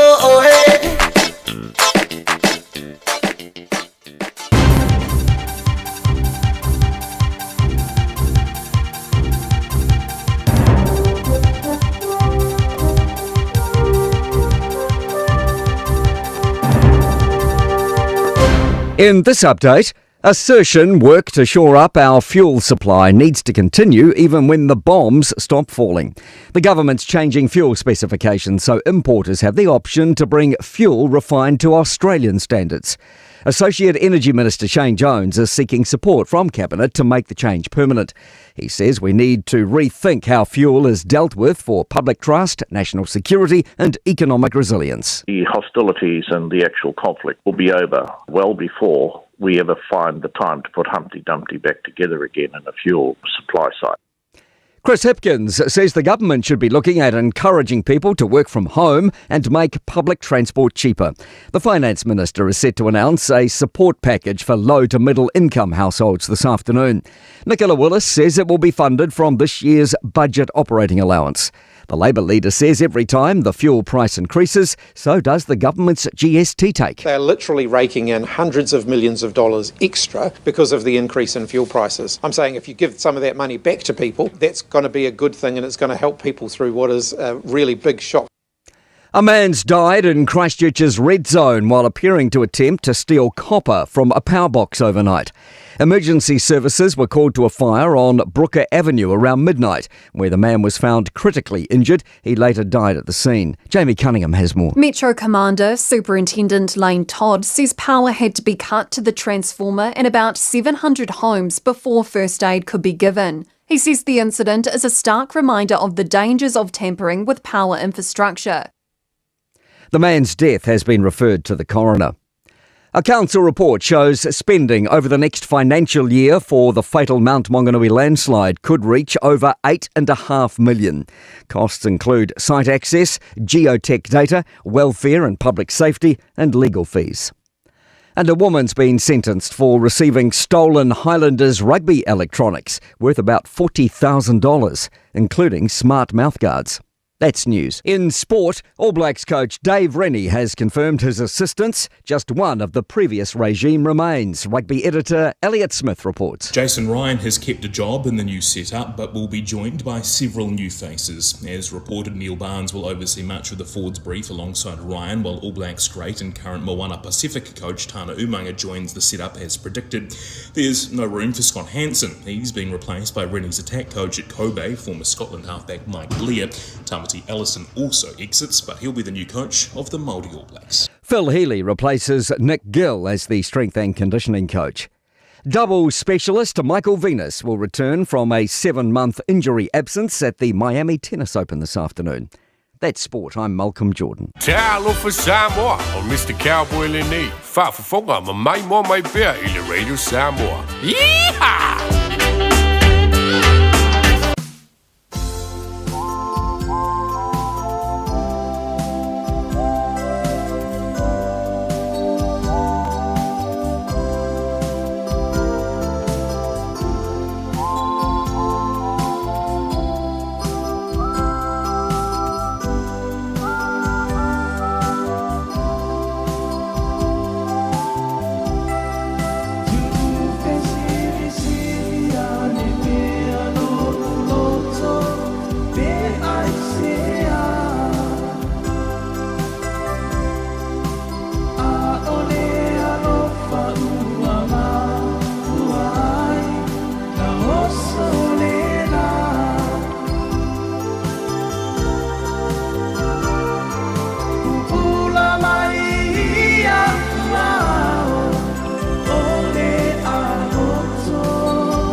tupe wha moni Samoa mana tua loa le Pacific Easy. O loo wha wau pia le tātou pāpitoa nao le lima tāla tu tongi pia whaunga ina le Pacific Easy app e wha tino ai au tupe wha moni mai lau telefoni whebe ai. O loo awanofo le tātou direct transfer ti posi mai ai au tupe le tātou account ma wha mani eina fasili luma le telefoni ma wha tino la whaina lau tupe ai ngā whapitoa. Mo le tutongi ino pidio le mai mo li te ngā tupe so se whare tupe Samoa pe tutongi nino no ngā tupe le numpi wha Samoa Housing Corporation, UTOS, Samoa Land, ma so se au nanga Samoa, o lo ma whaina whatino umai le tātou au nanga o le Easy Pay. Mo le silifia, mo whasoponia so se wahenga New Zealand yo tātou lala, o lo awano fo yo tātou ofisa yo tara mamangele, pe whaunga le Pacific Easy Mobile App, mo le direct transfer, whasawa ilu taimi, ai sili ato na whasawa ina au tupe wa taunga tāle penisini. Mo nisi whamtalanga wala au le telefoni o valselau o tasi ono, po numero masani au kilani o le lua fitu ono, fitu iwa, fitu wha, ma le lua fitu ono, fitu iwa, baru wha, Pacific Easy, o lau paanga mo tupe wha mo boli Samoa. O fia maua sau ta avale po sau piki apu. Ai tongi ta iwa yaso, lua va yaso, pe ta imasina. O le sleek cars o le a maua ai le fisosoani. Ua ta pena le au whainga nuenga a le sleek cars mo oe malo a inga. Aua e te popole i se mea e tasi. Te tala fitu aso, mai le sifulu i le tai au, angai le afo le ono le afi. Tele la lai au kilani i saute, vili mai loa i le o lua tasi wha, fitu lua selau, po le o lua o, wha lima tasi lima tasi. Le Shine Dental, lau fale fa inifo fa moina. La tau te whaia fōwha te alano a ngō unifo, ia so lulu tai tasi. Tele e wala e me whaia na tutongi ai lau tong fitinga. A fio mai loa i le 5 Great South Road Manukau, Bevili mai le lua fitu ono onu wha, lua fitu ono onu wha. Mo le Shine Dental, e ia inga whapitoa. Tasi 5 amo. Radio Samoa.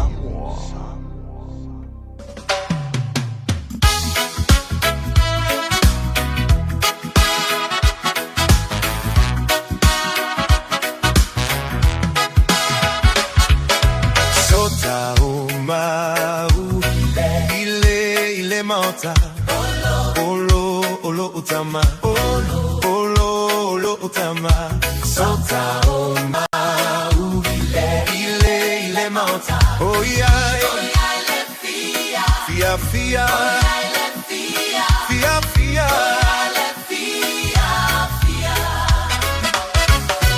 Ile meuma, ile mauta. Olo utama.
Otama, Sota o mau, ile mauta. Oh yeah, let fia, oh yeah, let fia, fia.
through the valley, shadows on my back, heart full of questions, faith under attack.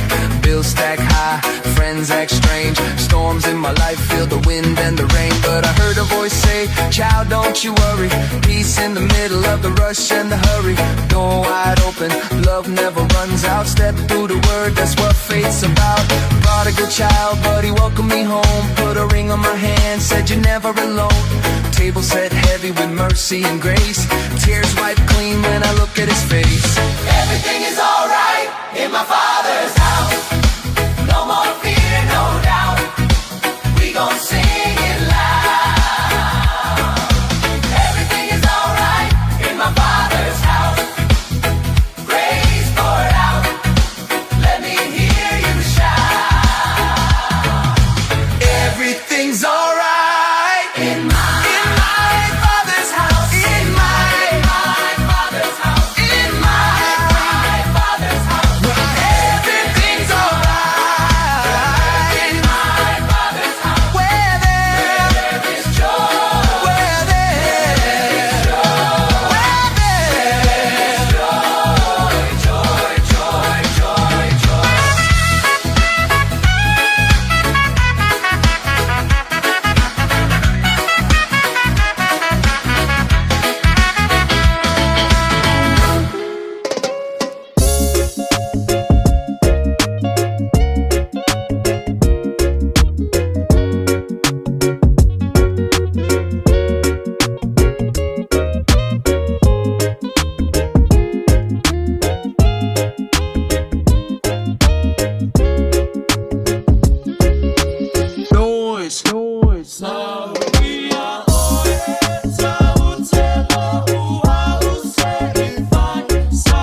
se muli muli a o e fusi mauita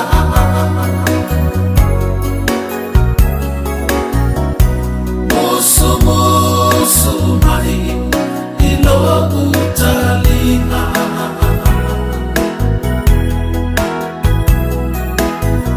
fesili mai pe ua fai o so uaina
hours a day, 7 days a week. Radio Samoa streaming live on www.radiosamoa.co.nz.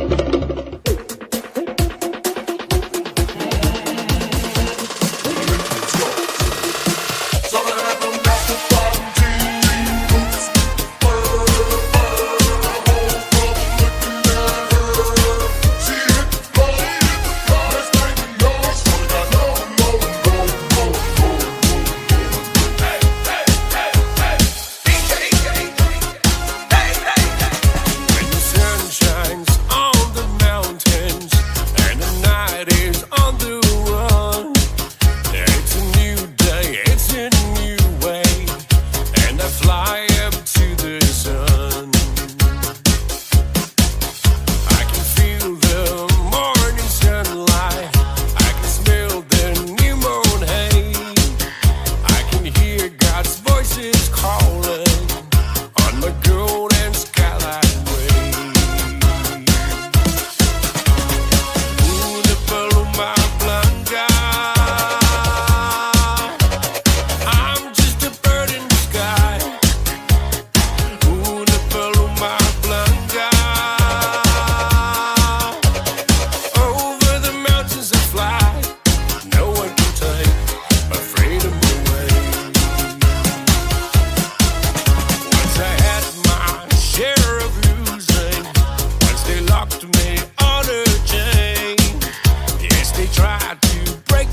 ua mawhai o na awada tula polo kalame le leimo o ia so taitasi o na o le lango malosi le fale maliu a se alo le atunuu o ese tatupu Funeral Directors i Manukau City. O kalame le leimo oe, talo fala. Tuisa e peru e lima alo na fai upe lima. E ui lava ina o ia o le alo a o mea sa pupua ngā te ai o ia. Na haoa o ina ai o ia usi tai. Tuisa e peru o Yesu na haoa o ina ia usi tai i ona pupua ngā te umma. O le upu i le ngangana e limi o le usi tai o le obedient. O le hopa kohe, e moa mai upu e lua o le hupu o lalo, a kuo o le whaalongo. Loro winga whatino o le pito i lalo po o le vaenga mau lalo e whaalongo ai. O le ustai o Yesu na o wina i a ustai. Ai sea, o Yesu e iai le poto uma i le lalo langi ma le langi. Ai o le winga le au mai e le e peru. O le ata e tusia mai. Ona o le ngaluenga ma le anganga ma le mawhawhau ke riso. Na alu ese mai i lona nofo ali. Le loto ma le anganga maulalo. Ma le ustai. Lona nofo ali tupu ma le mamalu na alu ese mai. Ina ia iai le lalo langi yang sala. Pei ona soifua mai le whanu manu. Soifua mai i le ainga maulalo. Nofo ma milo fatasi ma tangata anga sala. Ino sia maulangia. Ta wemu iai tangata. Te e ona lava tangata yutaya. Whamata e whaingo fia i tupu. Mali i o le nei lalo langi.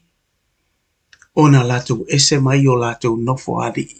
Mo latou tūlanga maurulonga. Ina ia whataitai masawa vali whatasi. I le maulalo o le olanga. Na ola e le whaola. O le nei le moni ma le whaamaoni.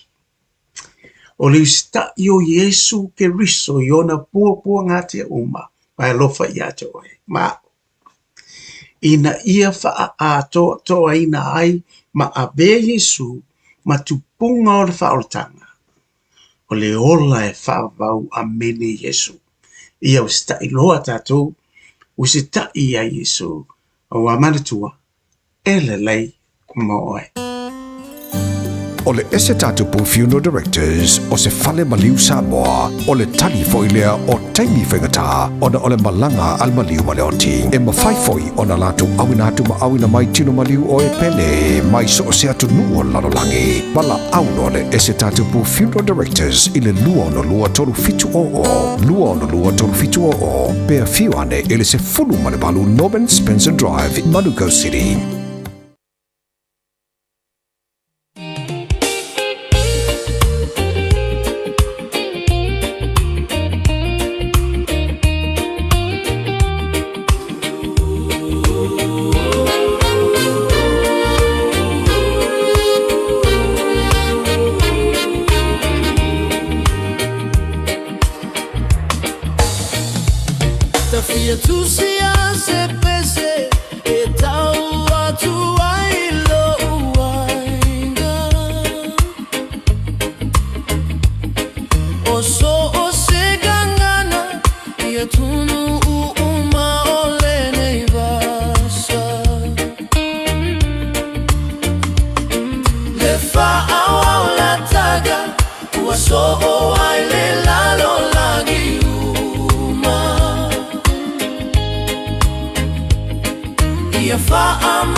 sota saulo toga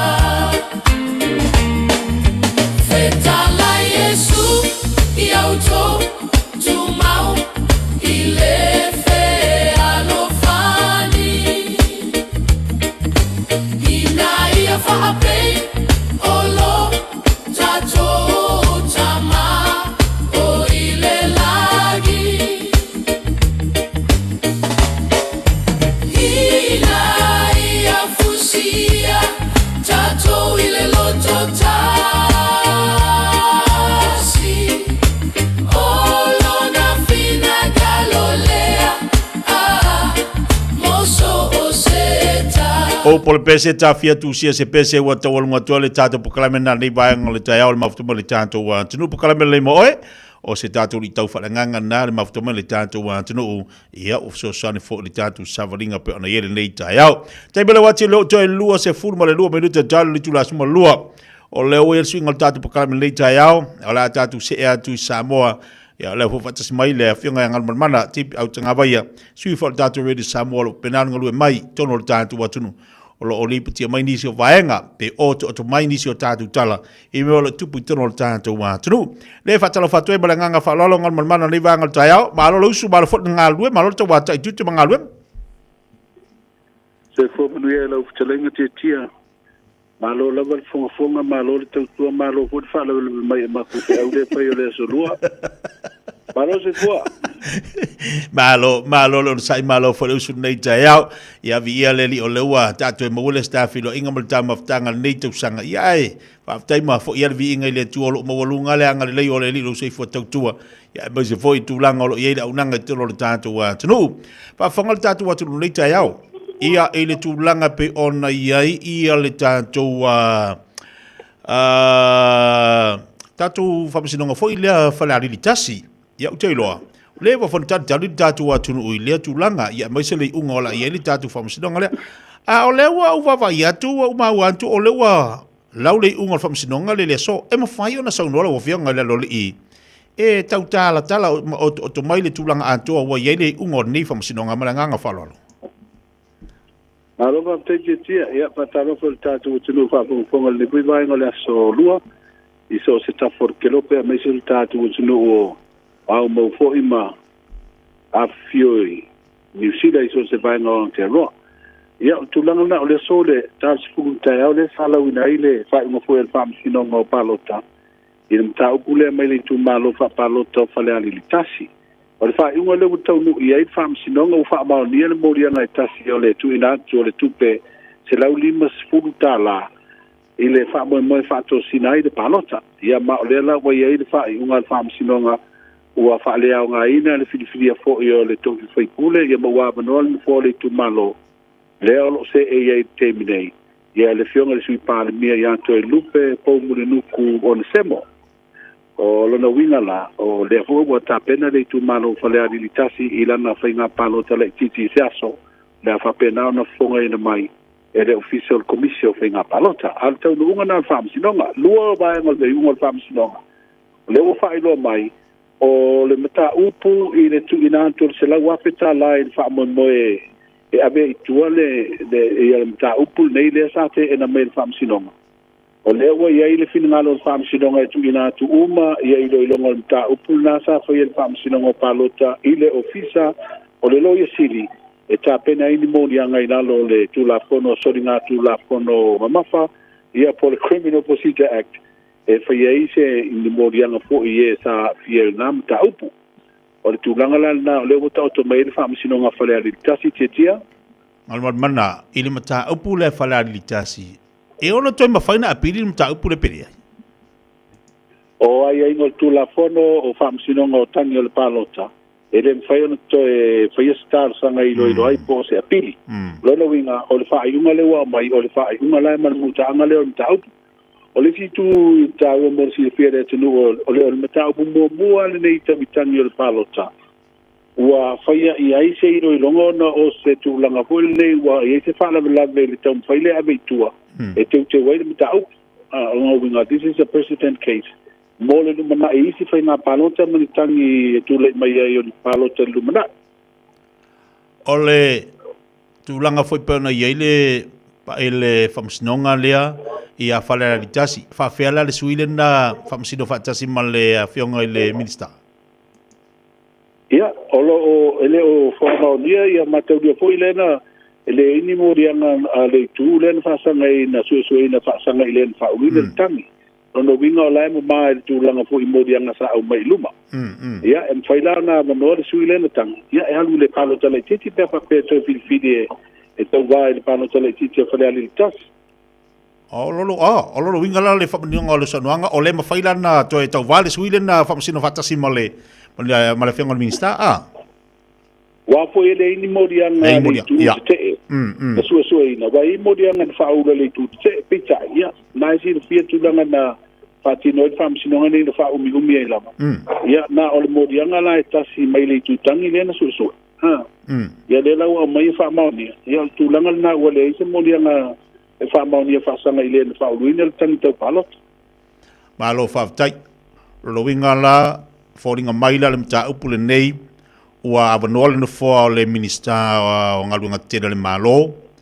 Avanoa tu ai ma le nofoa o le whionga i le nofoa le o le sui parimia, Ia, o tūranga na wa avanoa lo nofoa le tu malo. O i lava le sa umia tofina le malo i le kapineta. Ia whapena fo na le to e whaua wina. O le tofi sui parimia le anga o le whaipule whalea le tasi le sa whifidia. I tofi sui parimia to lua. O le na te tau veina te minei ma lua tau sanga, lua mreafa. Ia, ona whatoa whaua ule le si sui parimia i le toenga o le paiainga, peitai. Le na ua manoa le tofinga na malo le sui parimia, o te loa le na tau ave te maita i minister o tupe. E tasa la visiringa man mana mantua ta upule le afo ina ilva vai le vaenga whai le lo puipuia le ia ia tau tangata o le ase tūlanga sa e fo ila lea tūlanga ilmata upule nei. Ia, a pea talatu o le vaenga whai puipuia ia tau tangata le na o mai le tāwasanga i lomo le whaamisinonga. E tāo fia i le whaamoe ave i tua le tangi e te vai. Na o mai ele ma maula e se lau afe le na amatu ele tu te e po le sa ave mwhai pule. E fu ele tau mwhai e se ngai o inga whaala tua. E ave i tua le tau ia le na o mai a ma whaale i lumon whaamsidonga whai e susuanga. Le na wha maudia ma le mwhai e na ave i tua le tau pu ia wha awa uro le tangi tau palota. Malo whaftai, manino le vaenga, malo fo le tautua, malo fo le awai niso vaenga o lo iai ia me o lo whangasolo i tono le tātu watunu. Mai se lava po klame fa al malo pe ona ye tanto o tongo tanto tala fa malo fa te si vangalo si vangalo fe ngal man man malang falal le si vanga po on me fa la de mai pe ama to le ma ngal lu ai au fia po ale te mi ko fa la de mai e ki ai manga luenga ai mo moria tu le fa ai la na fe tale ta po ina ba o se tanto vitai lau pule lea lau afioa ngal manmana mario faiva lo filima tai tere lava mario faiva ia sei foi ia elei nau whafonga le tātou watunu le na ua whafonga mai le tātou watunu o le tātou tala pe ona tino mai o nei vanga na lu oto mal tau nei ona tom whai antu wai o le lau vai atu wa au mai le ungal whamsinonga ua whamaunia soli tu la fono pe ona iai ia le sui a fai pule o le sui palimia fo ile o le tatu malo o le minister fo ile o ngaluenga te tele o le tatu watunu le afionga ia te lupe o fale a li tasi le ala ua vanoa la no fo fale a li tasi tasi le nei mata upu tasi le nei whamasinonga o leva telefoi o na tuli ma tali o au tele iso mafo ina tele i mafo fawina o nei ele iso u mafo fawina o nei e lau ia ai o kako vevisi ko le kaung kalping singima ai o le wa fa fonga sa mo le tulanga le ia ia le unga famsinonga fala di tasi wa va le am foa wa va le follow winga o no to ta pena fala di tasi isana finga palo titi ai man tu mai foila o le ua au mai paule o le matau pole paule o le famsinonga o mea to finga palo ta o le la mafai ona au mai fa maunga anvele le lo e sili e fai e le do longa i tu la fono i le tu la fono ronoinga e ono tilo fo ila fa masino sili i tu la fono ma le solinga le tulafono e ono iese fai unga e ono fai ai o leisi vaenga o le sui a fai pule ia po o se tasi fo e tamari o lena fai lena tau va po lena famasino o le sui a fai pule po le afionga al minister o lo o avanoa e ono alu ile sa ilingo seisi no foa po o lea o lo avanoa o lo mafai o nalu ia ili palo taratiti tu fa fonga mai la sam no winga wa avanoa no foa fala di tas yo tatu tala la pero baba ya tual ni vai ngal ta ya o lo mfai tu mai Samoa tari le si ungal famasino ngalas falaile asfalaile ni le olo tari ai le ungal famasino ngalena tolo mai vasan tatu nei lonas falaile vasan tatu nei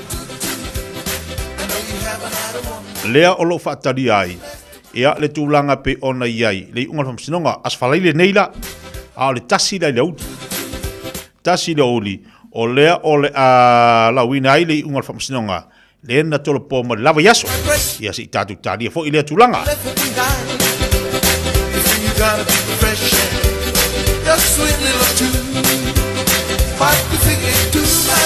ia o lai tatu tala nei vanga taiao a wani whaate ia tatu watunu wal tatu pe ona iai pa wale mea tatu talopea o lo whanga solo pea niso mta upu o amelo tupu mani teimi a lo whanga solo apo kalame le malo lantou ia mo le manuia o tatu watunu ia ma talo an foi langa o lo iai a whainga whiwhiringa le whatoa ono masina talo mari le tulai mari whainga malo ia mo le tau aveina fo le tatu watunu ia leua avalono fo fale alilitas o vai maunga tasi e fo ile si de tapena la tfainga palota ia e wa umatu le sia fainga palota la titi ai si tu malo pena ia sa fatalua patasi ai ma vasi ngano le wa umatu le la tapena foringa mai ia e lua fo isi tu malo yo tapena tu o le si fainga fifiringa le si fainga palota la titi de nei ia e pe ana fai atu talo ane mo tatu atu i Samoa le foi na mo fa so na fi male fiong al minister se fo maloloina ya o le tulanga o iai na i tau mana i me o tupitelo tatu atu ai mai se tula i mai ia o tatu mtanga luenga se fo maloloina fa fita uli sili a ona tele o le to ititi o fo mai o lo nga lu i tono tatu atu ia ai ele tanto lunga le afionga al minister ia e ono savalia pel nei tu sanga nei pe inga ia e ono to tele ila to la fai ona nga lu tono tanto watunu ia po nei fo mai talo ano tau na mo tanto tatu talo pe mo tatu watunu ia mai se diso po kala fanga solo tono tatu watunu nei vai temi te bela watile o to es full minute talo le tula se football le lua le Big Pots and More o fai tia tawoni si o loa maua steamers, woks, olola pupua, ipu teoata, ipu popo, maisi. E iai fo i onga o mukesi, e whaonga i tutonu mufafu. E whetau i le lei mo a inga e ka le sia ma so o si wha moe moe. Le Big Pots and More, o mea uma e timana o miha, i le whale o loa e tasi. Asia siane i se la lai lata i fo iate oe. Tolu lima tolu Great South Road o Tahu, Westfield Mall Albany, Unit 3B, Dasion Tolu Stoddard Road, Mount Wasco, Tolu Nuatasi, Great South Road, Takanini. O tau sa ili se sa molo ainga, po o tau sa ili sa umasini tutua pe o le Hilux ma le Ford Ranger. O leo au nanga ale kaseti, e whaafai mo fie mea uma. E te alu malau ta avale, ua e malie atu atoa. Talia le te tongi vaiaso, lua vaiaso, pe maasina foi. Tu atoa lo whaatu atuanga i le kaseti, te tala fitu aso, tu atu si fitu tasi, East Tamaki Road, Papatoetoe. Telefoni lua fitu fitu, ono fitu lima fitu. Lua fitu fitu, ono fitu lima fitu. Hey, don't be that guy, or that auntie, ignoring a sore throat. This isn't just some drinks and lemon tea in your sweet situation. Untreated sore throats can lead to rheumatic fever. Nobody wants that for their family, eh? Go get your Pepe's sore throats checked at your GP, school nurse, or pharmacy. It's quick, easy, and most importantly, free. So come on, whānau. This summer, take care of your tamariki. Get it checked and get it treated. For more info, hit us up on socials at Stop Sore Throats or visit stopsorethroats.nz. Radio Samoa, tasilima ivatolu, amor. Radio Samoa. Tasilima i tu. Amo.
Tell me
sa ina le sua le palua vama le sulla tonga ia manatua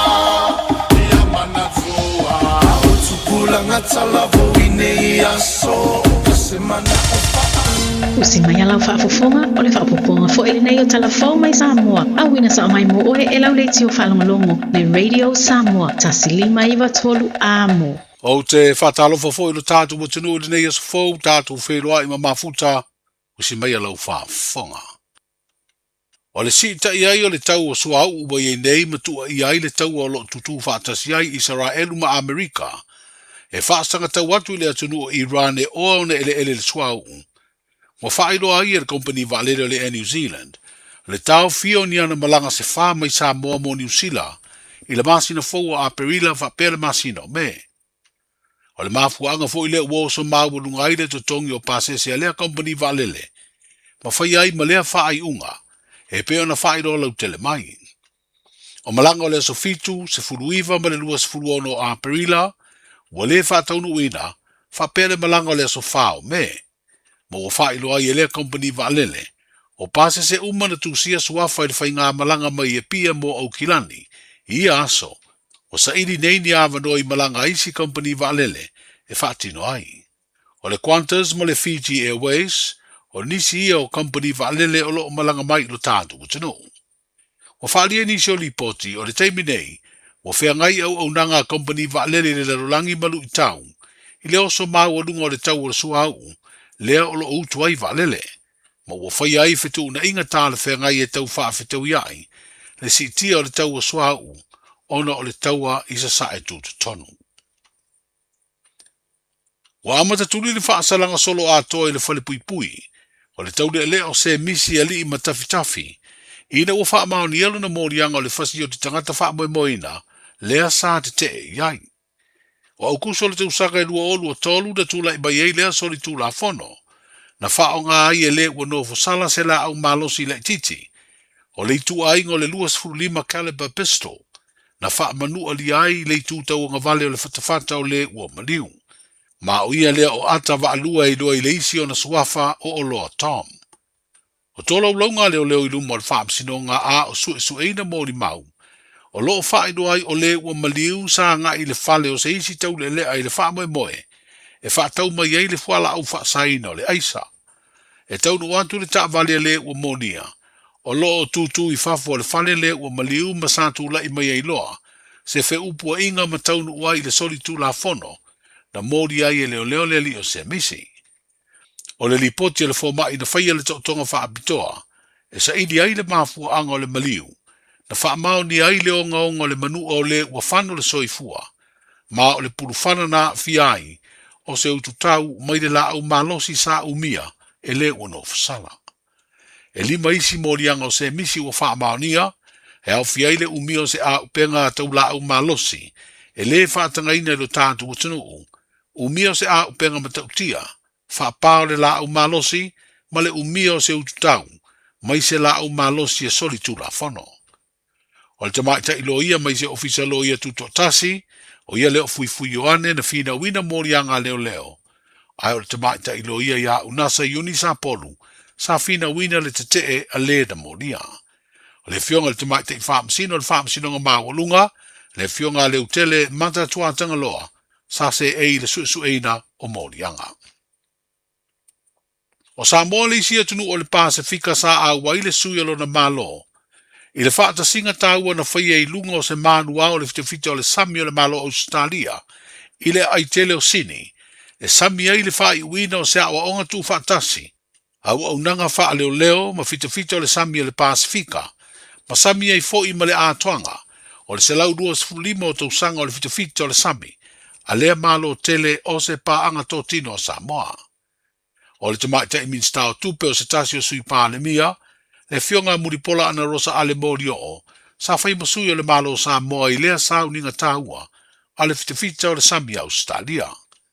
O lea sauninga e peo na whailo e se whaasara launga, mai le ofisa so upo le tātou malo, o se vaenga wa o onga mo fitafita o le sami a lea tunu, e a wai mā tunu e se furu valu, e au fiai ma Samoa. E whai ngoina lea o onga, O le exercise kakadu fleet review dua o duono, mai te ilua tau sanga ma whaatino. O lea whaatasinga e peo na whaailoa i le whaasaralaunga, na whaafitai eile te mai ta isui pāle mia, i le awanoa na whēroa i ai ma le kapiteni o le wha leo leo le nā whanua tolu, ma whaailoa ai se li poti mai le li kapiteni, le sunga ia mua au o taua amosa, ma le pulenga o le wha leo leo, o se foa i ane malo o Australia. Tō luas futolu le au wha o le nā whanua, o lo a wai lea o onga, ma o le sauninga sa a wai le sui o le tātu malo, na mawai le awanoa le sui pāle mia e whēroa i atu, i le tamata i kova na sili o Australia. Au whaonga pēr i te tūlanga whaalisi ni afi mori e le tise, e whesoa soni ai le au nanga le whaalap tonga le malosi tau e le tise le EPC, mō lana au nanga i le motua upolu. O le asonga fua nei vai aso na mori mawinai, le a fia pēo lea tau tua mana o mia i ni whaale tonu, ma mafua ai o na mate whaafua sei. Se vai nga te le motua upolu na fia lea wauni, ai whato aola ua fia fipo. Peitai o le te o le sefuru le pōle asonga fua na toi motu sia whaafua sei iaire le tise, inisi o vaenga o le motua upolu. O le ua whaeloa le kalaputa alo o le malisi Samoa, le avea i nei o le company ngosi ava malosi o le vailima, ma lango tūtasi i ana porkalame tau tā longa o le nei tausanga. O le asolua le nei vai aso o malanga atu ai le au le kapita i tō fitu o le malisi, e tau sini o le tāmino sanga lo na 5 le kapi fitu, o le fiti pita e whaia le i fiti, i le whai unga o le nei vai aso. O le tāmino sanga le kapita i tō fitu, a le malisi mo le tūtō tasi i le masino yuni, o le isi leana porkalame tau tā longa o iei fo i le lango tūtasi, a lea company. O mamori ai whaafitai i le kalaputa alo o le malisi, i le sunga ia asiata jali va ai, o le pule whaatonu leo le vai lima i le lango malosi atu, i porkalame mo le si tio le ati na o tā longa, e le ngata o le kalapu, ai mo le tātu utinu atoa. O le tautua leo le nei aso, whelo i pēa, Ta lofa lava, o le si ufofonga le nei o Samoa, le Radio Samoa.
Leo tali matebe le wati sifuru mo le lua minuto leo tene le tula se furu mo le lua.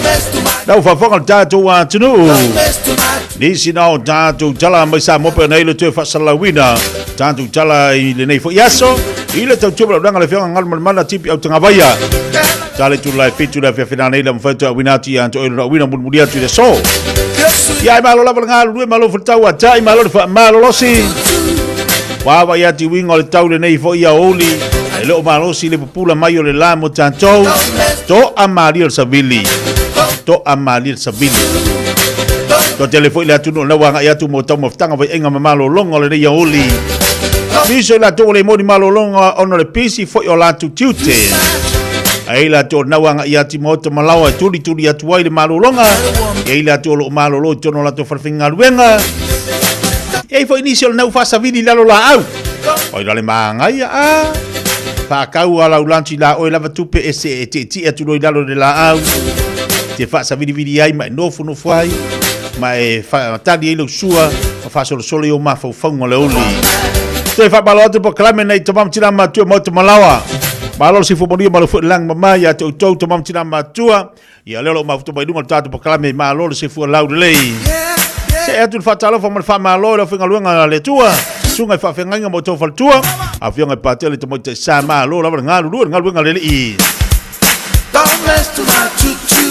lo tatu watu no ofela vala te bafuta bo yai I would ever say ngida lo la au te tuba ngal read samo se football limba vitolo amo nana po club ni fo taya o la solua pa malo atu ina tatu ainga wompaanga au langa matau tua ni so tatu fa fengaluenga kapani te tasi mtangalu ngal malo leo lo mafuta mai tono tatu atu samo tasi ono tesi mal tasi famo se ban fa fia ka botato le ya so fatalo fatua ya to umalaba yo a fa pele na te mafuta mai tono fa inga amu io e a fa pele na wa vele la ku ka lo fale mana ya mai tato pesele tato se verifica la uli dalla voi del tato le na botato fica fai mali le asso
vai pakai musik kalau ada sama orang pokal menai table oli no tulai mal table wati. Se football valu minuto le ote nei ia le julas pemelua.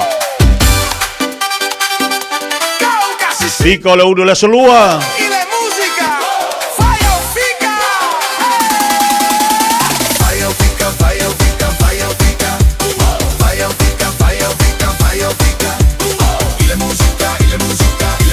Jatuh jadi mal jatuh fika. Le te lunga le awala. La la wa tu moli. Ola mai moli me mata a o le te whaatari le i oso al ta vale le luma. Mai vai atunga, sole. Ola fai le al telefongi.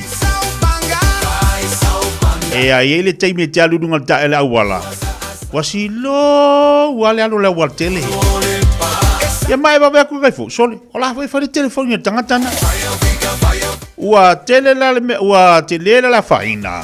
Ua fai le silo la awala. Ua tu loia tu malau alu. Ai me le tele ali alu ngalu benga. Le tele piki la fana. E a tu moli tu ai na osol ta vale ke va kunga o le tangata le fai telefoni. O le fika la. La lau fika fai ngata fa pena. Pata fa lau ta vale vala uai. Pe tu ai pe fai langa ia silo. La se awala o la se ngai oinga te fai e lunga la tele. La sa fika fai ngata mala fai ngata telefoni. Le wa polo kai la walu lunga la tele. Ya alewa o le vanga ola modi. Ala e kukule le ia. Mai ba ku ngor telefoni le fanga. Fai de telefoni no la wala. Dal tato leina la fika fai le tu ngata fa lave lunga la tele. Tolu fiti tasliba tolu. Tolu fiti tasliba tolu. Tato leina la obono atu. Pe fa passing ia ko pe fai lunga fi lunga la wala. Pe fa polo kai per to le tu mo tangata le tua. Pero wo fa kasi do ke oso de silena e vala uyai. Dal tato leina tolu fiti tasliba tolu tato vala talofa. Soy fo manuia o a malauli. Manuia sai me o le lofo le tua. Le mana yo sofa. O Lucia le Lucia. La fica fa tangata le fa la vidunga wala al telefoni la sino wada woteli. Ta te vala au falelea. Please leave your phone alone. Keep your eyes on the road. Ia se longe te vala ya Lucia. Pare? O lo winga te vala ya. Ia. Seki, va tanu se manuia lauli. Lunga tato leina, vala udelia iai. Ya la polo kala wala. Apa pengela la kakira ko pikira ka fanga o si lowa ko ya. Lunga tato leina talofa. Ko se foi kia. Palo se fu o mai. No me va a suga ai po karate. Seki, fele sa tablau. Saya de que fongi. Oi? Isaia, la lei mana Isaia. La sa fika la ufai que fongi nunga la tele. Ya pa wan me fa e pu. Fa e pu. Ah. Ia. Ia fa e pu ma kalo yo le por kala kon. Fa e sai na wala ya wa ke wala pe live ni dunga fa malam. Ah. Chawa. Seki, manuel de oli. Pa pena foi. Dai bole wati luas fultasi bili de tele tula suma lua. Tato vala talofa, Seki. Talofa ya ke al farqua. Sai fo moria ya torti nam tua. O kuranga le pe nga fa siri ka ko Seki. Ya ke au fa pe o lo ke piko ye yo fa e pu ele po fa e ke le fa pe fa e ka. Ia. Ya kawanga ro mai a ia mau per ko per kai mai ia sauras. Aia, lo inga e lisi bela aso on ava wai au. Lisi me so nga ava wai. Ia nga fa ro e pu ia nga me la fai. Man ia. Ke ro. Ia le lei va tai au lo fatu baulua. Foi. Fica. Sal fai meita. Ma ia fica ko ngole au. Dato vala talofa. Hello for the fioma. Malo se foi la play. Malo foi sai mai para. O mai. Ngui va tai vanere, sanganga. Elei, la fica. Sora o fica ai. A pai le maula que quere fongi, venga le uma le e du mora ka vale ka pueraka ia vili lo mareo leo ka u ye na pa plate ia ai yo se na maleka leo vai poki du kora ia ma vai ma singa paro funga le kono ka vale ma kai velo ye Ua ke au ka whalwe ko a. O koe vero ia wa i koe seke fot. Seki, whamte maru le uli. Na ia la wala, o ek number plate. Pa le atu i ole mtangalu nga leo. Dai bele wati lua sul tolu minuta tale tula sima lua.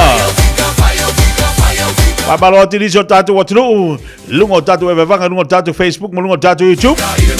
Leva o polo pauli yo elu yung apo malosi fo manuia.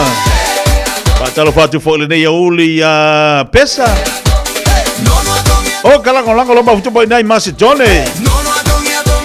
Patalo fatu lisi ya Mike, fala lo fatu ya tebala inga ma futu boy ma Wellington. So fatasi Maureen lo fatasi boy nai value ja. Joseph Ignacio malosi fo laudelei.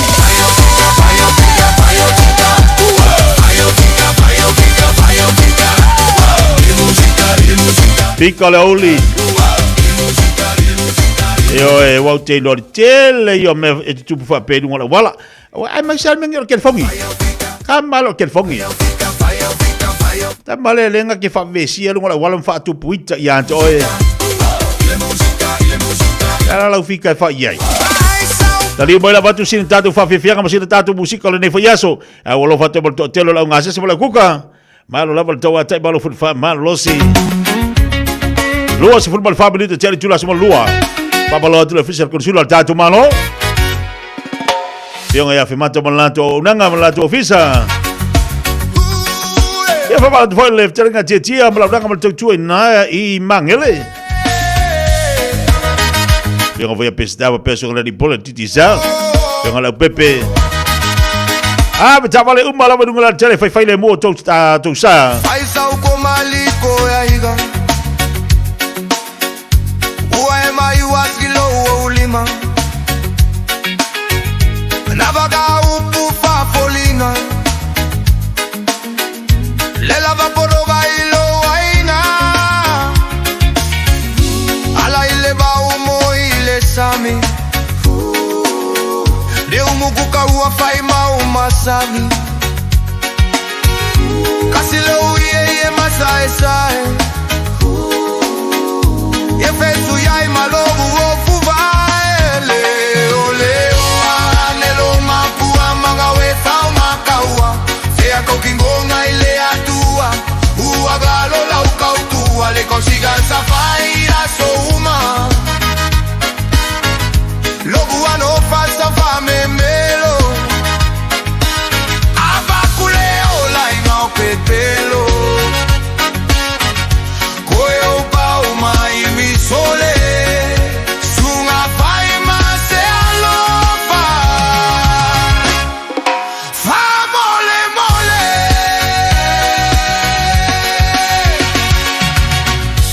Uasa mayolela Ai kulia weka la ufala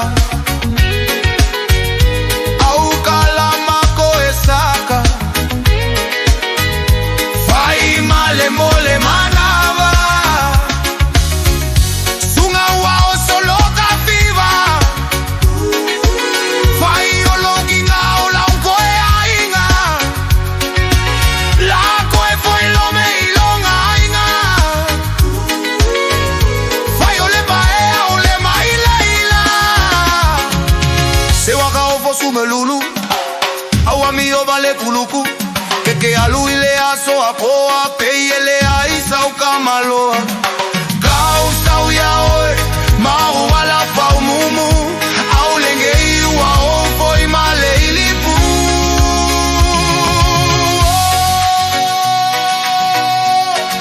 Lulu auma Leo leo alelo mapua magawe keke akaua Seyo akune awa malua Uagalo la uka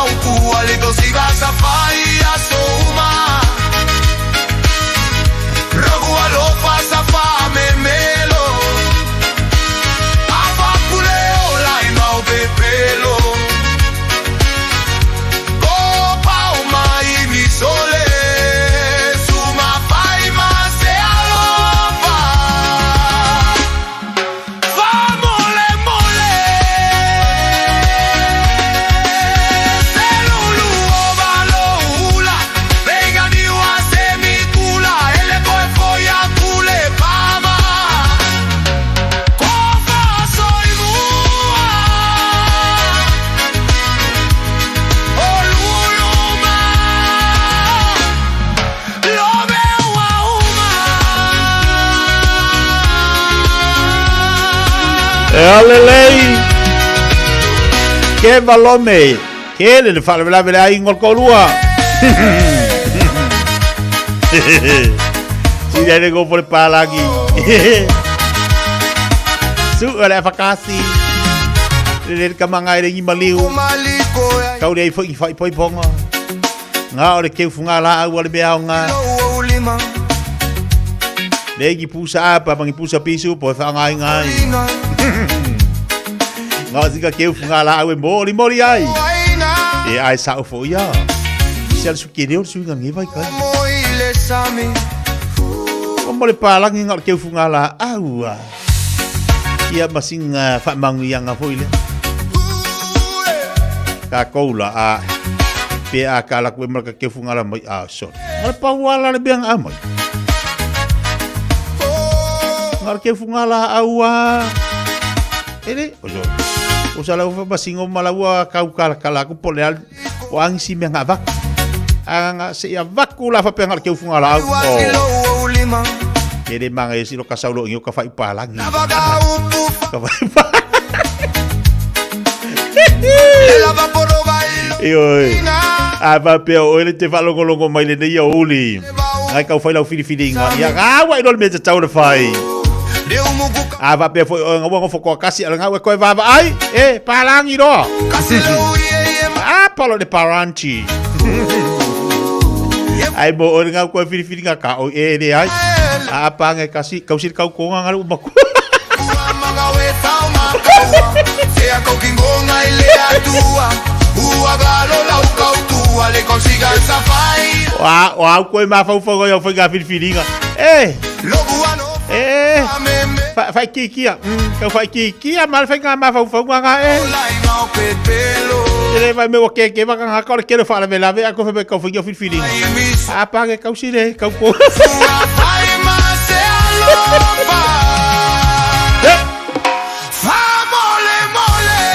Pai le mu ale pai ga. Yo, la ngo tatu samo o ainga osi tatu osi ainga pole ala ka ko mu mu fea tatu te minoia e fai fa la lave. E fai mai esa puku mai o ngiri si fa lave la fo e a foi. Da fui e ready mai si yoki ave ko vai asolea. Ala foi ka penga mai si mari e ki wa ave ko si vai aso. E pe ka ko mu mua ka ke o fai. Ele ma fai lava tu ua momole osi aingol Samoa. Mele ma fai lava. Peke como muala e fai ya. E ke como mu e fai ya. Ai la les como mu ele se me fai ya. Kusa ka ko nga como mu fanga le pe como mu fa me e wangalo ya. Usa langa manga kua a ua kangu fa lave al fa mu wangalo. Alanga como mu fa lave. Ai ke lo la ia wo lo wakangu. Me iwa ngalo ya ka. Melanga ko como mungalo. Ye fesu ya malobu ofuva. Ola la kakala la fe. Ai te lo ia mala tu foi tatu la vai te mia. Kalu ai fari ko lua la va morfanga. Ala va morfanga. Ola le fanga, ole la va fai fa la lave. Ile inka ko fanga ka fu i pio ka wo ye fai mai o ma i ma o. Au kako o le fanga o lula va fai le ainga la va fai ia fa la lave o ame di tupu mai le ainga ambo le fanga ambo la fanga ambo ilunga ai lo le ku ida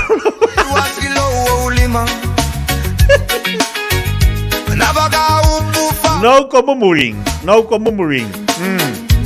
ele se me ka como muring fai ai alo foi kamaki fai ai alo foi makolo bakua fai alo fai pula ko makal ko inga fai ai fai fo kasi lo ye masai ia mai fai ia za puku balo ki fai ia alo fai sko ainga e fai de ko walking ia on sai menga ia se i kolpo kuranga ia fai o mi akulo fio ki se ka mo si siru masinga se mo si siru masinga ia nga ki me longa ia ai wolo ki falo se so mai o le ka un kalpeng singi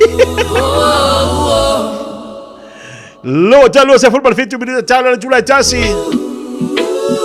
Vai le mule oli. On the side. Lava papale. Maule to vai. Pesega fa vau Aua le faa ele ani fati telefoni o apa au lo ua lo fale uma la fe mai luga uma uga faile me aua e iloa taua ya Samoa mana tua foi au te tosau pe o lega oi ma ave o ma fau fau fa ape o le matagi e agi malosi taulu uma aila au o la utu la fono e fa amamalu loto fa ile me aua e iloa taua ya Samoa ia matua le alofa aua fo iete nana galu ele tofi ma fa amaoni o lauta leni lena fa apale pale na mea alofa tu le avalea ne ia vea o e mama uli siliona elelea mana tua foi o te tosau pe o lega oi ma ave o ma fofau fa ape o le matagi e agi malosi toulu uma aila au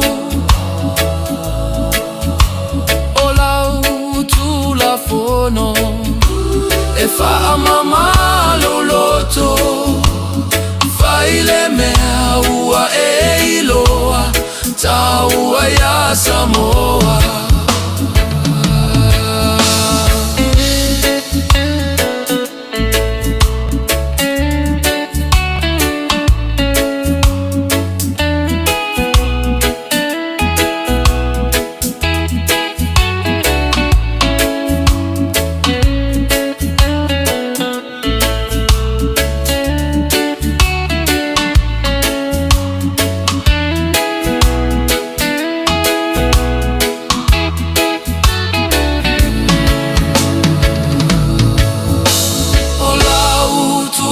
fono e fa amama loloto fa ile mea ua e iloa taua ya Samoa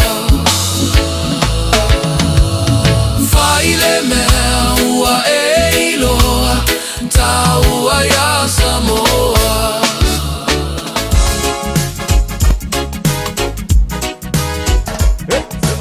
Straight from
waza waza. Breaking on the beating and the wanna.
Tātou musika so fefi loyo lauli leu ato se football fitu minute o le tā leo leitu lai tansi le tātou te mina lau iai ia ole to telefone atunu na wa maton toi tali wati ngā luenga o lo toi ma lo lava tawa tai ma lo futfa ma rosi ngā luenga o le nifu yaso e po se fo to tele le atu na tapena atu ngā luenga la tu le uri se pa istemi o le afefena nei tapena fo to tele le atu bo ngā luenga o sifi po Peo na maua tatu tala le misa moa ile tu maloro fale alitas ya le ua fori ngamai me momua wa vanoa no fori tu malo lua le ua vanoa ia le tofi sui palimia o ia fo on ministao ngā luenga te tele a tatu tilo la na toi tilo le afionga ile ali pali mia por te ta ile fai ole malo ia meselon cabinet po oisi tas po oisi tas ole atula mai na te fa wa wina ia le minista o nga luenga te tele al tatu tunu ia va se fo ila male to fi pali mia a sui pali mia pe ona ia le fionga ia on semo ia i tula mai fo ole nei ia sui fai pule ole tu malo fa le alili ia ile fo to finga maulunga al tatu watu sayai I tono le kabineta po tono fo parmeni le la ua tatu titilo no winga la fa to fa ile fa nga filinga po le palo tala titi fa le ari di lua o ia fa le tasi o le a tilo fo fa nga malo o ai se tasi e ono to e safai ile no folia ia po ole ave o ia ma minister o nga luenga te tele ale malo ia ala utitilo fo I tulanga ro ia le mantua fo ile na sau noa ia te ia la tunu oa anga va uma ia na uva wanga va uma watu tusa uma tangata ia lela tatu fa tari po le asisi to finga wai ole ase e mai na te fa wa wina le fo tulanga mo lunga le ile tofi minister o nga luenga te tele ia le tunu ia o tasi le mtanga luenga o isi mtanga luenga te tele o lea o lo I tonu le malo le pe ona safa ile fionga ile sui le fionga yang semo ia o sui fai pule ia pitai ia le wa mele unga finga le unga fam sinonga ia o fa maunia niso son di tu la fono pe ona yai tabele wa telo tos from family ton tale o le tu la jasi. There are loads of things to do in Tāmaki Makaurau. Celebrate Auckland's vibrant cultures at World of Cultures Festival with free and low-cost activities, food and more across the region. Simply search our Auckland events to get inspired. Tāmaki Turuki, all together Auckland. Oso. Son, fe o kausinga iau makari I la manga iau lau ka vali fou. Na voi amu so. Bye. On Enterprise Motor Group man ka. Mo uso yai kaya wangi. Lei yang whakamoe lau whainga duenga. Ai o akure a fia o show lau ka mai lunga lau wala. Pa o koinga ka vale. Piki apu SUV, van. So koinga ka vale ha. O feet for cover. O le lima ongo fiku Great South Road man kau. Pe vile le over se lau lima o rua kodfa. Enterprise Motor Group Manukau. Sa ili, fili, ma ave loa lau vale. O e sauni malanga I Samoa, maratua loa le moana rentals o loo whanga solola na whaapitoa e luse 40% e pa uma o lalo ai tutongi o Ta'avale pe a tolu pe sili o tofo I aso e te whao ngā I nai so se Ta'avale e mawhaiora piki le Ta'avale mai le malaiva le le whale ono po whangali I whaapelo tātou o fisa au tui ala fua pe mumuri e tofo I le whale tani malo o loo e whaamautu ai ai ngā whaapitoa o loo ye le tātou insurance cover e te fili mai ai ina rei tupu se whalavelave ai o loo ye le whaamama avenga Maratua o yele tātou account in New Zealand pe lafo sa ufo I le moana rentals e whao ngā I le Pacific Easy pe whao ngā lau credit card e whaantino ai le tongi ina o lo sa mori si whaamtalanga wala au le Pacific Easy I le ovalu se lau o tasi ono po no mera masani au kilani o le lua fitu ono fitu iwa fitu wha ma le lua fitu ono fitu iwa walu wha ma talo sanga e transfer o e I le moana pe asisiane I le tātou Facebook o le moana rentals po le tātou ubenata whailangi o le moanarentals.com Moana Rentals o laupaanga e taitoro ina oi a oe malanga asiasi I Samoa.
Lui tau mo le aso.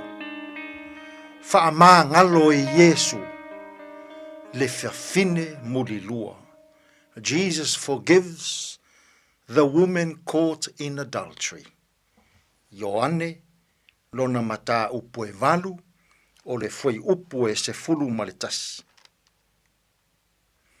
Ua fai mai o ia. Lea li ie. Ua lea I lava se tasi. O na whetara I atu lea o Yesu I atea. O te le whaasala foi I ate oe. Alu ia oe. Aua e te toe angasala. Whaamangalo ina e Yesu le whawhine muli lua. Jesus forgives the woman caught in adultery. Ua mō lia mai a Yesu. Se tina ua maua ile muli lua.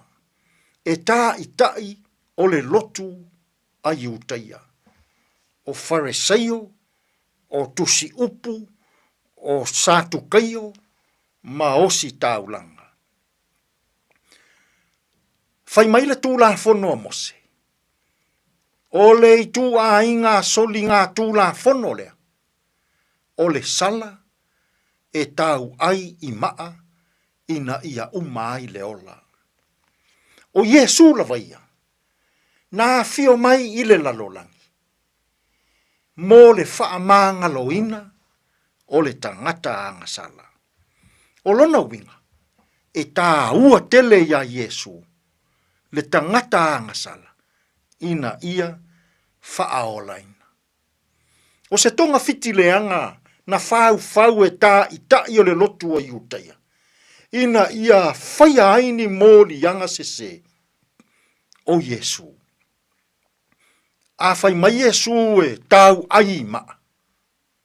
O lona winga ua mōria Yesu I le whasi o ti tangata. Ai a whai mai Yesu e aua le tau ai ai maa ai a whaaolaina. Ua mōria Yesu I le whaatau tee I le tūla whono I utaia. Ua whaa I loa manino Yesu. O Farisaio, o tusi upu, o satu kaio maosi taulanga. O tangata angasala. Ai hola whaafia ami o tonu. E fia e vaai atu I se maleanga o isi tangata. Ai vale lea e vaai ifo. I le ano ai. O mea leanga o loo lato whaia. O le tāua lea o le tala. O le whaamangalo ina e Yesu o le whawhine ua mōria mai I le murilua. E mana o Yesu, ia mua ona vaai le tangata, ia te ia lava. Ona whaatoa au tilo atu lea, ma tusi lima, I le anga o le isi tangata. Fai mai le whawhine murilua, ia Yesu. Lea li ie. Ua lea I lava se tasi na tongi se maa. O le wha ilonga manino lea Yesu. E le ai lava se tangata a toa I lalo o le la. O tātou o tangata angasala. Samo ai. O le winga lea o pupua ngā o Yesu I le nei vai tau o le soifua ma le ola. Ia whaaola ina le tangata angasala. Nā o le whaasala. A sori le tūla whono wa whaasala. A sori le tūla whono wa whaasala I le nu. A sori le tūla whono wa whaasala I le ekalesia. A sori le tūla whono wa turi ese ma le ainga. A sori le tūla whono wa tongi sala ma whaasala. A o Yesu. Wa whaari manino mai I le vai tau o ona puanga. O le mea au pito I sili leo na tāua I le atua. Ia whaao laina le tangata angasala. Sa moai. Mana ia tala Yesu. A whai e leisa angasala. tongi sauma. O lona winga. E le ai ma se tasi e toi tau ai maa i le whainga malo. E le ai ma se tasi e toi tau ai maa i whainga no. E le ai ma se tasi e toi tau ai maa i tāpua inga. E le ai ma se tasi e toi whaasala. O le fina ngalo pa ia o le atua. Ai a pe a se i o tātou tari tonu ia, ma wha tua tua i a teia. O na wha ola ina lea o i tātou uma. I le nei fo iaso i a tātou fe au mangaruenga. Ua lea i lava se tasi e tongi se maa. Ma na ia le tala Yesu na wha maa vai ai ma le whawhine. Whai mai Yesu, alu ia oe. Aua e te toe anga sala. Samoa, alu ia oe. Aua e te toe anga sala. Tātou te tālo. Whawhetai tele le atua. Ua e lu i tau ina i mātou. Ia mua ona o mātou wa aif. I mea leanga o loo o mātou whai. Ai aua lava, ne i o mātou tau ai maa. I isi tā ngata. Anga le lei mai la ua fio ia mātou fe au mga luenga o lene iaso. E manu ia ai mea umma. Lou lava suafa Yesu lo mātou wali, ma lo mātou whaola. Ua mātou tatalo atua i nei. Amene. Talo fa Samoa. Wa ule nei o kasputi alu. Awal suia lingila ula ule kio. Aeva eva mai ina se fudu lima iva kolu. Amo. Radio Samoa. Bevela a. O fia maua sau ta vale po sau piki apu. Ai tong i ta iwa yaso. Lua va yaso. Pe ta imasina. O le sleek cars o le a maua ai le fsoswani. Ua ta pena le au whainga ruenga a le sleek cars. Mo oi malo a inga. Aua e te popole i se mea e tasi. Te tala fitu aso. Mai le sfulu i le tai au. Angai le afo le ono le afiafi. Tele la lai au kilani i saute. Vili mai loa i le o lua tasi. Tasi faa. Fitu lua selau. Po le o lua o. Faa lima. Tasi lima tasi. Talo falava o le siufofonga le nei o Samoa, le Radio Samoa.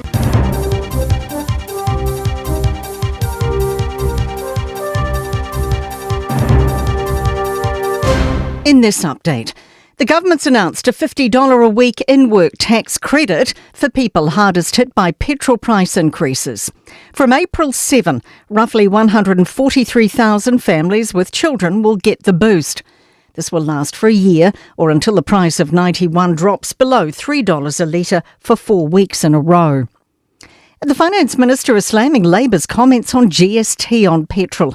Opposition leader Chris Hipkins says current petrol price hikes mean the government's raking in hundreds of millions of dollars in GST.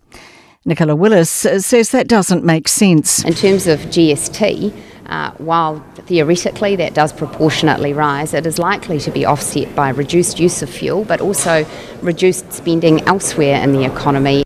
ACT Party Deputy and Cabinet Minister Brooke Van Velden is leaving politics, announcing today she won't run for re-election.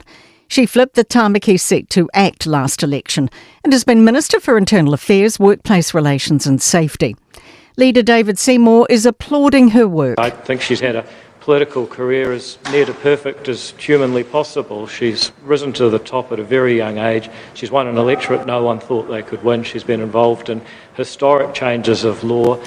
Meanwhile, Labour selected former Auckland mayoral candidate Karen Leone to contest the Tāmaki Makaurau seat in this year's election. The Minister for Energy says the need for an LNG import terminal is clear, despite Treasury officials warning there wasn't a strong case. The government wants to lock in a building contract for the $1 billion facility by mid-year and have it running by early 2028. In a briefing last year, officials cautioned ministers against moving too quickly. Simon Watts calls the terminal a fast solution to our gas challenges. Cabinet made a categoric decision and decisive decision to build an LNG importation terminal. Why? Because we don't have enough gas to make electricity in a dry year.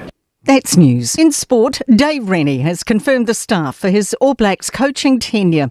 Neil Barnes will work as senior assistant. Jason Ryan is in charge of the forwards. Tana Umanga takes on defensive duties. Mike Blair will run the attack. And Phil Healy is strength and conditioning boss. Scott Hansen and Tamati Ellison leave Scott Robertson's panel. Ellison's been anointed as Māori All Blacks coach for games against Japan in June. New Zealand Cricket Players Association boss Heath Mills wants to see ambition from the proposed NZ20 League. The aim is for the privatised competition to launch next January. Mills has cited the examples of South Africa and the Caribbean leagues, which also were seen as too tiny without enough money when they began. Hey, hey! Oh!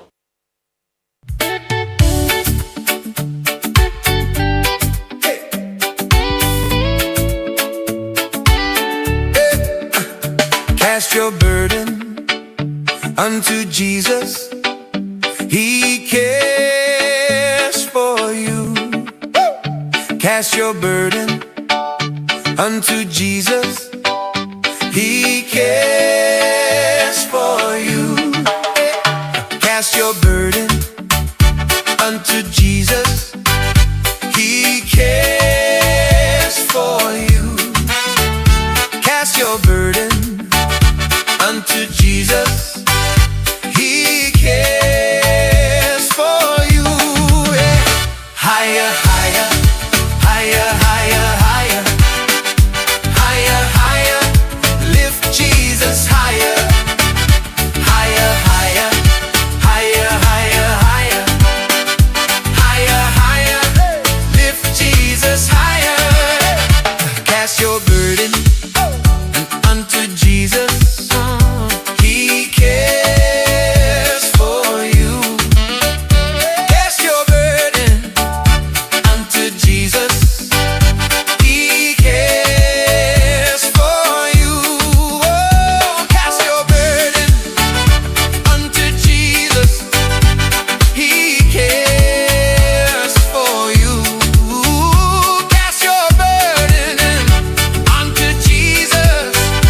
He cares for you. Yeah. Higher, higher, higher, higher, higher, higher, higher. Lift Jesus higher, higher, higher, higher, higher, higher, higher, higher, higher. Lift Jesus higher. Lower, lower, lower, lower, lower, lower, lower. Stomp Satan lower. Lower, lower, lower, lower, lower, lower, lower.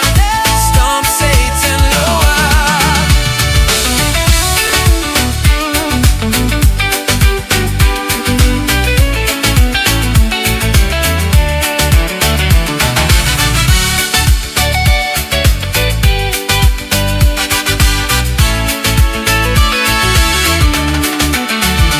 Yeah, I was walking through the fire with a heart full of weight, trying to carry every problem like it's all on my plate. But then I heard a little whisper say, you don't have to break, just lift your eyes up to the one who never makes a mistake. So I dropped it at his feet, yeah, every sorrow, every fear. Cause when Jesus in the building, every heavy load clear. No more chains on my mind, no more pain in my chest. When the Savior take the pressure, he gon' give your soul rest. Cast your burden unto Jesus. He's the one who frees us. Lay it down, lay it down. He's the strength when you need him. Cast your burden unto Jesus. Yeah, his love never leaves us. When the storm rolling, he the rock, best believe it. Higher, higher, higher, higher, higher, higher, higher.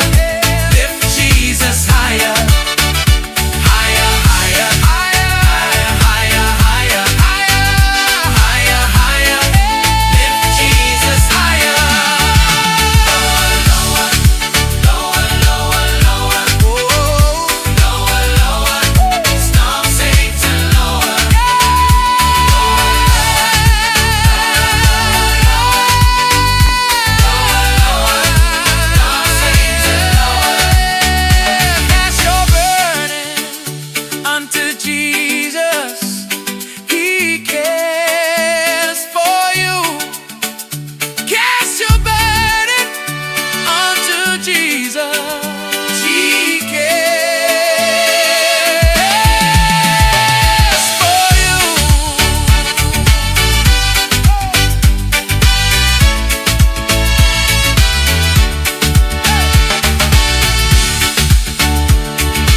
Malu minu telo te le tula jasi le tula bulu po kala bel fifia mai le nei tai nei fo oli.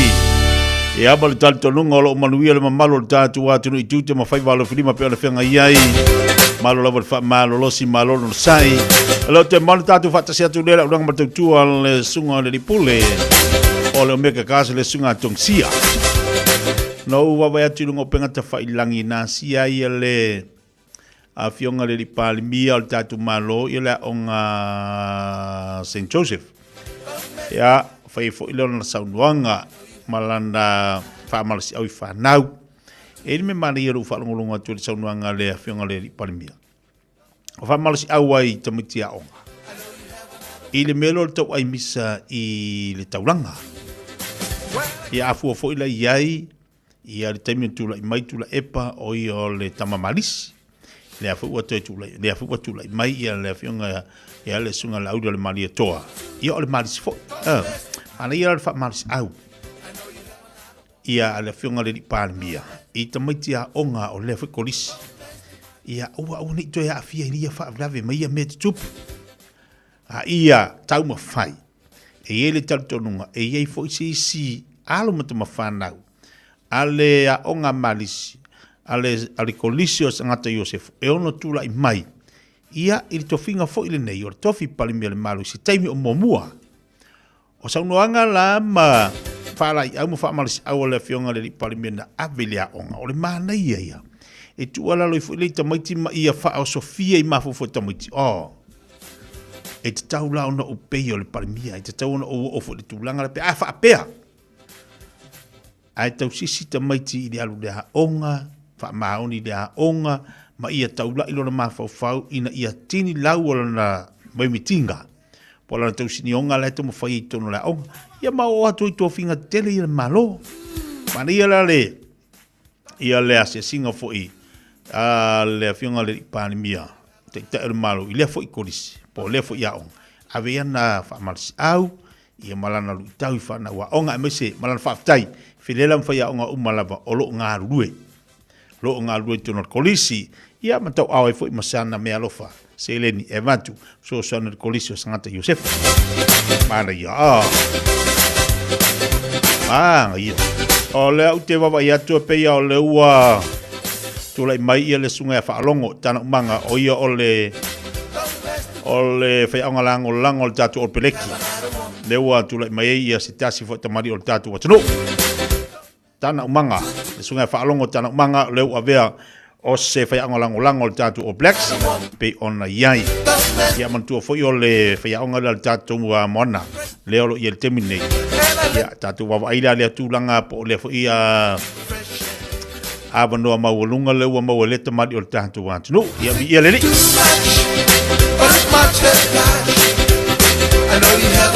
taunga tau pensin Penisini le wa pese atu ai le taimile nei o le wa tolu tala lu tolu le nei ia matu o tara ai faila la kala se faila tala langa le na wa utango utu la ta vale farse fulu la ta vale kama menti ari le ku le farse fulu e pasi male afa ai le o mai dunga tau pensini o utango le utu farse fulu as kama mingo ya lua kwa ka kongo le poloka kasi le poloka o lo le sita ya o pana na filta o na fi no walu le utu o le pamo le sela o ya mato I tosin utu le fase full alu wa ko le ngilo le fase full nga mingo ya kwa mingo le poloka nga kasi askama me ia ama ipasi la ki amale mal poloka o saulo le ba fa sorry ai pei au I le pamo le selenga utu e lau ta vale tolu ta la lua lima. O le pei tolu ta la, ia se meu, o alunga tolu ta la tolu lima, tolu sfu sene. Ma le tolu ta la sfu lima elena utua I le pamo o tara. Ai kukusa. O whapea, po la le se ngalanga o le tonga ta le pamo le sene. Ai tongo fie le pamo le I amatu le I o tara le. Kama foi le NPD o po le PNC de po a e ko nga ka wola ko nga pa mo ka kofi a se le like yo pensi o le winga la tala le to fatu o kere do po la le se ngo o pensi ye lu Ele kaunga fio kama ikama hui kela kwa o iau kua lau tavale. Ai le ala kule le fase furu lea. Ala kwa keke kongo al kako lainga fo ile polo kai kasi. Ai au tu lau fase furu o le pamore se le taungata. Eska menki ale me i ole ngila. O whapea pe fōringa mai le taungata o. Ai feo lolo le pensinga se kukongo la tavale. I le kaunga o fio i. Ai winti se pensinga le kukongo. Iau te iloa na e whapea e whatustusa le lau talefatu. Ai alula i tūlau tavale pala se senga. A le pensinga ia, wala ala i runga. O le ua ai kanga fuaske polo whale, le po le ua whanga whale lua lau e se pensinga teimina. Le ala le me tōna whai. O vai ari ke lo ka avalenga du malo whale, lo koe whakau o si skawali. O le kari, o le koe whakau o si a koe si ta avali. O le whātau e whaafio whiri kāwale kasi. Maanga i o le kasi o le kāwale si i kau whai anu pensinga. Ia wā le whapea atu tū nei lai du malo whale. Ia e whai a pepa. E whai a pepa le tāwale. A le pensinga wa mingo. Kuso alo ka maa whau le wai. Wā e si le tasi le tāwale. Whaanga i oi le tāwale nai tasi. E fsosan. E momolita mo tia onga. Mai a tango lola inga. O ngā whaila. Ta te ilo tu na ilo ta ma fau. Ka kangolo e whaasoa le li o i kaunga mamori. O le arke mi o se le merea. Whainga whaakau e kasi arke mi o le whaakau. Ia uku ale ku whailea ta te ilo e whaasoa lolo le pensingi aso. Ia mamori ako oi i. Ia mamori ako oi lisi piko lea. Ia a vinga mai le makua e fia alu swimming pool whai ia alwe pasi. Ia ai fia alu swimming pool ia lolo le pasi. Ia vinga mai whaanga ue e fia pe fia ka whawhau whai savari vali. O me te iloana e savari vali ka whau ki ngali. Ia e a kako fia le paka i kako savari le paka. Mo e fusina wha marstino mo tātou. Tune a me ea soro le pengisi ingi e ba ko le pengisi ingi unga kau e misa e unga hari i kemi.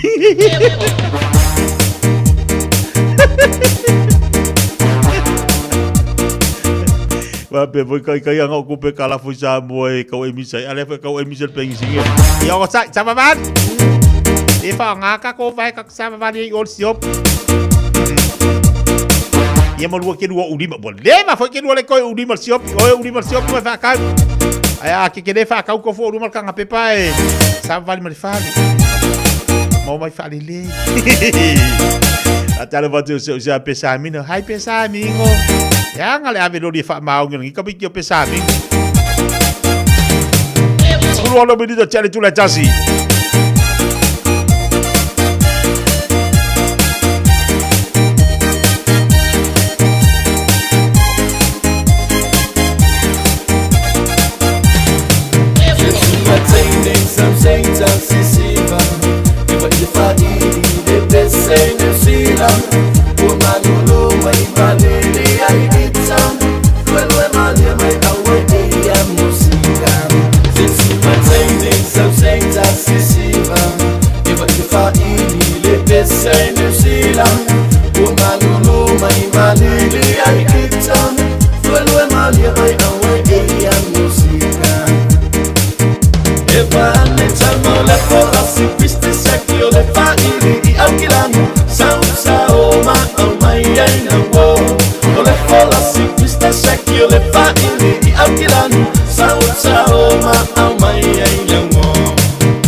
Io le fa in di alquilano,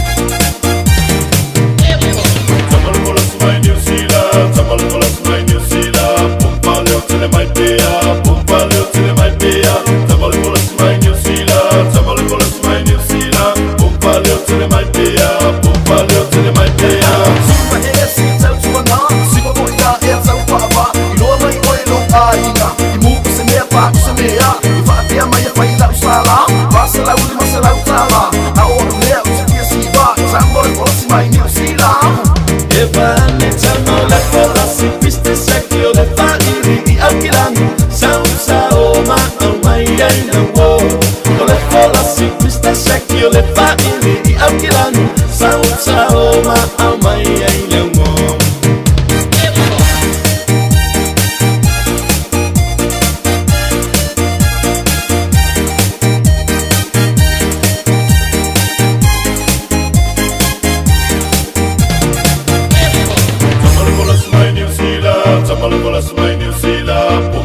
Tele mai pia, pumpa leo tele mai pia. Tamal bolas mai New Zealand, tamal bolas mai New Zealand. Pumpa leo tele mai pia, pumpa leo tele mai pia. Suma esi tau tuana, sipa boina e tau pava. Ilo mai oi no ainga, imu se me pa se me ya. Fatia mai fai la sala, masala uli masala tala. Ao leo te siba, tamal bolas mai New Zealand. Eva ne tamal bolas si piste secchio le fagli Alquilango, Sausa o ma mai ai na wo le fola si pista secchio le fagli di Alquilango, Sausa o ma mai ai na wo e pane tamo le fola si pista secchio le fagli di Alquilango, Sausa o ma mai ai na wo le fola si pista secchio le fagli di Alquilango, Sausa o ma mai ai na wo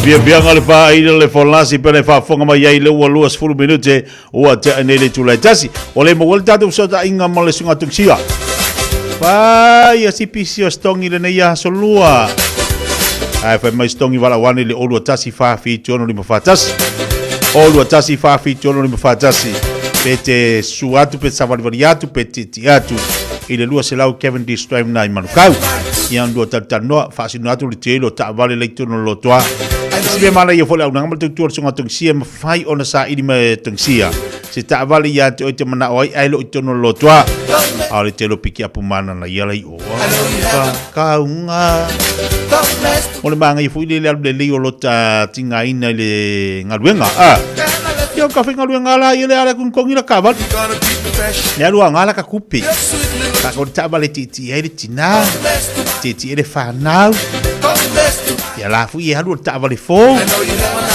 yo so kurunga la fu ye mangolo ma kuri kior ka vale ya ngofol piko luma wa wa le banga ya ka vale nga kinga nga yo ol sia o ya na metotino pa mai le stongi ya bala watu la telefon na o lo tasi fa fitu no me fatasi mai le tu live fitu le tayo se pa ile tu la lima sal vidiatu tu lima o nga ke o mau kong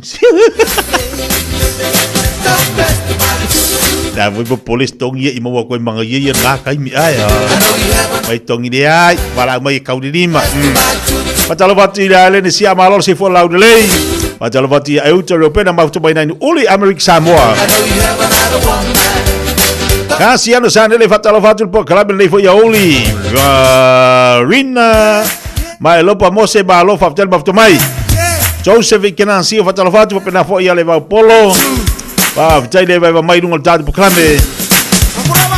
Tatu tali watu mai de fafia fianga la le mai a Felice Mikaele.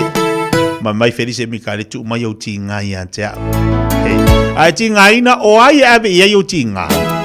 O lau tautonga polo ai do. O ai ko ngoi ave yo mafkianga la lea. Ya fa pela mafkia kinga a. Ai mafatia tina va kur kama oi. Wanga ko nga mafkia ngapenga mai la ke do oi ole afu ye kau fofo ko wi mafkia ai aba fatia balita ba kala kama ke so zangi me kalkinga kau ave oi kinga wala ngal so ka fa yo la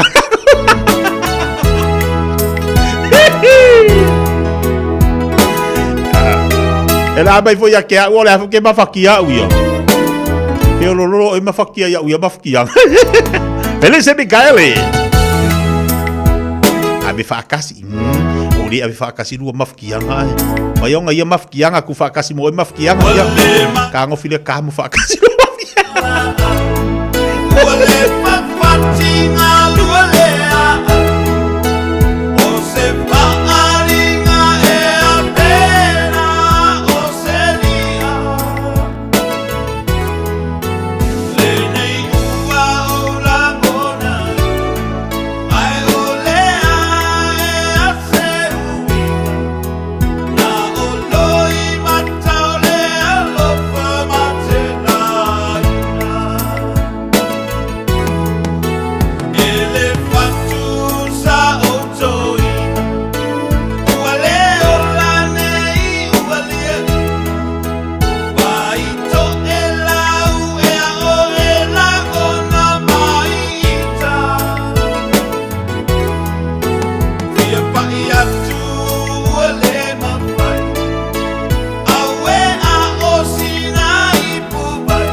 ngai o pole pesi. Au mai au ti ngā o te fia solo i o loi mata. O pole pesi au mai au ti ngā langa o ke fia solo i o loi mata. Kalo sia o kupu. Kalo sia o kupu. Le mafakia mai ai kaunga ko le solo. Kaunga le solo ka ele. Solo yong loi mata. Le anga ile ko e au nga solo le vai kemingi. E ke rolo i makal kemingi. O pe o lapo po o. O sua ki mula popolo I maka ngi e ai se lo I maka o koe kiki. Ai a. O la popo fo lo I maka ngi vai kai. I leo ka ngalanga solo langa su. Kasi lo I maka su mal solo. Pa ngalo solo ka ere. Vai pe mongi kangi pe.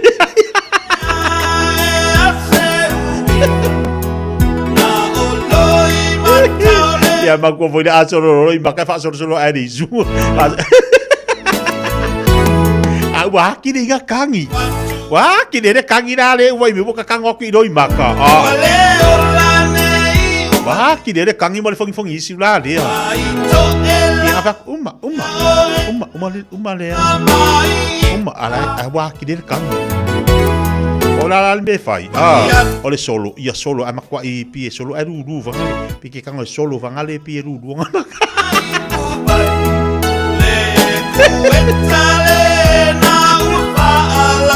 Ai va ko kelo la kangi si de ngai. Ia malo le pa. Ai ala kula mo maftia ngai fa le kele fie ko fo ile la unga ruenga. Ke ala ko e te me tele fie ngol ruenga ai pike ka ko ku ainga. Oi. Pe eva ku mafki anga nga ruenga eva ku olu fale le ai. E do ai fale kongu nga ruenga o mar nga ruenga ku fa ko le fale nga ruenga ai lo o to fale. Ai ele stangata. E pe pressure tu foi le nga ruenga. Ngala ku lola ia le ore ile fale. Vai me ale fa ngau. Ele o se kia. A fa fi kau nga ruenga la tu puai. Ngala tu lola ia li o tau mawhai mo moli atu ai se mea ngari fie ari ka whinga ruenga o se mea fo ilia e ngari fie li pule. Ngala ku lola i o pe wha vesi. Ala e o kei au ngofu whane. O le mela e tauna e whaia. Ai wha pete manda ba. Ngai se me kere fie. Wa mantua la le te alu i te nungala wala. Wa i le fie ua makwa i wha akumuri o le fie. Kanga e manga va. O le whai koko o le kou whinga ruenga. Kalai uma ia wha fi tauri ma mea sa kukupo le kou whinga ruenga. Ko e kui le leo ofu le lei. Ia e sa wariwaru kou whane.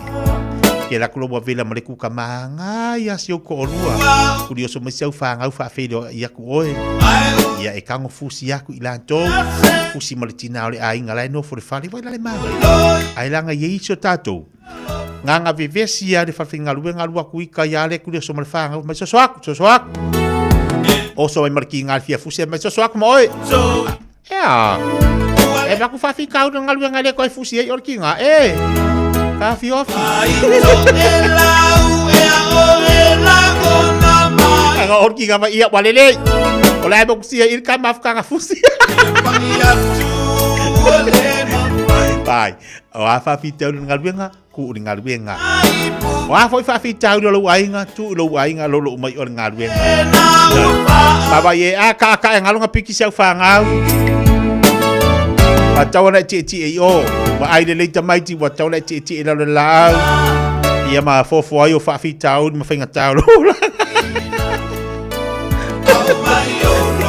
ai ma ga ia lo ki o ia o le sia va nga tau wa o le tu po me fa pe I tono ainga ai do I si me ku bulu wainga o I lo fa finga luenga la ku le fa sortina ai aku dia so me se fanga ia vai fare lei la ko le fa sortina a me ma ko ngaluenga ba o me le wa ia man tu fo lu ngaluenga fo fa tasi martina e te saua te finga luenga tap pual tina pe al fortina finga luenga tap pual tama ia la tula ia va pe o ke ave pasi pe ke ave taxi o al fa fita u fo ile la tu pu tono ngaluenga pe o ngalu I fo ia o le fili ngi ya so I ko le pasi fa matala le tama pe va pe o tina le ave pasi ia va fa tu fo ile le so sani le ai ongi fa me ia menga fa merki nga ia ngo so fo fa fi kau ai punga mai or ka mama le ai la ka ko le pas e ai on sa ele o stu poka ka fia ile lo fia ke pas e te no i do ai tan no fa irki nga ia on sa le au te no fu mo tap po ia ti o faiva la talo fo ilia e te fo I mai man miel ta ai ai lo sa lo ba ku fa mai ai va inga lu I fo ia o diska ka ngai kongole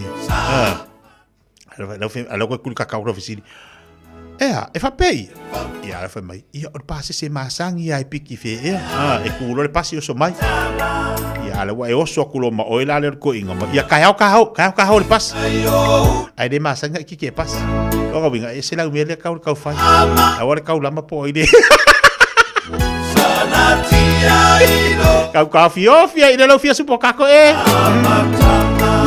o me te tupu le langa bal sei fuanga ai o le matala so se vai fe lava te ai o ngali at o lo mulmuta i le lofo le li ia ti tatu so se mea tatu te o tofta fonga me umalava o lo itau me umalava mo tatu le nei o langa ai a tatu matala au pele to vai yo ai lo le sau le pasi e mai o na maftianga e tau oso i o le tamai fia supokako ai lo le sau foltina o le tamama fafitau le taxi a kaupunga o e le i supokako in taxi o nga sa i lo fia supokako tukumaya o tinga tate tau a beina ia ma te tonu fo yo ha onga i ke iloa oe o nei fo i o te tonu ha onga se fatola tala nga i heli tamai titi sau e o fo ya le la kanga se aki au tau e o fo ya taita a sau ni lo watari le titi mala onga e fa bai dad a me nga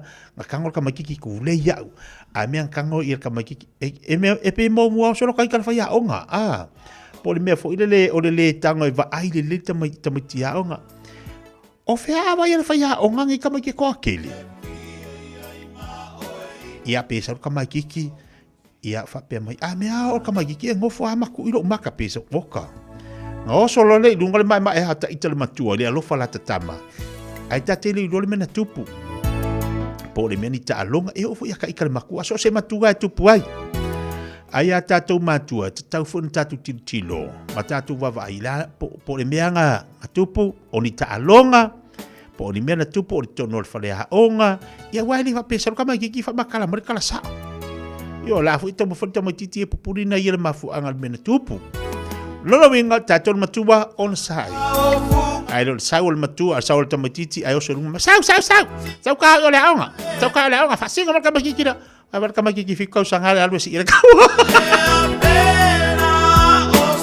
ba ai de fiku kau sanga ala kau maloi o si de kau o la me kale fa kama mau pele to vai sa si tama fai au ke ko ka alo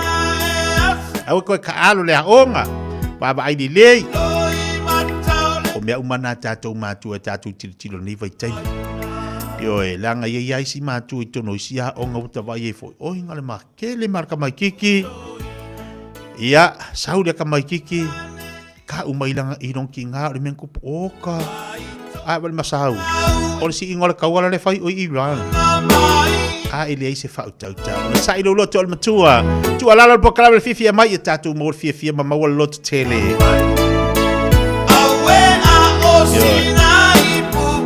mau tatu le fifi mau tatu lo sai mau tatu lava pale o le me silina mataua ya o foi me tu pole nei o langa le sei fuanga o le tu alalo lava ia le pokalame o le sai loloto ai ai lo tangata aveu tinga mo maftianga vai le leo ka mapesaming pe mai la ki e masianga hande lodi ala leo kanga ka ama fakia ma sa va ko lua fakia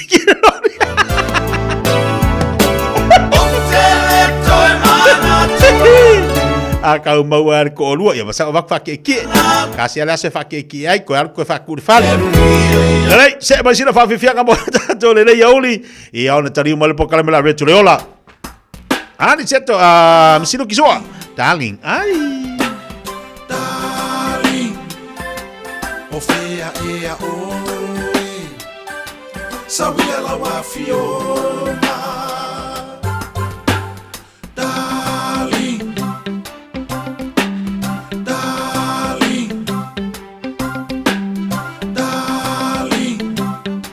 sabia la wa fiona darling o fea e a oi sabia se yo o mai masongi tasi mai leva so o tava la vala ele ma fai na ngalo oi ile anga darling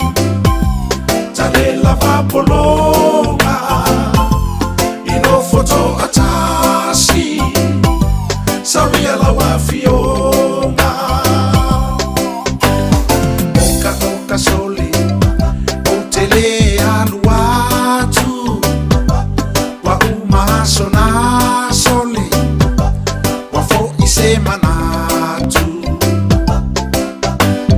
le mafaina ngalo la tama futanga to ulu o unifo puta o umata asolo totongi e tifa mai uma ole tupe le ai se bea ai darling tale lava polonga ino foto atasi saria la wa fiona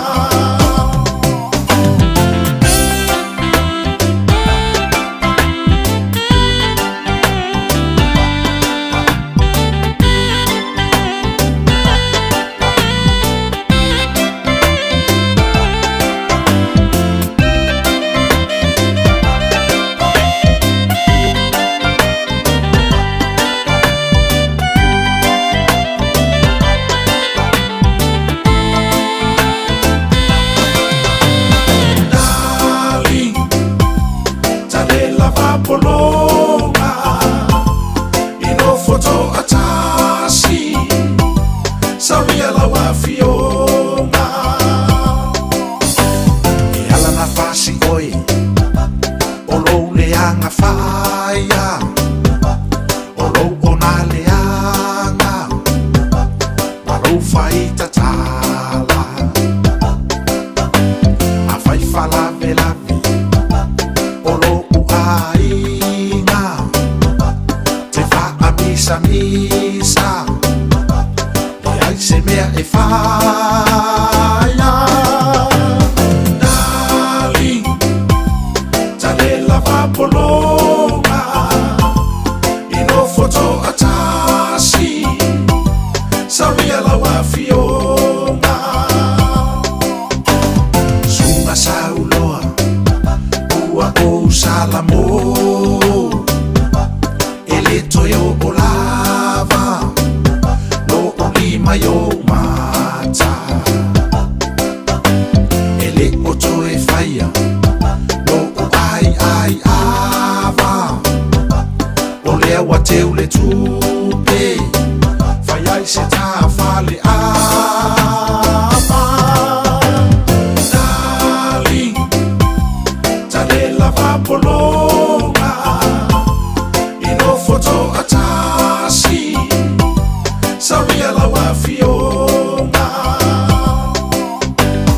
darling tale lava polonga ino foto atasi saria la wa fiona.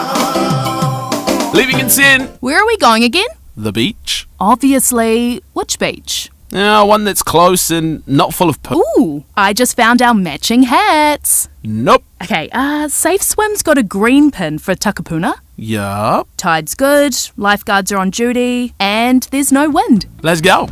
Water quality, tides, lifeguards, weather. All pretty good reasons to check Safe Swim. Visit safeswim.org.nz or download the app today. Thanks to Auckland Council. O e si la fia me e whaatino e mawhaiona e umi ai so whale motu le lumanai. A whai fo i so whale motu, o e si la fia mawhaiona whaatino ni isi o fuafuanga e whaonga aire equity o lo whale. A wane e misiere por kalame o le malu I whale. Ia fiafi o sururu taitasi le se fulu e te aile whaa. O le a e si la fia ai au wala e mawhaiona e umia se whale motu le lumanai, ma au wala e whaonga aile equity o lo whale motu e whaata wai se isi o whale. Le por kalame o le malu I whale. Ia fiafi o sururu wa yaso taitasi se fulu e te aile whaa.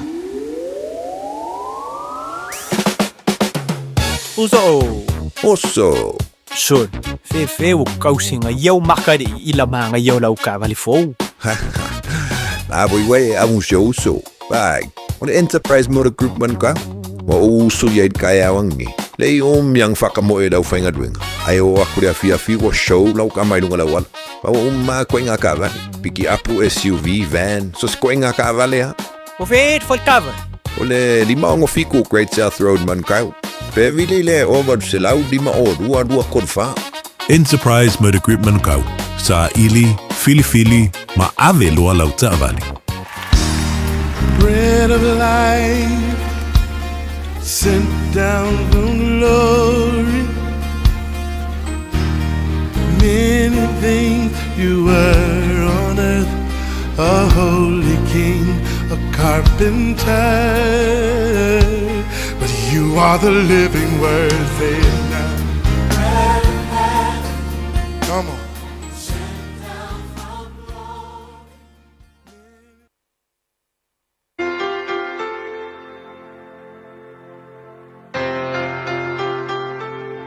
So i manuia le tatou tunu le tatou porkalame o le nei aso le areta le ola au te fia la vai whawhailoai e te oe au mawhai o na whatasi ma whafonga mai moa i tatou porkalame o le nei aso.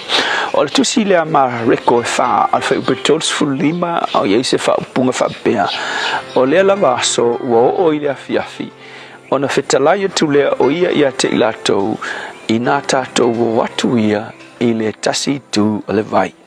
O le upu mo o le aso le nei, o le file mu o le mawhauwhau, the peace of mind, file mu o lo mawhauwhau. E mawhai na e controllinga pe pulea me tupu i le olanga le nei, ia ma mea umai e kukupu i au kawhau oe, e ala lea i le whaatumu o lo mawhauwhau, ia fionga a le tua. Mangko whel mawhauwhau le a no fuanga e whai ei taua mau mai ei me pulea lo wolang. A whapela e tele ano i mea nae e ke mawhauwhau lo loto ia i le tele o taimi. O le mea le atupu ia te oe.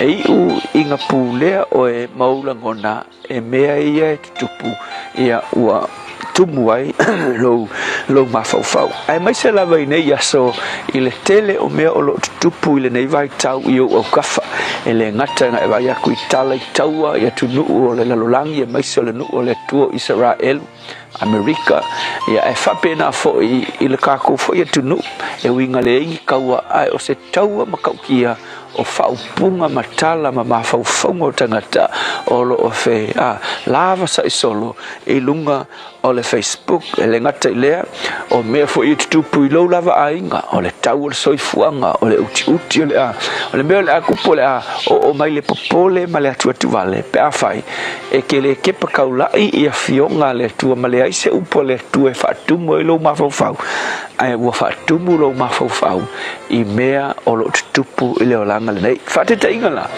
o le au so o whelea Yesu nga o le sipiko le vai mana tua le mafua anga le malanga na o le sipito o le tala Yesu na whai ia Yesu tato wo i le tasi tu o le vai o le upo Yesu nga wai wha makanga sila fia Yesu e se wha o le tala i oe na sila fia Yesu wafo Yesu nga ke sila fia mea uma ala e se ang whai mai Yesu kako wo le siku e uia nga ilo i le wha ang whai mai Yesu kako wo lono winga nga iloa Yesu e le wha e na iloa e ma whai o nga lako manguma lo i le wha wafo i le o mai Yesu peitai inga uo wangi mai le matangi ma losi mai le vai mai o lai moe Yesu o le aka o le moe Yesu vai mai ni tangata o le wha longa le na o le leango Yesu matangi ngai loa Yesu o makangi angi vale o wai o elisipiko o nga moe a vai mai ua fefe le auso popole matua tu vale fafangu Yesu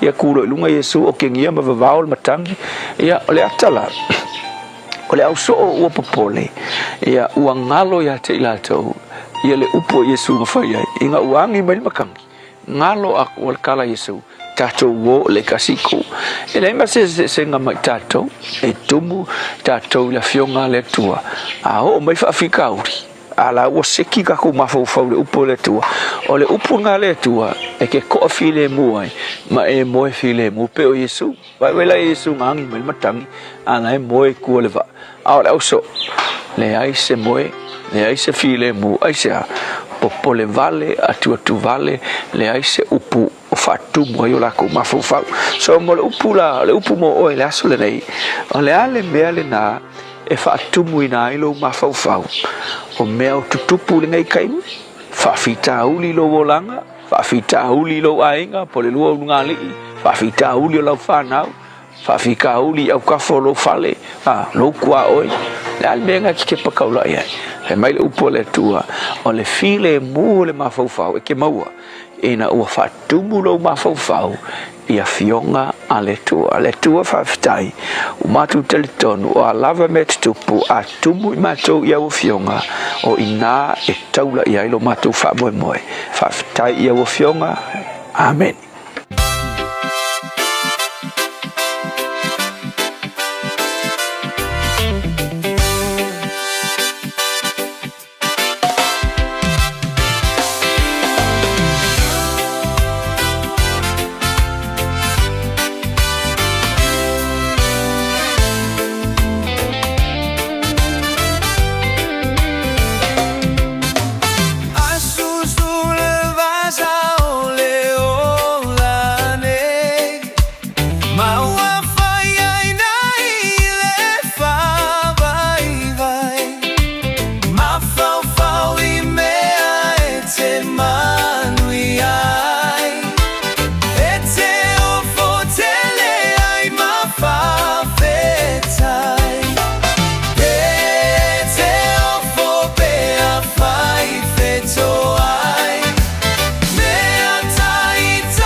So le vasa pene fa fonga mal tatu pese fa le nganga le na o fa mai atu le tatu proclame o le areto le olo si tamu tanga fa le nganga fu ile mo tanto ile nei ya uni ya malo fa tai fa tiki samula tu pele tali no nei proclame fa le nganga au fe nga ye tu mau nga wengo la tolo mafuta bai moto manlawa lolo tatu atu no mafuta mai so se vai pano ma so se vai ngor ke lope whaafitai ni tali eino nei pokalami whaanganga ia te utou.